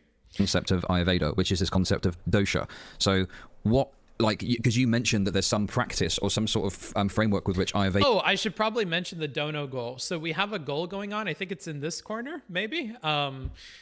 Once we hit that, I'll go ahead and I'll look at this Destiny versus Pisco conversation, which seems to be about the same thing. And allegedly it's of better quality. I mean, it's two people who I respect their ability to debate. Not so Erudite. This is my first time reviewing something in public about her. ChudLogic, I don't have a lot of respect for his ability to debate, and I've been fairly forthcoming about that. This hasn't been as bad as I thought it was going to be. So, credit to Chud there. But, I think definitely with Pisco and Destiny, these are two people who are a bit better at debate, and it might be interesting to see them go through it. Ayurveda has maybe come to some conclusions. What are they, outside of like using dosha to establish what these are? I said that it might come to some conclusions, not that it has with doshas. I said the evidence really isn't there either way. There just needs to be more research on it. Doshas, to me, broadly, seem like personalities. Oh, and to give you a TLDR and what I feel like the issue with Chud's position is. So Chud wants to dismiss things like Ayurveda or other kinds of like alternative medicine practices offhand. Whereas Not So Erudite says that we have to kind of withhold judgment about these sorts of things until we have evidence telling us whether we should or shouldn't give credence to them. And the fact that they've been, practiced a ton and that there are some people having some benefits by using them means that we need to do more research on that. We need to figure out, are those results real? Are there benefits to this at all? Do they not work? You have to do the research first before you make the conclusion. And my argument is that Chud is prejudiced. Chud is prejudiced against Ayurveda. The way that he covers things on stream is he screams and yells about how he doesn't like particular things. He makes fun of them. And you know what? It's entertaining. I enjoy watching it. But it also isn't a very scientific way of thinking about things. And when his coverage of that and his thinking about that and all the research that he's done with that kind of motivated reasoning comes up against Not So Erudite, who takes a more level-headed approach to these things, those two things are going to butt up against each other. And that's what we've seen throughout this conversation. And I think she is still trying to get him to just not offhandedly dismiss that stuff, but instead dismiss it on the merits of or the demerits of whatever the studies are saying. So if the studies say this particular thing doesn't work this way, then that's okay. But limit your criticisms to what we have scientific evidence to have criticisms for. Same with the positives. Don't tout the positives of something equal to what we have evidence for, right? It's just advocating for an evidence-based approach, whether it's one way or the other here. And that's what we're working on. Anywho, let's continue. Psych. Maybe it's stronger than Myers-Briggs. I don't believe that it'll ever become as strong as like a Big Five personality psych test. Like there's a lot of evidence for Big Five. There's not much evidence for Myers-Briggs.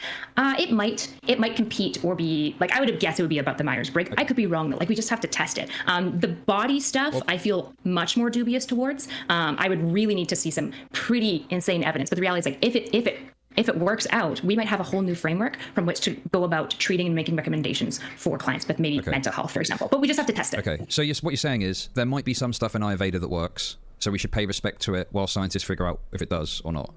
We should give some weight to the Ayurvedic philosophy of science because it seems to have come across good empirical treatments often enough that we should probably try to figure out, because why I'm saying is, like we talked about, I don't know, there's a lot of Ayurvedic practices which are like not very good at all, so that's fair. I guess maybe I should just focus on mental health wise. It seems like they come up with some pretty solid stuff. I'm sure there's lots of hogwash in it too. Okay, but did Ayurveda come up with the concept of meditation? I thought that was more rooted in like Hinduism. Yeah, but Ayurveda and Hinduism seem to be like kind of interchanged. Like Ayurvedic medical practice seems to also be dominantly a religious practice. Okay, now I don't know if that's correct, because Ayurveda is specifically talking about dosha and the analysis of one's dosha to guide medical outcomes and medical treatment. So I don't know if that's linked to Hinduism. It could be, or listen, it sounds like you're kind of blending Eastern philosophies in with each other. I don't know. I think that they're separate things, personally. So I have no idea about this. At this point, I don't know. This could go either way. I have no idea if Ayurveda is now culturally.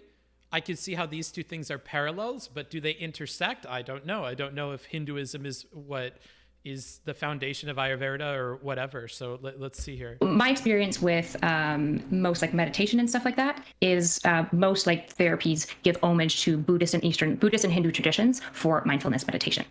It seems to be the case that Ayurvedics strongly recommend mindfulness and meditation. Whether they stole it from the religious people or the religious people stole it from them, I suspect it was probably conjoint of there were religious Ayurvedic doctors who were motivated to prove that the religious practice was also good for health. That would be my suspicion of how that played out. But they seem to be right, at least about meditation for mental health. It doesn't fix your Crohn's, but it does seem to boost mental health a fair bit.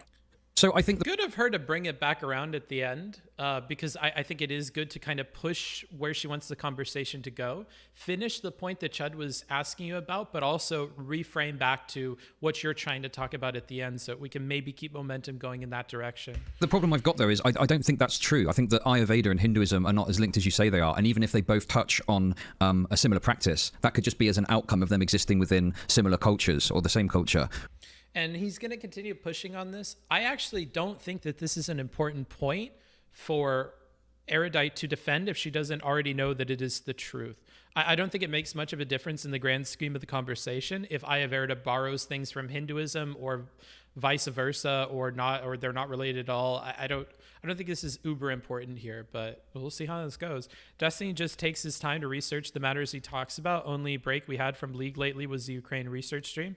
Yeah, I was really impressed with his vaccine stuff. I think that helped him a lot with vaccine arguments. Rather than them being intertwined in the way that you think they are. To me, my understanding of Ayurveda, having looked into it, is that central conceit is to do with this concept of dosha. But as an aside to this, like, do you apply the same thing to other things, like say chakras, for example? Would you take the same approach with chakras? We should be a bit more respectful towards the concept until we can scientifically prove it. Well, it doesn't seem like I haven't seen much evidence for chakras at all. He's like missing such a key part of this. She's not asking you to respect it because it exists. She's asking you to respect it if other parts of it have been proven to be helpful. So it all starts with two pieces. The discipline, the thing that we're talking about, in this case, Ayurveda, or in this case, what he's talking about, chakra. And then there has to be the second component, which is we found that some parts of this are actually helpful in a clinical setting or actually lead to good patient outcomes. When he's bringing up chakra out of the blue, he's not bringing up chakra with that practice that is working. And I don't think he's doing that because I don't think he's understanding what her point is here. And that worries me. I don't think he's realizing that these two things need to be together for her to be asking for this respect and stuff.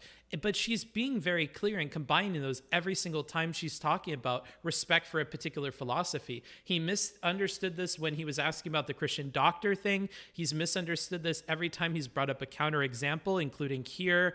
And when he brings up hypotheticals, I think he's like completely missing that part of this, and I'm not sure why.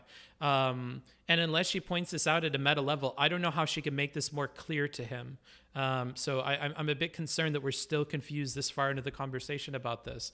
Chud is just asserting a non-issue, a semantical debate bro instinct. You say that, but I think that's really rude and dismissive. I'm not going to say that about Chud. It's possible that there are similar things that can be good about both Ayurveda and other meditative practices. Like maybe the meditation is the thing that actually helps and other things don't necessarily affect the treatment, but maybe they do. We don't know. I'm going to be careful about names that I haven't seen in here before because we've gone over a lot of points here. So I'm just going to be careful about not repeating myself. Chud is, okay, I read that. Isn't the criticism the pseudoscience part of it, though? Chakra and Ayurveda are both pseudoscience, even if they have... that's not what Chud is bringing up here, so no. No. We want to focus only on the points that Chud is making. I don't want to point to arguments that are common outside of this conversation. I only want to focus on what Chud has told us, and Chud hasn't told us that. I've actually seen evidence against chakras, so I would say you've probably seen the same amount of evidence for that as you have. Wow. Hey, look at that. Thank you for the Prime. 4 months. Kaladins, good to have you. Good to have you. This concept of dosha, no? Probably not, to be honest. Like in class, at least in psychology, we went through examples of pseudoscience, and chakras was one of the one we went through. And there was quite a number of articles my professor brought up that were quantitative studies on chakras and how they're basically like not predictive of anything. They don't seem to be borne out really strongly at all. Good on her. So again, she's pointing out that we're missing that second part of the argument. We're missing the helpful bits of this that are working in a clinical setting or have been proven to be helpful. But boy, outside of pointing that out at a meta level, I don't know how we stop Chud from continuing to make this mistake. Okay. Okay, so I'm just looking it up. It seems like Ayurveda is a pretty broad subject. It's a story of Ayurveda is that a Hindu god came down and gave understanding of health and body and medicine. So it would appear that it would be tied to Hinduism. Now we've figured that out. Not that I think that makes a huge difference here.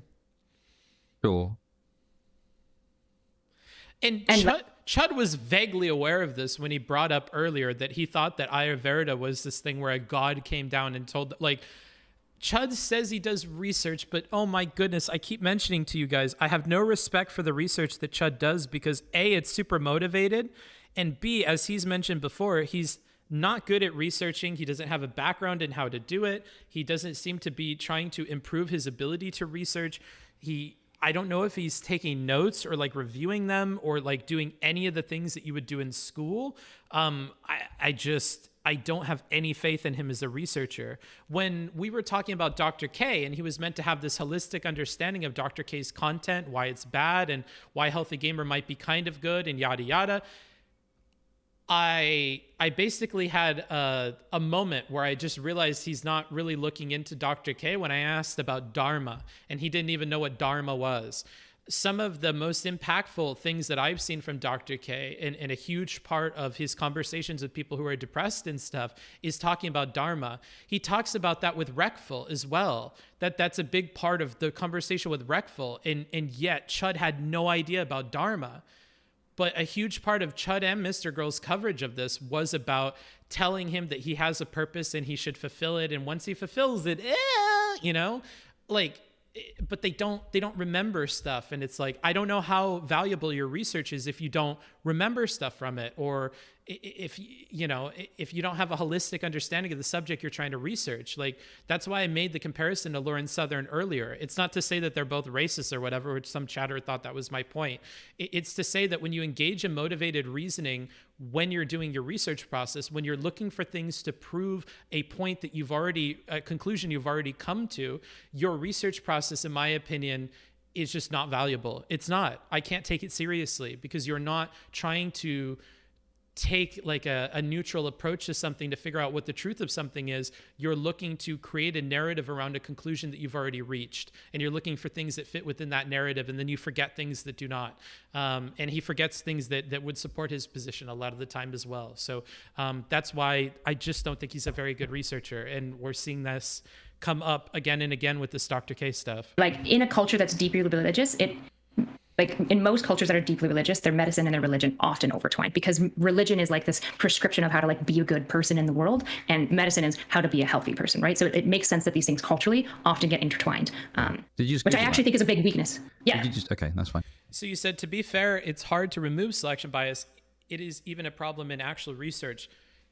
Yes, but this is like saying, like, if I was criticizing, some bigoted person for being racist, and I'm like, oh, so you didn't hire that person because they were black? That's like pretty racist. And you were like, whoa, to be fair, Booksmarts, there are all kinds of implicit biases related to race that factor into a ton of employment decisions, right? I mean, there's plenty of people who aren't racist that, it's just an implicit thing, right? Like, yes, but that's not what I'm talking about with this person. And I'm not going to like follow you down that path of reasoning, because like, you're pointing out something that is like the level 2 of the level 80 thing that I'm trying to point to. Like, yes, a level 2 version exists, but this isn't a level 2 version. This is level 80. He's like leaning into it and purposefully being biased in his research. This is on par with Lauren Southern in the way that she does motivated research. This isn't like Destiny has some idea of NATO, so when he's reading things about NATO, he secretly likes NATO. Like, this isn't some like implicit bias thing that we're talking about. This is a very explicit bias that we're talking about. So I want to be very, very careful with that. Yeah, I don't know. I just think that I don't disagree with the concept of, hey, if there's a cultural practice that's being engaged in that potentially has some benefit, let's find out, what works, what doesn't, and let's take the stuff that works and implement it along a, standard sort of healthcare regime. We've done this with meditation. It's called mindfulness when it's implemented over here. And that takes some of the practice. And now he's just repeating the same points that he's been saying the whole time. Oh gosh, she's getting a little bit boring for me. Of meditation, the ones that have got some sort of backing or some sort of evidence that they have some benefit, and we implement that, and that seems to be working fine. And I think that, you know, the separation of the pseudoscientific practices from the stuff that Not an implicit bias, but a confirmation bias. Whatever, you know what I mean. There is a confirmation bias, but there is also an explicit bias as well. I don't think it's an implicit bias at all. Which is why I'm fighting against that person saying implicit bias. Implicit biases are bad, and they are very common, but that's not what's going on here. Steps can be taken to remove it, but it can't be eradicated completely. He's not making any steps to remove it. That's my whole point. We're having a conversation that is completely parallel and not on the rails at all with what we're talking about here. Circumambulation. What an interesting name, circumambulation. But yeah, you're talking about something that is not on the rails of what we're talking about. It is in another county. works, and implementing the stuff that works in normal medicine tends to be the best way forward. And you keep typing, I agree with you, it's bad. That's not what we're talking about, though. Like, you're beginning to frustrate me a little bit. So just please stop adding me. I think we circled for a while. The last like 20 minutes, I addressed some meta stuff, the tension that you might find interesting. Oh, okay.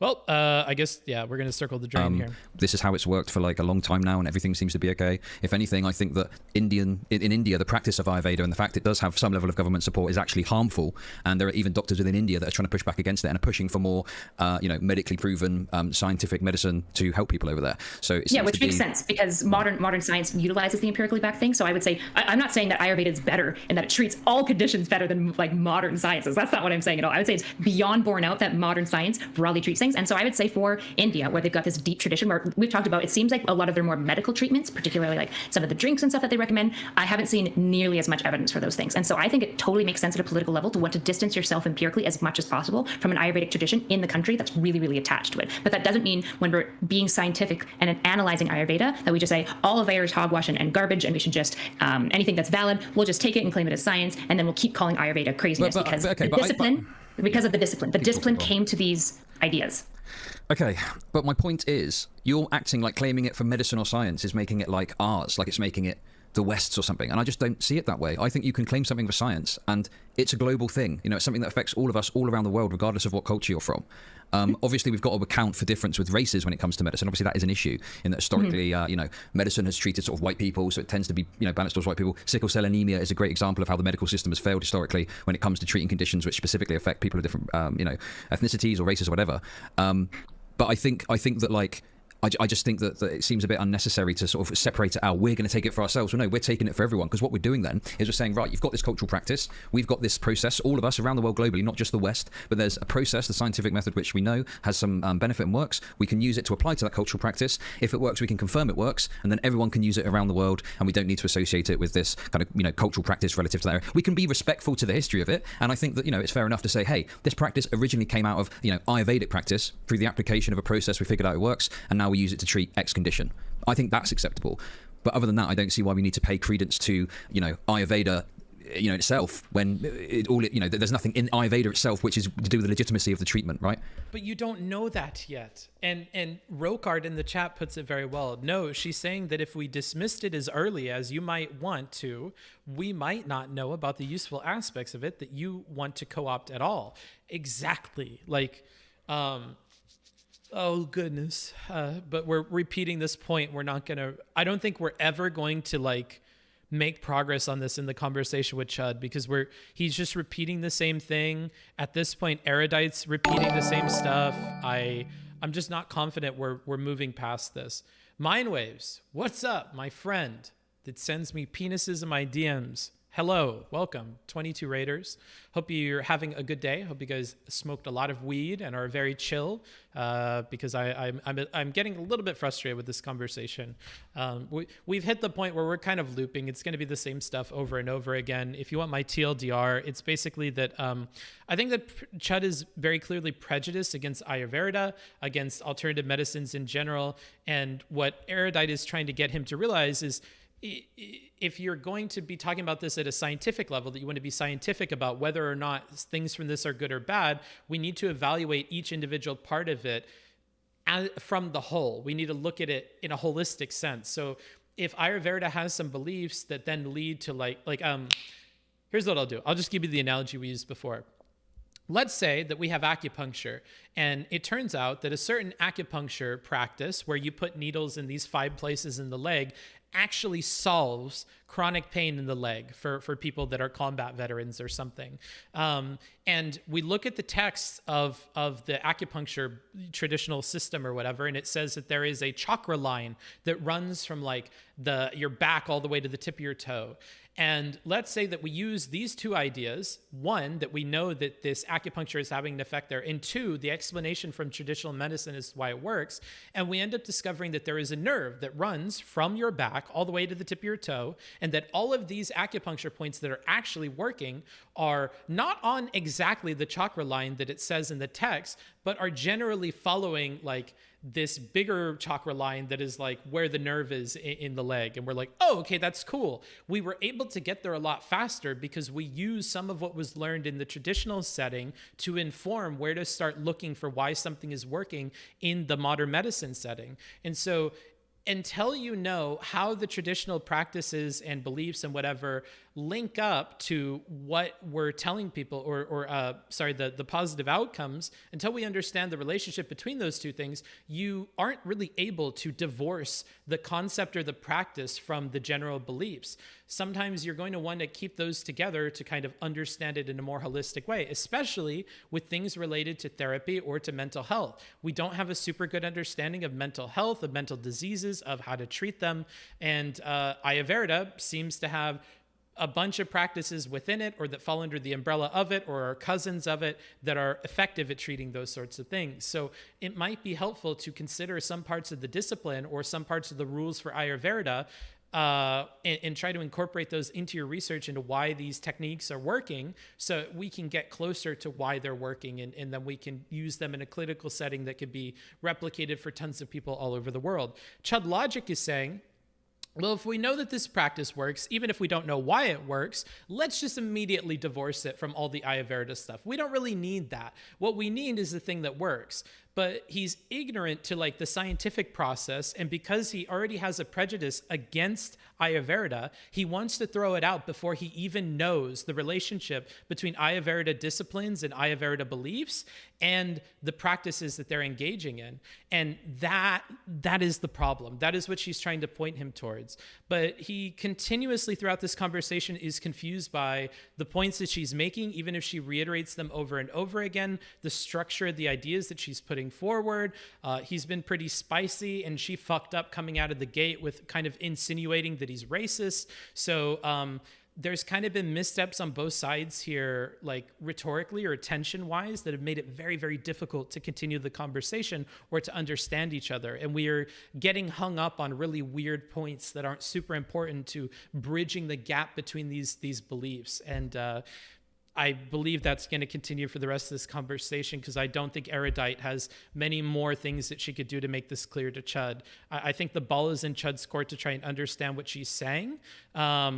And I guess Erudite just has to get creative with the way that she's talking to him to get this across.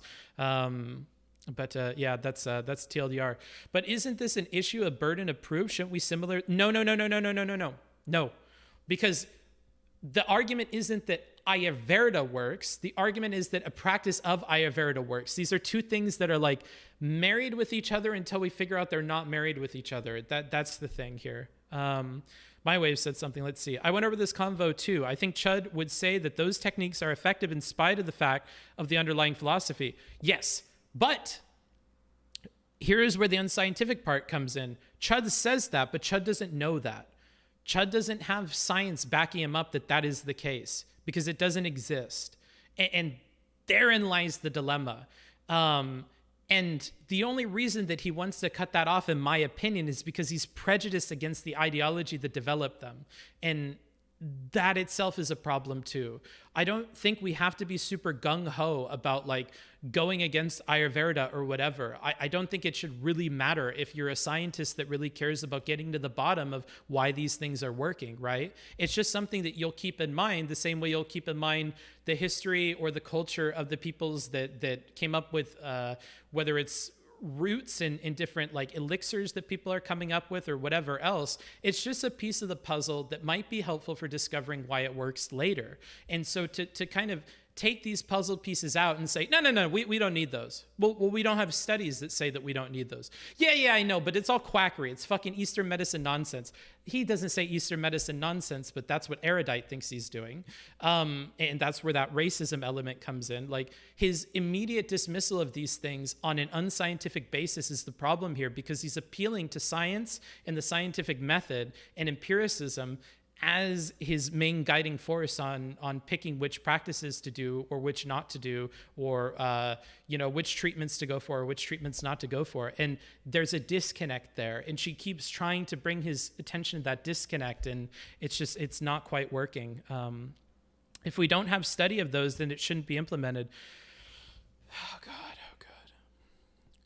So again, if I see that your name is something like Taco Light 69 and you haven't been here for the conversation, I'm not going to like reiterate over points that we've already gone over.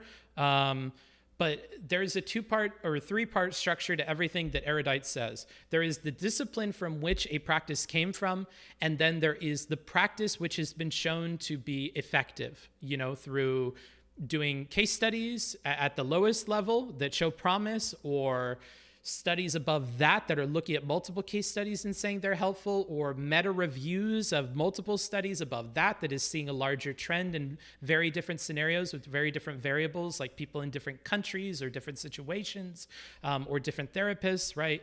And so we're already starting from a place where the ideology that developed this useful practice, then we look at what is the link between the ideology and the useful practice. We need to figure out why the useful practice is working. But already assumed here is that there's a useful practice. That is the only thing that makes important the discipline here. These two things always go together. So Taco Light 69, when you say if we don't have study of those, then it shouldn't be implemented, it's going over your head because you missed the beginning part of the conversation.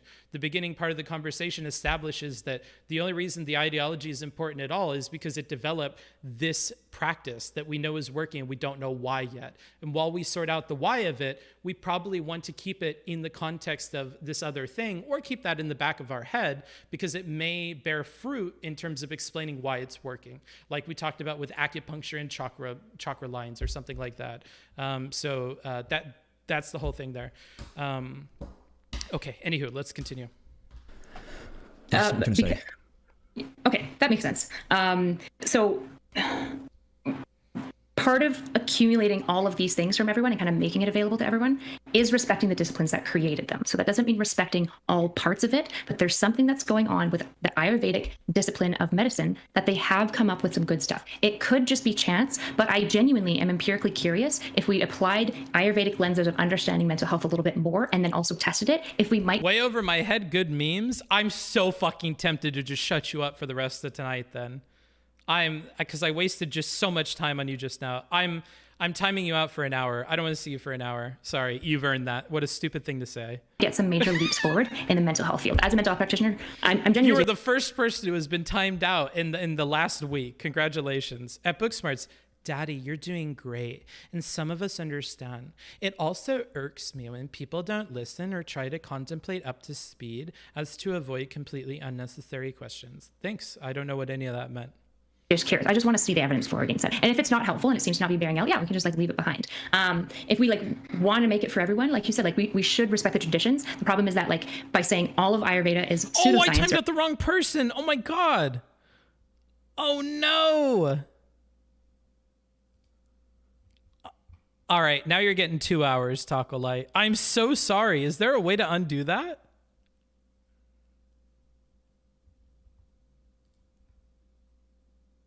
Ooh, I'm sorry.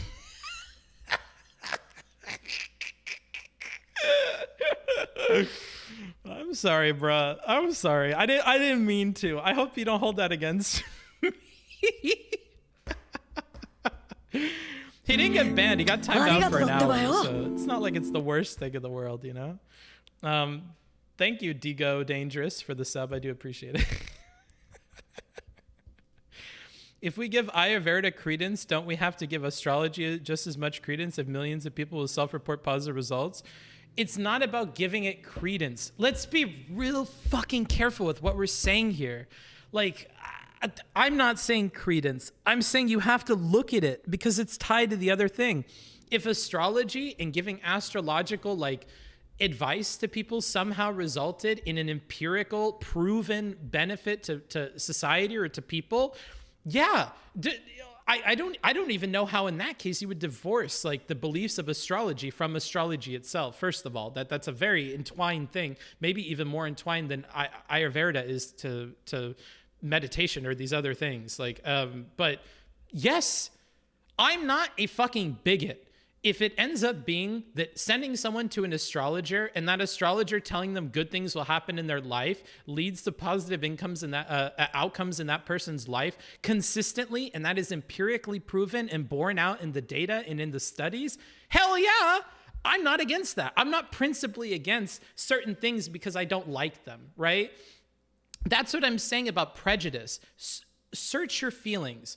Are you being prejudiced against some of these things? Are you denying them outright, regardless of what the scientific evidence is? If I told you tomorrow that like all of a sudden Christian beliefs about stuff were leading to like really good outcomes in things, I would all of a sudden care a lot about what Christian doctrine says and how that might be connected to Christian practices that have really good outcomes for people. Like, I'm not prejudiced. I don't care if you just don't like Christianity. And so you're like, Man, ain't fucking Christianity. It's fucking stupid. They believe in a God. What the fuck is the holy triangle? Bro, I don't believe in any of this. This is nonsense. Ayurveda fucking chakras? That's some Indian bullshit, bro. Ain't nobody believe this. This is some fucking yogi shit, dude. like, if you're just prejudiced against the thing, then go ahead and be a bigot. That's fine. But don't come to me and say that you're being scientifically minded and whatever if you're choosing to be a bigot, because that's all that's going on here. There's no need to throw this out unless you have some kind of prejudice against it. That's my problem here. Patience gone. I'm just saying, like, holy shit, want to do voice acting? If you need me to do some voice acting for you, bro, yeah, hit me up. ! Work, email me. I think the problem is that when we state Ayurveda or astrology, it's what's leading to good outcomes. That's not what we're stating. It came up with practices that led to good outcomes. You guys are not being careful. You're not being careful. I'm telling you to be careful. It's not that Ayurveda leads to good outcomes. Is that Ayurveda came up with practices that led to good outcomes. Stop removing variables from the fucking equation, right? If you remove variables from a mathematical equation, it's not going to work the same anymore. And if it does, then we didn't need those in the first place. But every time you're removing the variables, I'm telling you that you're changing the outcome of the answer. It is always the ideology comes up with some kind of practice that we then are finding to have good empirical results, right? And then we follow up the chain. Why is the practice working good? Well, let's learn more about the practice and how it fits into its general ideology. Just because a practice is good does not then mean that this ideology is good. The same way that this practice being good doesn't mean the ideology is bad because you're a fucking bigot and you hate the ideology. Like, that's what I'm trying to say, okay? So stop removing like pieces of this, bruh. Stun lock activated, I'm going to time you out. I'm going to time you out. Congratulations. You're not even a sub? Okay, you're getting 20 minutes, 30 minutes. You're gone. Booksmart's right, but those practices end up being attributed to Ayurveda or astrology as they ought to be. They came from those things. So why still label it as a practice of Ayurveda that led to those good outcomes? Because they fucking came from the thing. I don't understand. Why is this? You weren't here for the rest of this conversation. Okay, I'm having to chill out and not read chat anymore. Congratulations. It's Mindwave's stupid fucking No, I'm just kidding. Well, I mean, we did have a Mindwaves raid and then this happened. So maybe it is Mindwaves' viewers. I don't know. We'll see. But I'm going to have to ignore you guys for a little bit. I'm just going to talk on my own because I haven't the patience, and these two people deserve patience. So hydrate. Good point, dude. I'll go get some drinks. Enjoy. Ayurvedic doctors are just pseudoscience. Dr. K peddles only pseudoscience. Not only pseudoscience. He peddles pseudoscience. Feels disingenuous to what Ayurvedic medicine is because it's such a huge discipline. Okay, and it's a huge discipline. And out of that, we can take something. I just think we're at an impasse because I just don't agree with this idea that you've got, that we have to pay any level of credence beyond saying, hey, this practice came out of Ayurveda. We found that it has scientific backing, so we can implement it as a standard healthcare regime for anyone because we know it works. It's got a history from Ayurvedic practice, but using this process, we've been able to establish it works. We've done a study. We've proven that it works. Bish, bash, bosh, off you go. And then you've got none of this dosha nonsense, which hasn't got any meaningful scientific backing as it stands. You move away from some of the harmful practices of Ayurveda that are practiced. You're not then running the risk of people, Okay, I'm gonna be honest. Erudite's gonna upset me a little bit if she doesn't have a really good reason to just accept this package that we've got. This is like if we offered Russia a deal right now to like get out of this whole conflict and not be too bad. Uh-oh, F? Uh-oh. I don't know why we're F. Am I back? Mind wave strikes again. We're back. Okay. Uh-oh. That was rough. It's probably the refrigerator. I put the router inside of the refrigerator because Ayurveda talks about balancing your chakras, balancing the hot chakra with the cold chakra. And when I open the fridge, it lets too much hot chakra back in and it kind of messes up the balance. So yeah, I found that Ayurveda is actually a really good indicator for getting strength of Wi-Fi. So I apologize for that.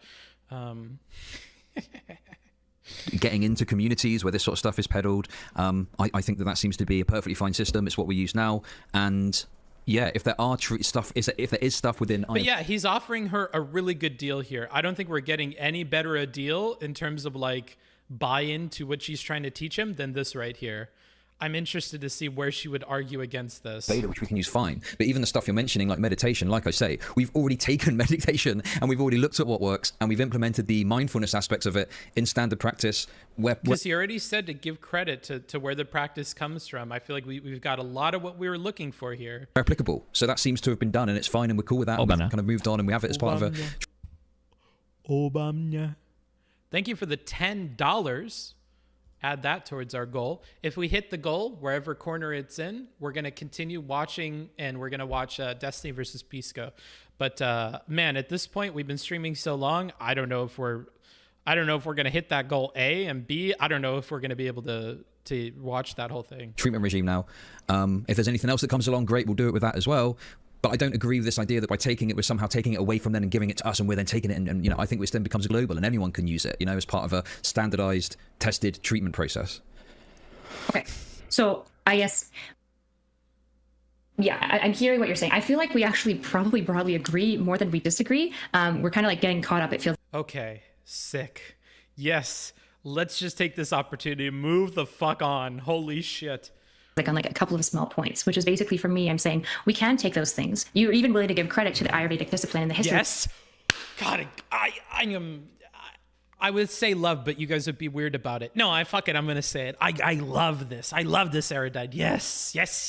Just fucking give in here. This is as much as we're getting. This is the best deal that we've had offered through all of these peace talks. So let's just take this deal, end these peace talks, and move on to some other topic. Because holy fuck, we're not making any more progress with this guy. Where it comes from, which is valid. That's more or less all I'm asking as far as like giving credit. But what I also want to do is say there might be something about the way that they're looking at the world that might have scientific merit to. I know, but we're never ever getting this point from him. We're never ever getting this point with him. He's shown that he for sure will never take this deal. He's never gonna take this deal. So you just have to move on. Thank you, Dio, giving or Digo Dangerous giving a gifted sub to Felix. Good job, Felix. Hey, thank that person. Now you get some free emotes. Something. What is it? Okay, what is it in the way that they're looking at the world that you believe has scientific merit worth investigating? If we had followed that mindset and shut it down before it got started, we wouldn't have a million useful technologies today. Maybe. Which is why I'm going to continue to advocate that people be scientific and empirical in what they choose to believe in or not believe in or pursue or whatever, and remain open-minded. But I think that would be a problem with what Chud is suggesting here. So particularly with mental health, because that's more, to be honest, my biased interest. Perhaps an example, think of 1958 when we funded NASA. Many people said that there was no evidence of any benefit to space exploration. The taxation for it was harmful. Sure. I don't think Chud would like this example very much because it gets away. Like he would say that it's science at its heart, and it's science for the pursuit of it's the pursuit of science for science's sake. So like it's all couched in what he likes. I don't think that he would feel like this is anywhere close to like Aya Verda, which on its face he thinks is nonsense, and that Aya Verda happened to come up with something good, right? Even if I get what you mean, that NASA was aiming to do something that none of us thought was like particularly useful in any regard, but they happen to come up with inventions and things that have persisted to today and are very useful today. I get what you're trying to say. I just don't think Chud would like it very much. So I don't think it would work in this conversation very well. It seems to be the case. Let me just pull up the article that I was looking at before again. It seems to be the case that we've somewhat stagnated. It seems like like when quantum physics hit physics, it like revitalized the study of physics, and it was like a massive leap forward in the field. Right. So I think I know what you're saying. So you're saying in the West, say, we have stagnated and we need a path forward, and you're suggesting we look at some of these alternative methods as a means to which to find the answers. Is that right? Just test them. Sure. Yeah, just test them. Okay. So what specifically in Ayurveda do you want to test? The outlook of basically, rather than, so a lot of times with therapeutic treatments, what we do is we find a disorder, like a micro, and then we basically say, here's how to treat it for everyone. We kind of give a blanket treatment to everyone, and it seems to work decently. It seems to have a pretty mixed effect. Some people works really well, like we have that spread. Whereas Ayurveda seems to be interested in going like, are there types of people that we can actually prescribe different things to that are basically like based on their unique genomic composition or whatever. Some would say genomic, some would say more like spiritual. It seems like they're trying to lay doshas onto like dosha genome. Stuff again. We're going back to the doshas then. Yeah, right. It might actually be a helpful mind. But didn't she already say that doshas are like one of the things that I don't know. Oh God, this isn't going to go well. Oh God, here we go, back into the fray. So what specifically in regards to dosha should we look into further then? What do you think is there? Okay, Chud didn't snap here. He's still being chill, so points to Chud because I could see how he would snap at this.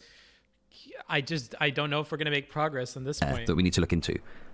I think it's worth testing if they're, so kind of like how personality psych separates people into like kind of large categories and clusters of how they broadly function, right? It'd be interesting to see, because this doshitic thing claims that what they can do is they can do what personality psych does and categorize people into these types and these splits of like their identity, but they can also prescribe certain treatments to that individual that wouldn't be helpful, right? So if you've got like an anxious person who's trying to remember the names, who's got kapha or something like that, it might be better to give them this treatment versus an anxious person who's got lots of vata. That to me, not the words or the dosha themselves, but the idea of saying, are there different like major types and categories? Is there a way to understand people at a more individual and more holistic sense that we can give better prescriptions? Because we kind of have like a one size fits all approach, it seems, to mental health, which is better than nothing. Do you think that's true? So.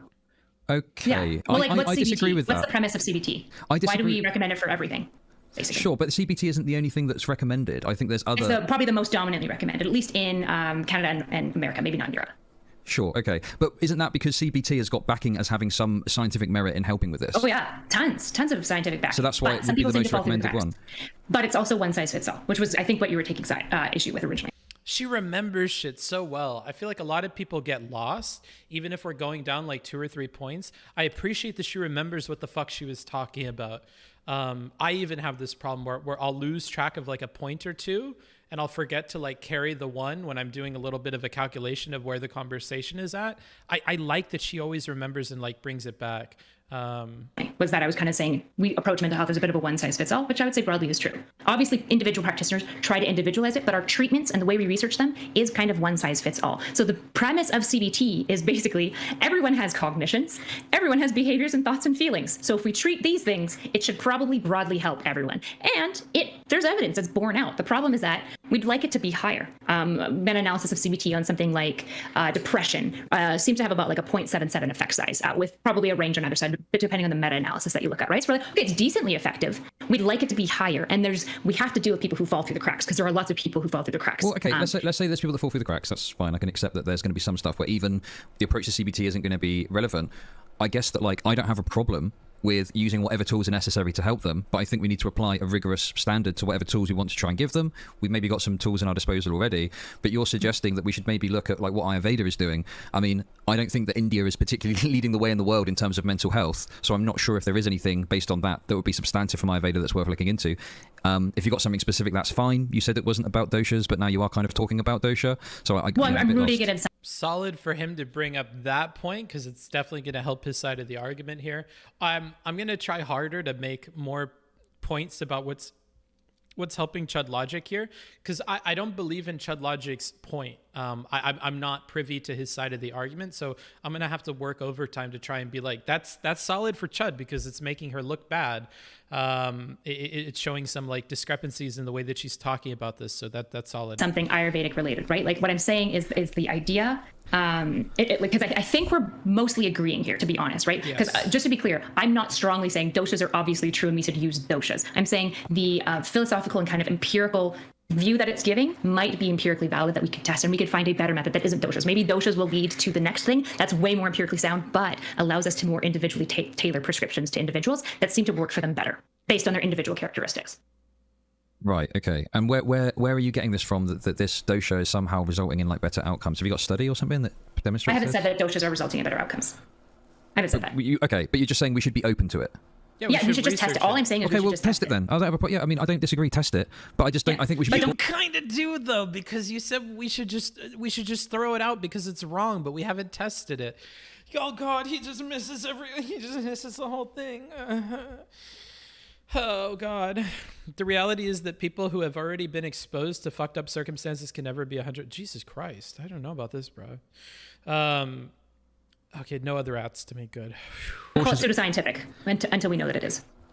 But currently it is pseudoscientific, right? Like there's no meaningful data or study that substantially backs up the idea. But there is. The problem is that I would argue they're weaker and they're biased, but that doesn't mean there's no it's pseudoscientific. Yeah, it's pseudoscientific, right? No, I would say got an Ayurvedic. You've got an Ayurvedic like. Okay, now we're gonna get into a point where like, let's define what pseudoscience is. I believe that pseudoscience is defined as fucking yeah. Let's see, pseudoscience. Let's just grab the definition before we run into that fucking block here. Assertions that do not allow the logical possibility that they can be shown to be false by observation. That's not what it is. Oh no. If we go off of this definition, let's see what this one is. Pseudoscience consists of statements, beliefs, or practices that claim to be both scientific and factual but are incompatible with the scientific method. Yeah. I don't know if either of these, based on what we said so far, necessarily apply to this. I think when Chud thinks of pseudoscience, and this is what I think maybe most of us think of, like common parlance, pseudo, meaning like pretends to be or kind of is or purports itself to be, and then scientific as in like a system for understanding, categorizing, and whatever the world or phenomena within it. So we view like, oh, you think that you're like figuring out the world, but it's just not quite science. That's the way we're looking at it. But it would appear that we have different definitions here, and I would not be surprised with her formal training and stuff if she's working with a definition that's closer to this, and that might be why she's getting upset with this. Go to India under pseudoscience. Okay. India. The Ministry of Ayurveda, Yoga, Naturopath, Unani, Siddha, blah, blah, blah, in the government of India's purpose with developing blah, blah, blah, blah, blah. Ministry has faced significant criticism for funding a system that lacked biological plausibility. Quality. There is no credible efficacy or scientific basis for any of these forms of treatment. Where are we getting this from? All right. Questions over science swirl, but Ayush stands firm. Ayush Ministry rails against global study on homeopathy. So this one's about homeopathy, not necessarily the full Ayush thing. Bridge course for Ayush, the seed of destruction. I don't know what this would be about. The threat of pseudoscience in India. Let's see here. Ayurveda is deemed to be pseudoscientific, but is occasionally considered a proto-science or trans-science system instead. Proto-science being, in the philosophy of science, there are several definitions of proto-science. Its simplest meaning involves the earliest eras of history of science when the scientific method was still nascent. Nascent? I don't know how to pronounce that. The term can also be applied to modern emerging fields of study or trans-science. So the very thing that you pointed me to says that it could be considered these other things. And I think these other things will depend on what part of it you're looking at, right? But let's see how these two, nascent. Okay, nascent. Gotcha. Let's see how these two resolve it. Let's see where they land on a definition of this, because I smell a definition argument coming on. An institution of medicine that's done a study and says, oh yeah, this is fine, this works, right?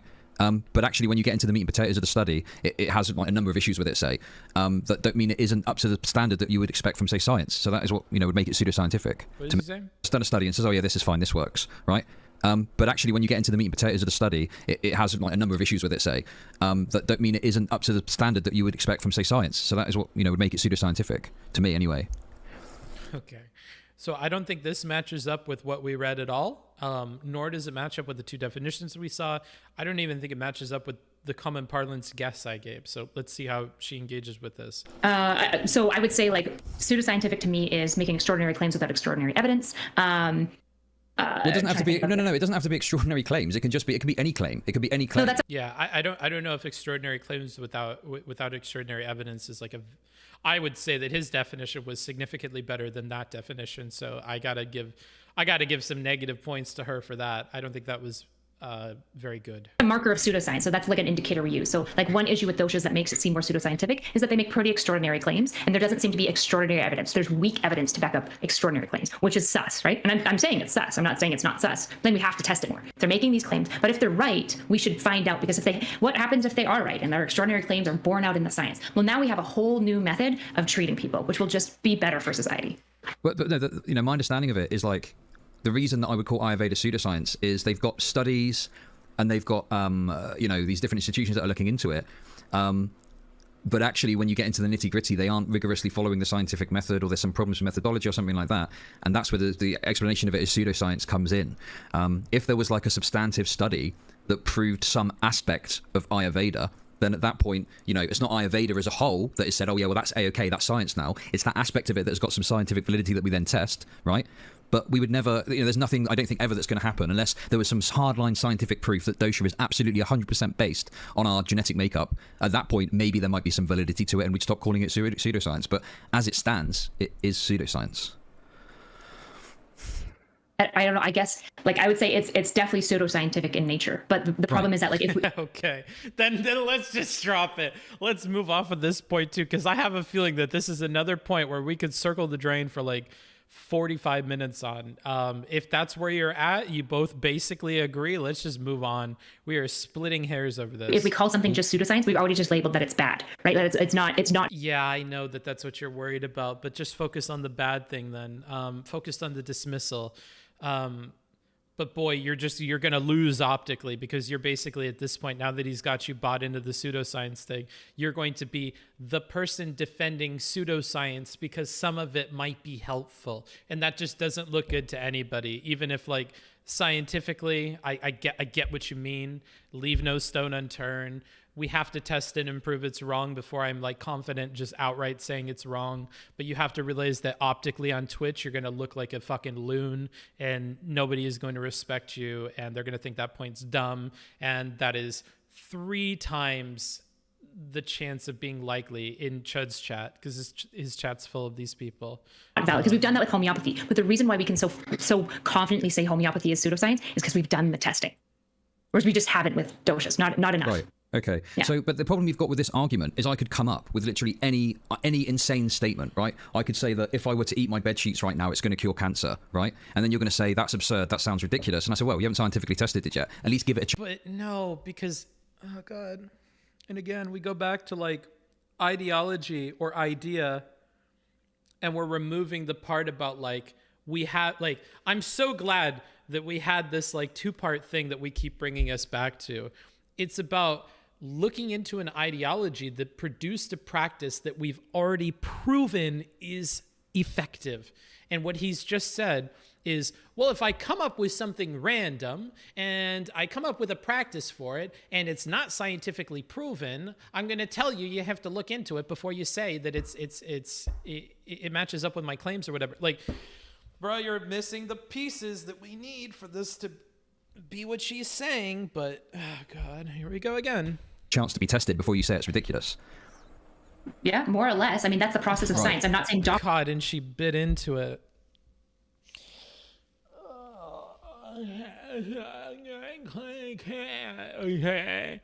I'm doing it. I'm setting a timer. And if we hit this goal that we have, let me figure out where it is on the screen so I can point to it and be a good boy. Over here, this goal that we have, if we hit it, I'll continue for as long as I can bear this, and then we'll just switch over to the Destiny thing. Actually, we'll just switch over to the Destiny thing. Otherwise, I'm putting a 15-minute timer on continuing to listen to this because I think I'm kind of over it. My patience is gone, and I'm not interested in this conversation anymore.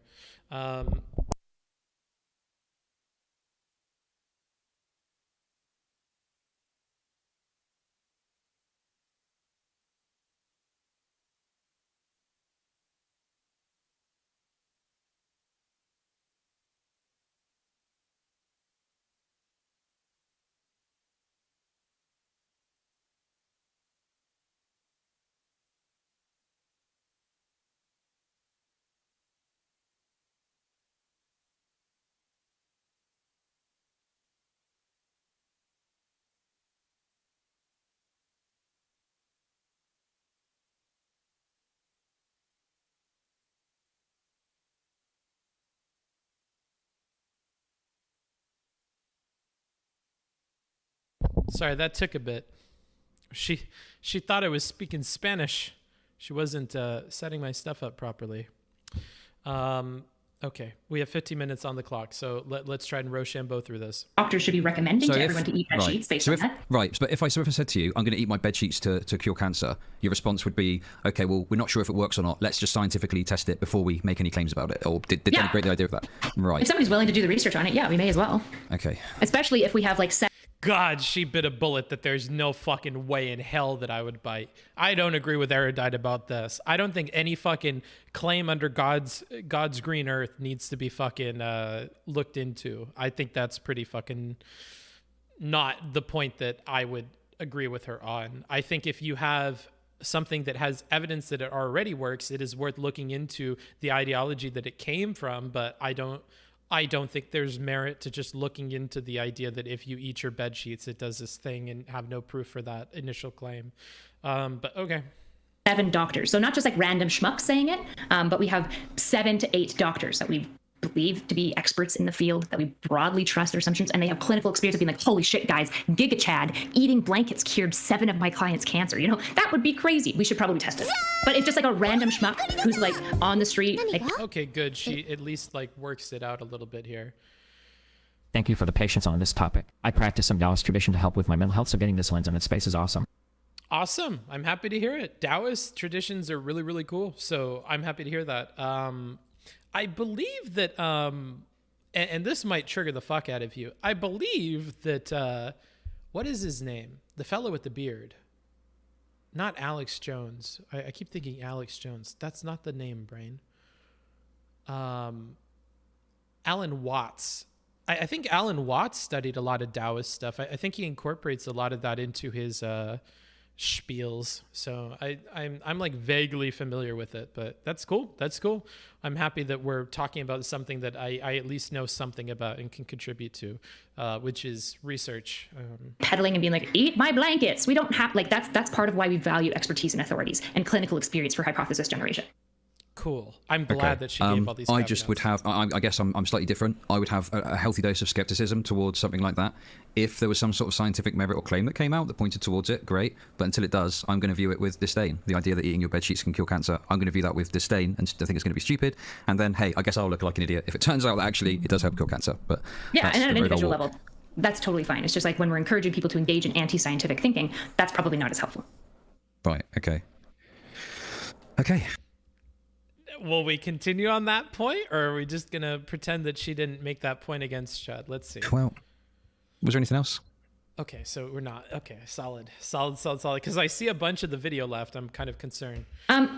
You don't have to, because I always want to do the meta conversation. So feel free to say no. It's an old ass tradition, so it's split into many groups to interpret. Okay, I just know that some people, especially people that are they practice Zen. Sometimes they can get triggered if you're mentioning him, because whatever. I think he's a popularizer of that. That's like if you, if you vaguely know about science and you mention Bill Nye, like, I don't know, he's a popularizer of the thing. Or what is it? Not astrology, fucking astronomics or whatever. And you like Neil deGrasse Tyson, like, yeah, I mean, he's a popularizer of the thing. I'm curious why you said that I accused you of being racist when I was really trying to be careful of explicitly saying that I don't think you're racist. Like I was trying to go above and beyond to make it clear that I wasn't, and maybe I could have done more. But I know, like, it seemed like you got upset, which is fair. If you feel like somebody's accusing you of being racist and you're not, and you've been accused of that a fair bit, so that's also fair. Sure. That's like kind of a raw spot. I'm just surprised because it's not that it's a raw spot. It's just it's a strategy that some people can engage in sometimes, where they'll just mention the word or bring it up in some context, and even if you aren't directly accusing the person of that,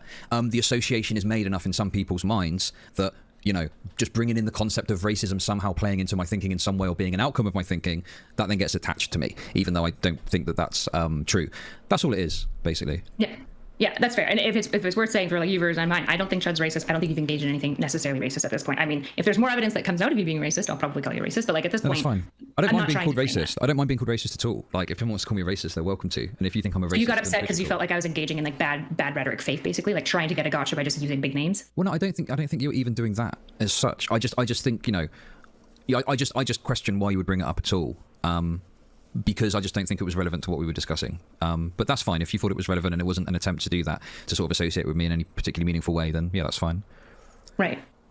Similarly, I was kind of surprised that you kind of like accused me of lots of things that I didn't feel like I was doing, like patronizing you, when I was just asking more or less, how are you making these authoritative claims about the nature of the scientific method, hypothesis generation, without actually knowing Do you the think method I'm of making hypothesis authoritative generation. claims? Like, what do you You mean? definitely say things with your chest. Say them very confidently. I would say probably a lot of the people that watch you view you as like, just listen. You're pretty confident in just what you because I believe. read some book doesn't mean that I don't understand the concept of you have patients, right? And you notice some things within your patients, you notice it across the board, and you decide to do a study off the back of it. Like, just because I don't know the terminology or the books or whatever, doesn't mean that I don't understand the basic concept of what we're talking about. No, but you made a very, very, very stupid claim about case studies that you did say with your chest.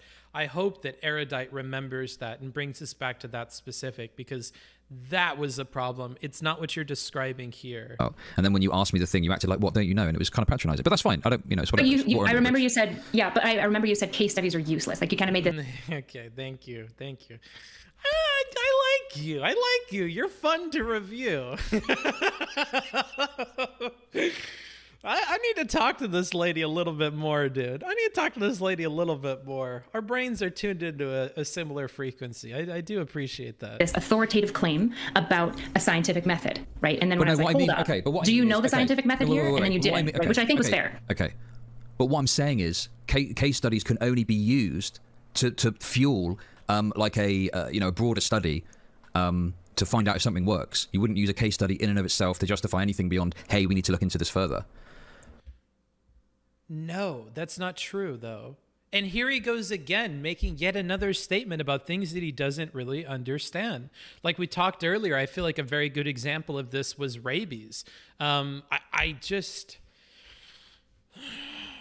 see how she handles this. Right, but the specific claim is... The shit about her qualifications was weird. I agree. Chud seemed hesitant to bring it up, and Erudite also seemed like... the chat just went... Blue. Seemed like she didn't want to talk about it. It's not... I don't think it's that she didn't want to talk about it. I think it's A, she thought it was brought up in bad faith. B, he's bringing it up after he's already demonstrated that he doesn't know what the hell he's talking about. So it feels like it's like an impulse thing. And C... my understanding is that a lot of her branding and stuff is around who she is and what her qualifications are. So all of these things are coming together to kind of make her upset. That would be my guess. Erudite should stick to soft sciences. Already lied about post-COVID suicide. I don't know anything about this. Let's try and stick with what we're talking about in the conversation here. Case studies are useless is an authoritative claim about... I would argue in this case, you were making an authoritative claim about the empiricism of it, which isn't actually borne out in the scientific method. and you didn't know it. And you felt like, my issue is like, you felt like I was patronizing you, which I really genuinely wasn't. I was trying to understand. You're making these really authoritative claims. Like, is there a misunderstanding happening where I'm operating from some set of knowledge that you're not privy to, and therefore we're just literally missing each other? Sure. Okay. So the point, when I say it's useless, right, what I mean is that if you just look at a case study, all it can really do is be used to support, like, moving it forward down the process. It doesn't mean anything in itself to point to any, like, you wouldn't be able to use it to justify a certain treatment or something like that, right? Right. That's, I mean, I think in the context, like, that's Did she finally agree to this? I don't know if you want to give him any ground on this. I think you need to be really careful because he's saying things that, like... Chud is using a 5-head debating technique of endlessly looping his misunderstandings of the top matter until Erudite's patience runs out and she just concedes everything just to make it stop. Raffle, I hope she reins him back in.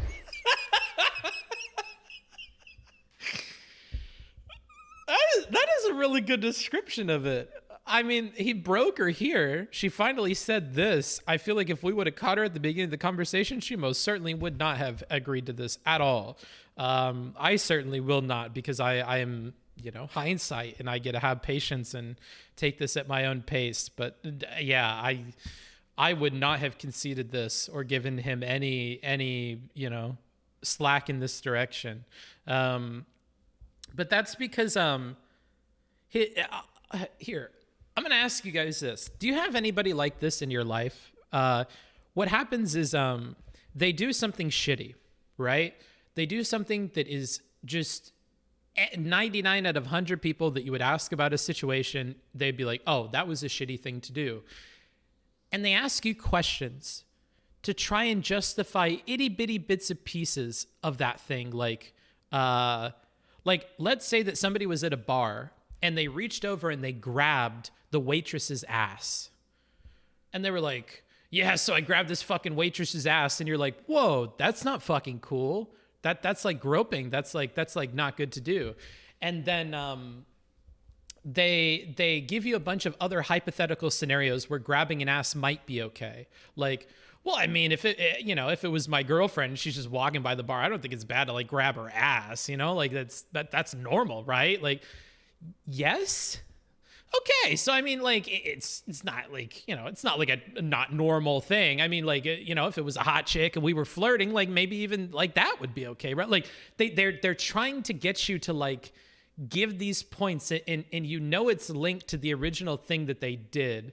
And they're like, and if you're drunk, you've been grabby on people before, right? Like, I mean, you know, it's not like you're a bad person for it. You just, you know, you're drunk, you've lost control, whatever. Like, they're trying to get you to inch towards like being more understanding of why they did what they did. And I don't think that you want to be put into a position where you're giving that stuff that way because you don't know the way that they're going to take it, or you can't trust them to take it in a good way. Are you talking about Mr. Girl? No.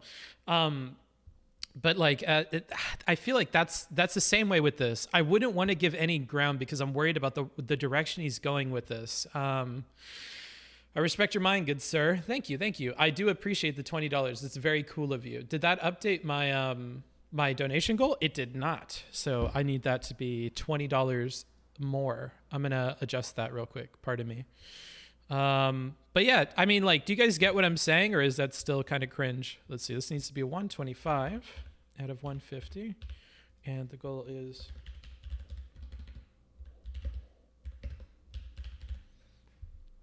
It'll end.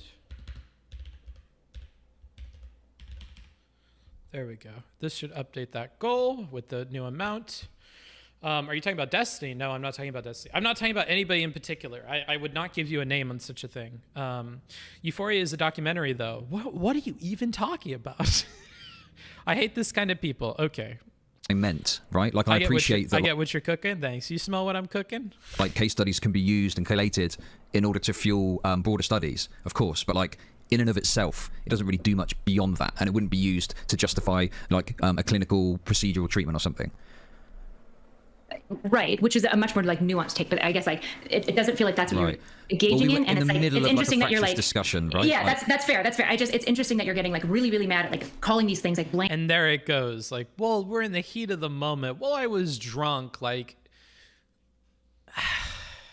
blanket pseudoscience and like whatnot, but it feels like sometimes you're engaging in this rhetoric in like a similar style, which I don't think is because like... Because here's the other thing, is like the extra context that I'm leaving out is Chud will do this on his stream a lot. Chud goes above and beyond on his stream with a lot of these claims, and he really tones them down when somebody's challenging him in a conversation. Chud has very different gears that he switches into when he's on his own versus like when he's in a conversation with somebody who is like at or above his level of education and is challenging him on something. And so I think that like therein lies the dilemma, is like, and I don't know if Erudite is aware of this, but like he is different on his own. And when he says like, well, we were in the heat of the moment or whatever, kind of like when we were talking, we were at like a bypass and it was heated and whatever, he creates artificially heated moments throughout all of his stream. His stream, he always tries to keep high energy, high aggression, high tension. And so he's always in a situation where he overextends and says silly things when he's on his own. Almost every time I've hopped into a ChudLogic stream and watched him on his own, he overextends on almost every single point that he makes. The only reason he's able to get away with that is because nobody's there to call him out or fight him on it, right? And so I do feel like with him in particular, you have to be very careful about like giving that slack there, because he creates the moments to behave this way when he's on his own as well. So I don't know. Knowing Chud, I would be hesitant to do this. Maybe it's just because like it sells, which is fair enough. It's just like, I don't know. I'm willing to give you the benefit of the doubt, just to be clear, like, aren't we just looking at this conversation? Yeah, I mean, like, I'm giving you extra context that I have, but even within the context of this conversation, I wouldn't let that go. And we immediately see the issue with that when this conversation continues. Erudite is good on sticking on to like, but that's more nuanced than what was said at the time and yada, yada, yada. I actually kind of want to re-listen to this part. But yeah, I'm giving you the disclaimer that I know about this other stuff. The reason I discourage you guys from bringing up stuff that's outside of the conversation is sometimes you'll bring up stuff that I don't know or I haven't seen, so I can't like agree with you or whatever. I'm going to listen to this. My timer did go off, but I'm going to listen to this for a little bit more. I kind of want to see the conclusion of this one part. It's interesting that you're getting like really, really mad at like calling these things like blanket pseudoscience and like whatnot, but it feels like sometimes you're engaging.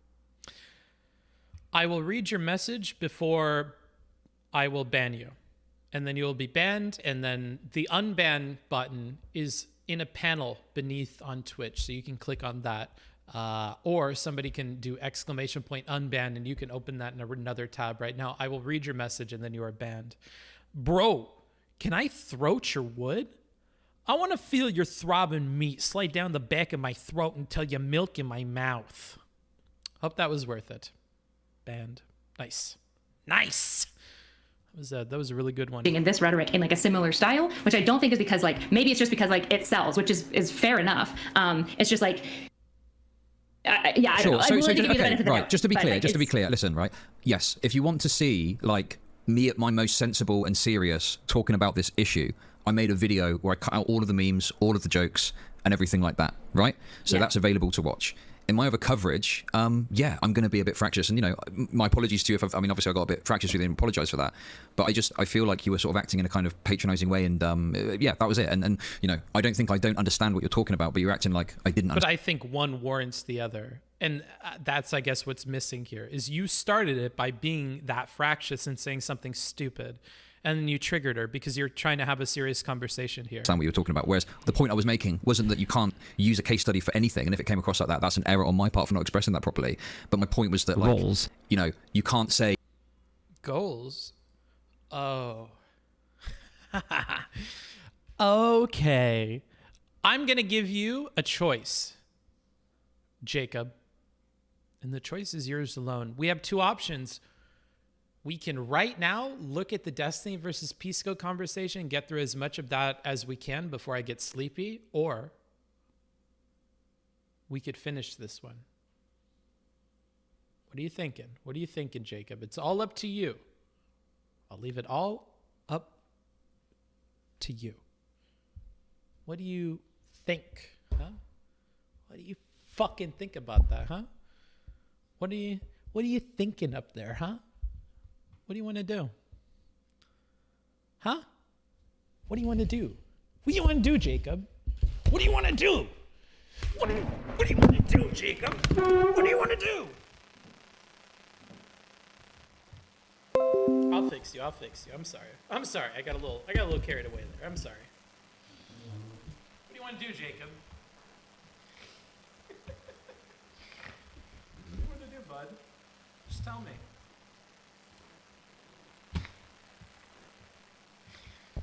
I'm a fucking loon, dude.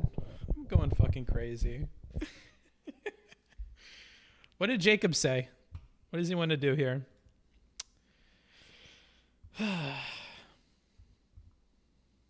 Continue on your path. Okay. We will continue. Does Chud say stuff for the entertainment, or is he just a hothead? I think both. My cat has no smell normally, but when he's sleeping, he smells like popcorn. What the fuck? What the fuck? Hold on, I have to fix this camera. I think it's all fucked up. It's like turned and there we go. Nice Titanic camera angle. Thanks, bro. Looking a little crooked. Is that racist? You being racist? Oh, I can't even hear. Wait, what happened? Oop. And I oop. Point to a single case study, which is what Dr. K has done on one occasion. You know, you would need to point to something which has got a much broader perspective and a much more totality of evidence to say this is scientifically backed. Yeah, and like just to be clear, like I think you're broadly like a good guy. I think for the most part you engage in good faith. I was very surprised when you like accused me of like gish galloping and that I was like lecturing at you and stuff, because it's just like it like for sure I got annoyed at one point and I got a little bit condescending, like 100%. Just oh shit! Whoops! I totally read your message wrong and timed you out, Brooks. I'm sorry. I read your message like completely wrong, and I thought you were calling me a dumbass.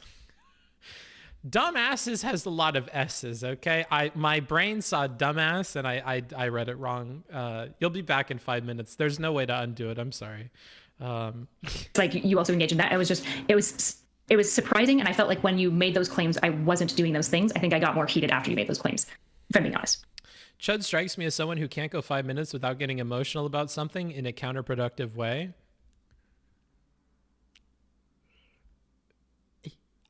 Chud is my friend, and I think that he does it to be entertaining for the chat. So, I mean, you can interpret it however you want. I think that he just does it to be entertaining for stream. So if that makes it okay for you, it makes it okay for you. As somebody that does this job, I understand it. Like, I'm gonna shit on him for it when I'm in a call with him, because I think it's funny to make fun of him. But I don't honestly see a huge big deal with it. Everybody does that. I don't think he's much different than Hassan or anybody else. Okay, I mean, yeah, I said that. I said, what is that? And you were like, what? What? You don't know? Holy shit! This is the first time I've tuned in. Admittedly, it's rare that I do. And me sober. What the fuck is me sober? Me's doesn't make that any better. And me's ober. What does that mean? Yeah, sure. I mean, obviously, you know, I haven't been like completely polite to you this whole conversation. I accept that. But yeah, that's what happens in these conversations. I've got no bad blood with you. That's fair. Okay. I guess I don't know if you have much more to say. I guess like it feels, I just want to be careful about not being like dogmatically, like science is beautiful because of its like openness to ideas. That's why science is fucking phenomenal. And science always gets quashed when we get dogmatic and religious about it. When we start making really extreme religious claims that aren't borne out in evidence, right? It's kind of like, remember, I don't know if you probably know like the famous study around stress and ulcers, and there's a whole bunch of people that believe stress was just, I'm sure you're aware of that, right? And the whole medical establishment just laughed at these Australian researchers for years because they're like, no, it's caused by this bacteria. And they're like, no.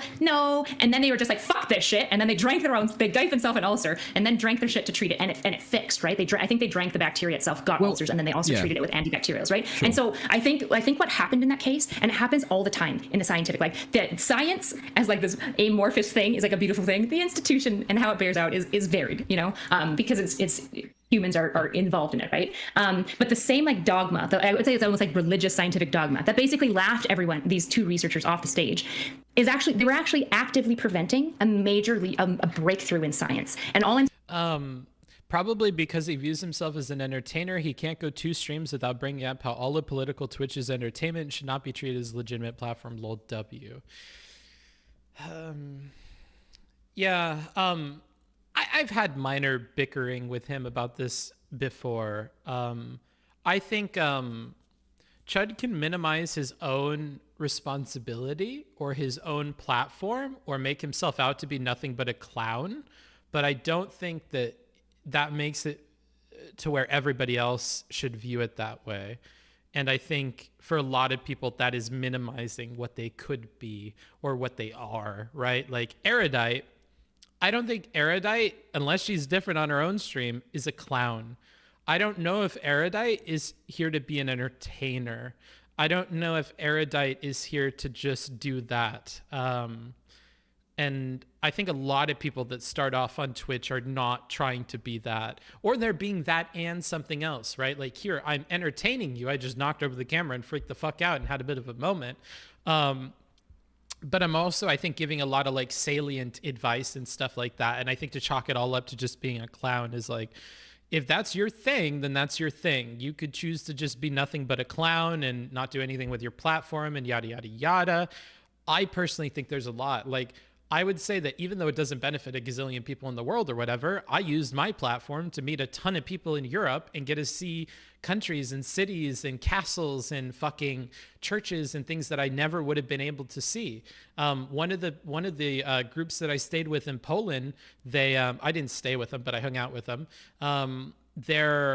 One of their moms worked for this like museum that was inside of like a fortress that is huge, and it is a big part of Polish history.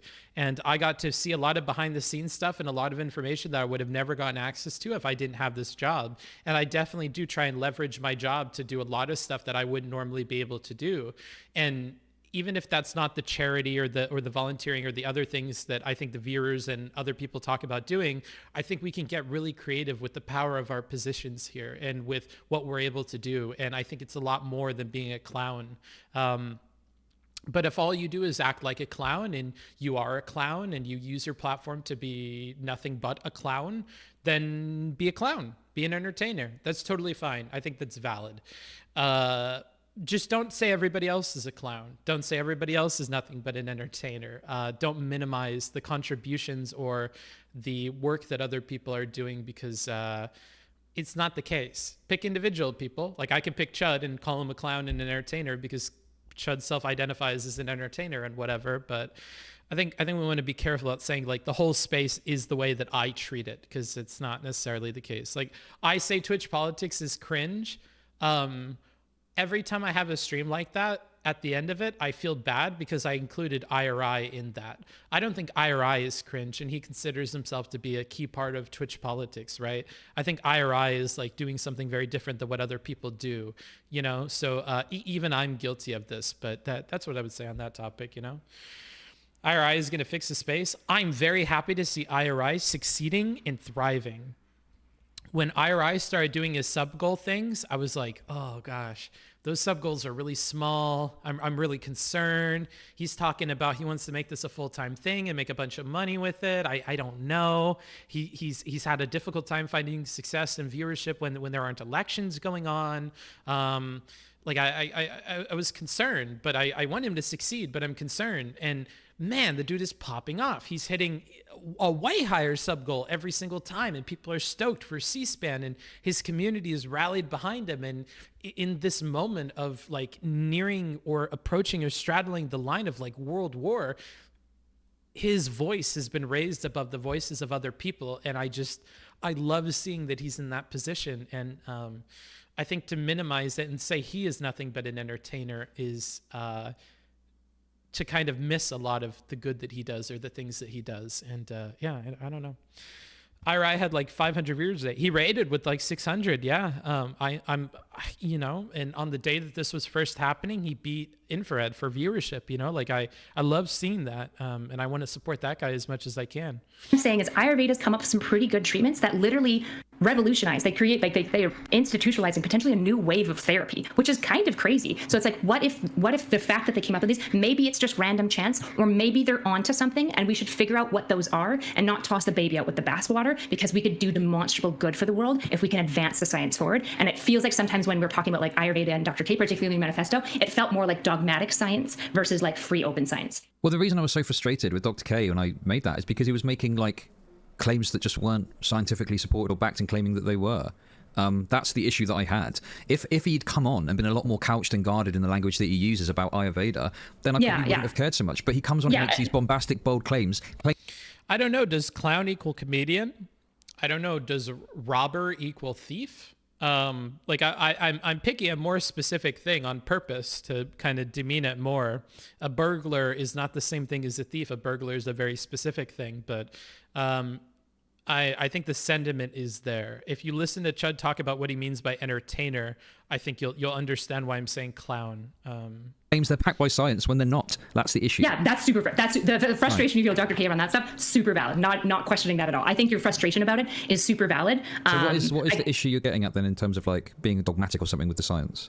Just, I think in your frustration, and anyone's frustration does, there's actually really good research about like as you get like more emotionally charged by things, your capacity to actually like use your slow rational mind basically goes out the window pretty quickly, which sucks. It's just like, I think because of that, we've engaged in the past in dogmatic scientific like rhetoric. And because you have this public platform, I want to encourage you to like not encourage your viewers or yourself to engage in dogmatic scientific thinking. I mean, like, let's just throw it all out. It's fucking garbage because it's racist or whatever it is. Like, we don't want to use these buzzwords to throw it all out when it's like there are little. Oh boy, how is this going to land with Chud? Let's see.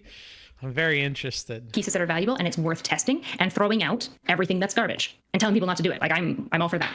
Sure. I mean, you know, obviously I do state very clearly, like, I'm not a scientist, I'm an entertainer primarily. But you're smart. Like, you're really smart and people look up to you. And this is what I mean is like he very much so minimizes like what an impact he has on people and stuff like that. Like for some of you guys, we are your primary entertainment. We are the primary things that you listen to. Chud streams like basically every fucking day, right? Like for some people, he is a huge part of their media consumption diet. He is in the ears of people all day. And I don't think that he really respects that position as much as he should. Honestly, a lot of us don't respect that as much as we should.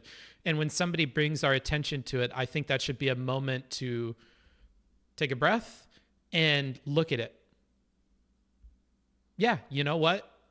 I can have like an impact on people. And it is important what I'm choosing to say, and the thing that you're saying that I am doing, it could be harmful, and I'll be more careful about it. I think it should be a moment of reflection, but it's often not. So, you know, please don't get your news from Twitch. Well, a lot of people do, bro. So we have to kind of, you know, we have to deal with that. He's very content build. True. they should. Like, you're not a dumbass. Like, a bit of narcissism to think streamer are so important people. No, I don't think so at all. No, I think everything I just said is the reality of your position. I'm in your ear. Hey, I'm in your fucking ear. Maybe I'm on your TV or on your lap, but I'm right there. You're listening to me so closely. This probably makes you so uncomfortable. Oh, is that narcissism? That I think that I can make you uncomfortable by talking like this? Oh, it looks like I do have some kind of impact on the people that are listening to me. That's like so strange. I'm just an entertainer. You guys don't really exist. You're just fucking numbers and letters on a fucking message board. Like, you know, we're right here. We're talking to you. I'm right in your fucking ear. I think we need to respect that. Like, Infrared doesn't respect that. He screams into the fucking mic, right? Like, you wouldn't want to scream into the mic all the time. I think we have to respect that we're in a bunch of people's ears all the time. The same way a radio host needs to remember that they're in the car of a gazillion people all the time. Or TV hosts need to realize that they're in the homes of like a ton of Americans all the time, right? Like, I don't know. You can't on the one hand say and understand that you're an entertainer for all these people and you're trying to get views and whatever, and on the same hand believe that you have no impact on them or minimize it so much. You know what I mean? Like, I don't know. This is why when you're like, what's your credentials? It's like, I don't want to do appeal to authority. I'm not interested in that because I actually think there's an issue with academics just being like, I'm an authority, so just listen. And it's like, well, yeah, but you can find a PhD to say anything, right? That's why I'm saying like these journals, yeah, they've got University of Texas doing research on it, but it's still connected to this Journal of Ayurvedic Medicine. So like, that's kind of sus, right? I want to like, I guess like maybe to some extent be like, you have valid positions. I think you have based takes. A lot of that. I watch your content. I am for sure a Chudian as far as like your content. We have good bands. Yeah. So like, just to be clear, like I think you're dope. I think you're precisely what Twitch needs, and I just like want to like give you the caution of being like, don't get scientifically dogmatic, because you're like, I probably wouldn't be having this conversation with other individuals necessarily, but like I read through your Dr. Kate, like I read through your whole document, and I should have said this when I began. It's so well done, like it's just really well organized. Like I was like, damn, like I should. Yeah, sure. I mean, you know, one thing I will accept is that there's times, you know, particularly outside of that manifesto video, where I talk about stuff and I am bombastic. Here's the bit of advice for Erudite. If this is true, you should have brought this up at the very beginning. You should have couched this whole discussion in his Dr. K document. I think you should have constantly referred to that. That will buy you so much cred with his audience that I would take that shit to the bank a gazillion times. I would keep bringing their attention back to that, right? Like, you constantly say things like, well, I don't think you're a racist, just to be clear. Like, I think you're like a normal guy and blah, blah, blah. That's not as effective. I think talking about how you view his content and stuff is far more effective, and I think maybe this should have been brought up at the beginning. And I mean, you know, I've said some crazy things about stuff. I can appreciate agitation. Your views have been exploding recently, and it's like, I don't know what you're doing differently, but it's fucking working for you. Like, kudos to you. I just don't want you to get blackpilled on debate, which I think is easy to happen on Twitch. But I think you're a good faith actor, and I appreciate that, and I really value that, and I want to. What's the Uno reverse card of poisoning the well? Spiking the punch.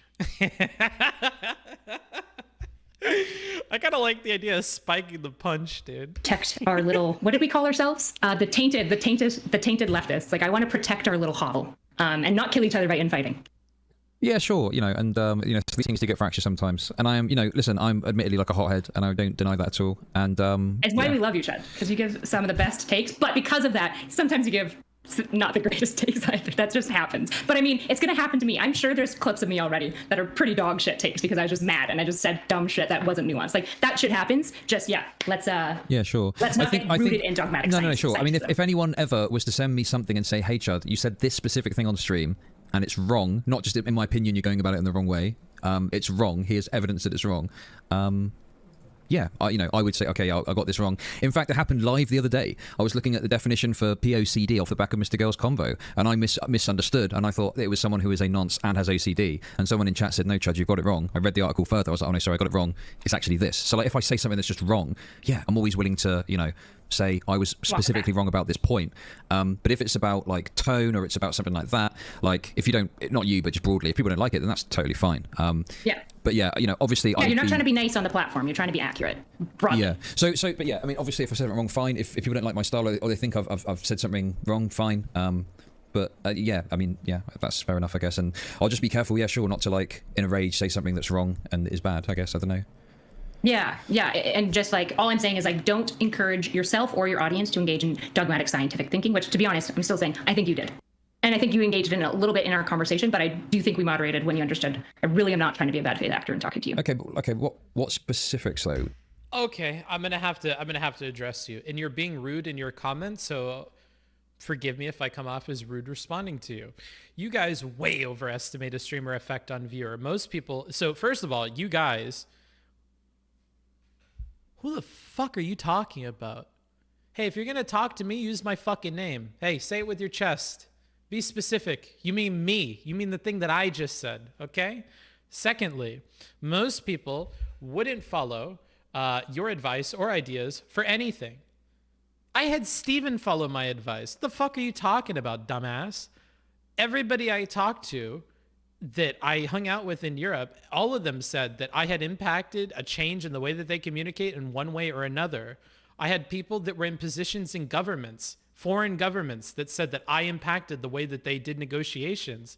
I had people in business that say that I impacted the way that they go about securing sales. Like, I get emails all the time about the things that I said on stream led to epiphanies about the way that other people are behaving in their real life. So check yourself there. It's patronizing and infantilizing to your audience. No, it's humanizing to the audience. I learned stuff from you guys too. I've learned a ton since I've joined Twitch. Learning from each other is a human experience. It's not an infant's experience. And if you stopped learning when you were an infant, it would explain why you would have such a boneheaded remark as this one in my chat. I would encourage you to not treat learning as something that is exclusive to infants and to broaden your horizons and listen to more people in your life and see if you could improve the way that you are engaging with the world, because this ain't it, Chief. Okay? So that's the last I'm responding to you. Titus Dream 12.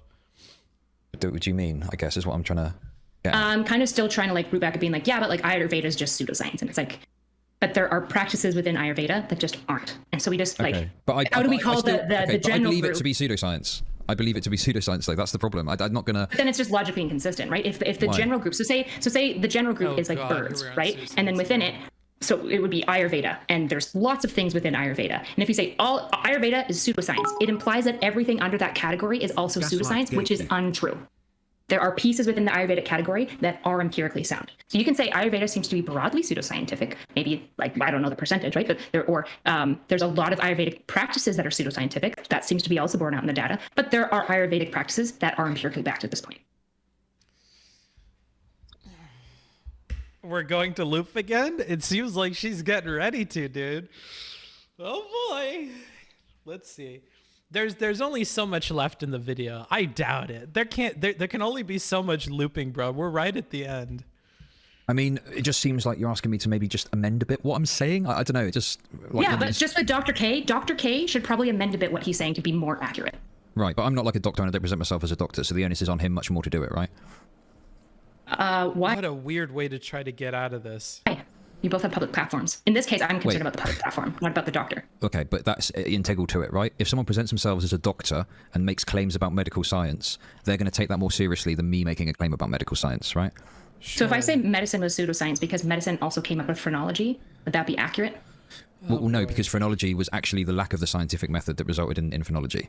Okay, what if I say allopathic medicine is pseudoscience because the origin of the name and the origin of allopathic medicine was in homeopathy? Would it be true to say allopathic medicine is pseudoscience? Well, no, because that's just the name of something that isn't material to what's happening within the medicine itself. No, I mean homeopathy was the founding. They were doing research. That's how nothing to do with like. Yeah, but that's just a word for it. That's got nothing to do with the fundamental. No, it's a general category. It's the same thing. It's the same thing as the Ayurvedic. To be honest with you, it tends to be people who engage in pseudoscience that use the term allopathy or whatever it is. It doesn't tend to be. It's not a term that's used outside of, generally speaking, pseudoscientific kind of people anyway. Allopathic medicine isn't dominantly used anymore. We just call it modern medicine. But allopathic medicine just means empirically based medicine, which is what we do. Oh yeah. Well, I think phrenology was a better example. Yeah, and at the time, a lot of people thought that there was scientific evidence to back phrenology, right? Like. Is that not common knowledge? Maybe that's just not common knowledge. Maybe I've just looked into phrenology more than the average person. I actually know like more than I care to admit about phrenology. I would say more than the average person, but I'm like no expert in it. I don't know. Maybe people are just unaware of that. Maybe Erudite also doesn't know about that. I don't know. But I agree. Maybe would have been the better example there. But I'll just call it empirically based medicine then, I guess. Like, that's just a name for it. That's got nothing to do with it. I feel like we're looping back around to the disagreement we've got. Right. I mean, based on what I've read, based on what I've medicine? seen, most organizations refer to it as like pseudoscience on the basis that it doesn't have substantive and meaningful medical backing, but it presents itself as having substantive and meaningful backing, just like Dr. K has done. So to me, I would call it pseudoscience. If there are practices at work, great, fantastic, we can look at those. But yeah, I don't really think there's a problem with me calling it pseudoscience in the way that Somebody mentioned I should just be reading the chat from JP Morseman, because JP Morseman is like, I don't know, for some reason he has VIP, so I don't know. I have been paying attention. He is roasting Chud. He is really digging into Chud. It looks like when I type in Chud's chat, man, he's dumb. He doesn't understand basic logic. Like, Jesus, bro. I kind of wish I had paid more attention to him the whole time. It might have been kind of a fun like mini game you're describing. That's fair. We might just have to like agree to disagree maybe. there. Like, I don't think there's any way, because I think at this point we're now getting into like a splitting. JP Morseman is a troll? Oh, okay. I think they're actually based, but they've trolled themselves into a good position, dude. They're like Aya Verda. They just happen to by chance walk into the right thing, right? He's talking about you, is he? In hair territory, which no one enjoys and is never actually. No, fruitful. sure. Well, listen, let's end it on friendly terms for now. Yeah. Okay. Well, there you go. That was it. Fun stuff. I enjoyed this. I did. It got frustrating. There was some frustrating points. I did want to quit. I won't pretend like I didn't, but we made it. Hey, we made it. Let's see if we got a message from Erudite. Because if she wants to talk, I would be down to. But I doubt she's still around. I doubt it. Oh my gosh, somebody sent me a very long message here. I'm going to read that later for sure.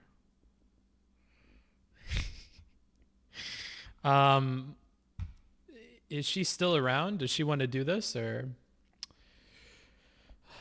I mean, like, we started what, how many hours ago? How long have we been live for? Let's see.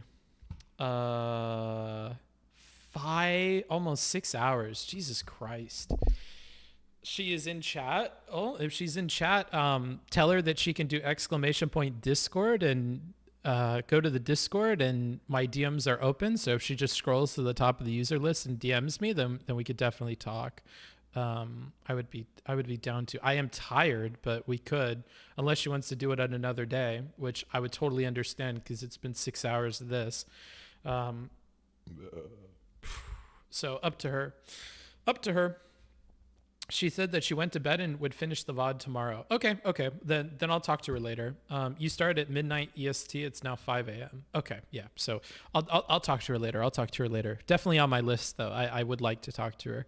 And now that I'm doing so much content, it does feel very like, whew, to have somebody that wants to talk, because I know that will fill a good like hour or two of the stream. Now I'm understanding why ChudLogic does his impromptu panels so much. It's like free content.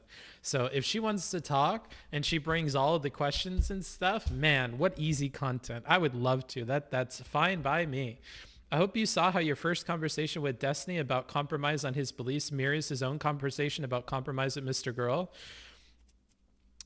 I only watched the tiniest bit of him talking with Mr. Girl. Actually, that might be a stretch goal we'll set for a stream in the future. I never watched in full his conversation, one of the last two with Mr. Girl. I didn't watch after he and I, Mr. Girl and I had a talk. So, because I was kind of over the dude.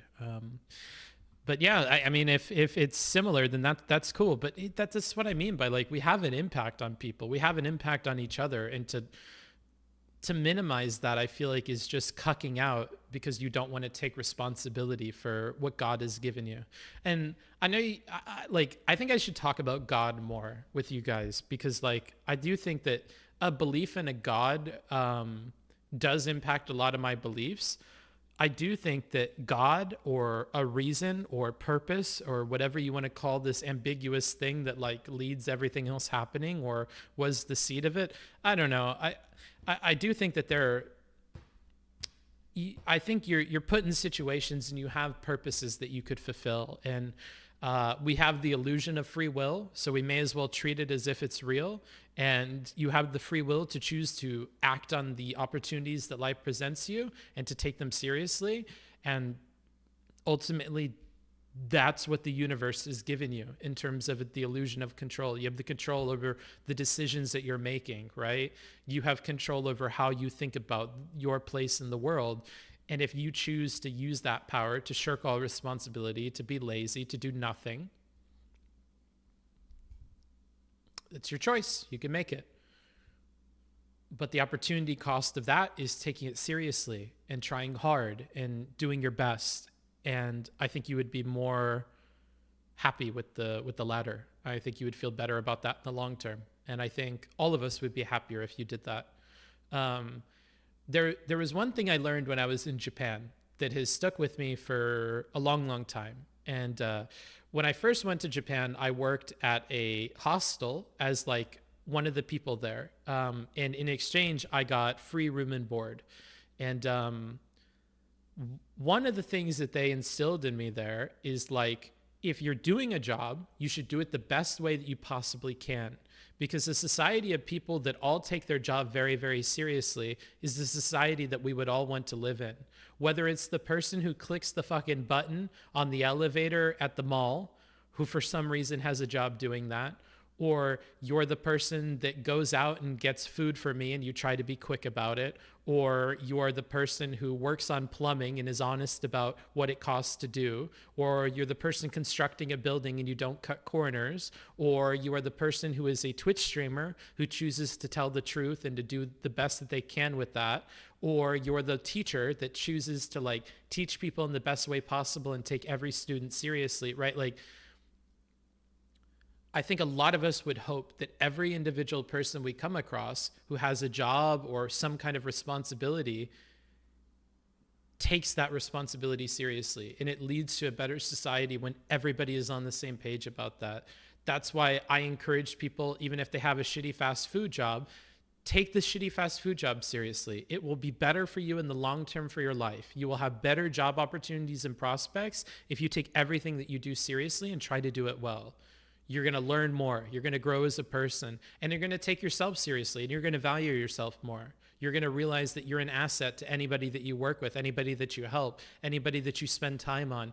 And if you're not willing to take it seriously, maybe you shouldn't do it. Maybe that should be a guiding influence for you. And that's why I stopped working there, is because I realized I wasn't willing to take that job seriously, and it was too hard, and I wasn't the person meant to do it. So I left. And what I did really want to do was travel and meet people and do that. And I took that really, really seriously. I took that to the bank, and I've still been traveling the world since then. So, you know, like, I think it's a good compass for you. And I think everybody fails at it from time to time, and we all get complacent and whatever. But if this is the wake-up call for you, take what you're doing seriously. If you're having to do it anyways, if you're already spending your time and effort on it, make it worthwhile. Do it well. You know, that's what I would say. So what the fuck is this motivational speech? What the fuck is this stupid fucking chat message? Zip code will highly correlate with the features that impact wages. I don't even know what this means. Let me try to read this. Sayana? I think that's Sayana. I don't know what the fuck Sayana means, but Nihonsu de something. I don't know what any of this means, Killduck. Sorry, bro. I don't speak Japanese. Who the fuck has the money to just up and start traveling the world? A person that takes the task very seriously. All of my money went into traveling. Sam, what is this? Thanks. Thank you. Yeah, a person that dedicates everything that they have to the thing. I dedicated everything I had to that. I put all of my money, all of my time, all of my energy into figuring out how to make that possible because I seriously wanted to see the world. Wow, we must have gotten... That's Wicked Supreme right there. We must have gotten a lot of subs or something. I don't see them in my recent events feed. Jesus, what happened? I read a study that suggested that the best predictor of men's happiness is job satisfaction. Damn. It's chill, just taking the piss. I got you. That's why I didn't time you out. My friend. What is this? Follow. Anonymous gifted something. Let me try to read this. Anonymous gifted 5 community subs. Wow, thanks, Anonymous. Very, very cool of you. I appreciate it. For some reason, it didn't show up in my other feed of like things that are happening. Sorry about that. Which Destiny / Peaceful combo is Booksmarts reviewing? None of them. None. I almost did the fucking Dr. Disrespect voice. Okay, it's time to go to bed. We hit our goal. I let Jacob decide what he wanted to do with the remaining time of the stream. He said to spend it on finishing the video that we were doing. So we finished it. We're all done. That was a fun day. I'll try to make a TLDR script of this and record it and then maybe make a video out of it. We'll see. I think it was a good one. I think we had enough patterns there where we'll be able to do that. Yeah, basically Destiny was telling him to compromise on the way to he communicates with people to get better conversations. Mr. Gro's totally against it. Yeah, because he's unwilling to compromise on basically anything. Who the fuck? I already read that. I am playing a game while chatting. Overestimating one's effect on others is running Okay, I'm not reading you anymore. I already said that. Zip code will highly correlate, blah, blah, blah. I like this guy so much. Can we be a cult like the DGGers? Sure. Jacob, that man had all the power. Yes, he did. I gave all the power to him. Okay, where are we going for the night? Where do you guys want to go? I'm against that too. What are you against? Let's see here. BGG dropping soon? No, not anytime soon. I don't know when. It is not a priority on my list of things to be concerned about. So I cannot. I do not know when that will happen. I don't want to make any promises to you. Mr. Mooten and Aiko are like the only two people live right now, and I guess Mr. Geek. Amaranth is live. Who do you guys want to go to? I'll let you guys decide. Aiko got raided into you earlier, and she's streaming now. Aiko got raided in. Oh, okay. It depends on what Aiko's covering, though. She's covering the same thing we covered yesterday. I don't want to raid into Aiko if she's covering something we've already covered. So he is a writer. I used to be a writer. I used to write essays for people. So if somebody was doing like a college paper, whether that's at the undergrad level or the graduate level, I would help them. I got really, really, really good at writing papers. So I helped people at a pretty high level with their research and stuff. And I worked as a ghostwriter doing that. Moot? Okay. I guess we're doing Moot. Let's see. /raid. Mr. Mooton. All right. Enjoy Mr. Mooton. I will talk to you guys later. Pile in, Twitch chat. Pile in. I will talk to you guys later. I am trying to be more consistent on streaming, so expect to see more of me at least the next 2 weeks while I'm in Mexico. Hopefully beyond then. I kind of want to return to the roots of consistent streaming. So I'm trying to stream like every day. I think after tomorrow, I will maybe take a break for like a day or two, take a day off, and then we'll be right back to it. So expect to see a lot more of me. A lot more of me up in here. Bye, Twitch people. I will see you later. And to my YouTube people, I love you. I appreciate that you guys watch on that platform. I hope that I can build a better community out of y'all and get more members on there and more emotes and build something better. You know what I mean? Build something that everybody could be a part of. But yeah, and if you're watching the VOD, I like you guys too. I timestamp your guys' stuff. Mr. Thick helps me with the last few, but I mean, like, I try to make it good for you guys. I try to be considerate to you guys. So you're a huge part of, like, you know, the people that watch. I think there are more people that watch the VOD than watch live personally. So unsung heroes of streamers. And that's also why I stream on YouTube, because the VOD experience is a lot better. So I'll talk to you guys later as well. Have a good rest of your night.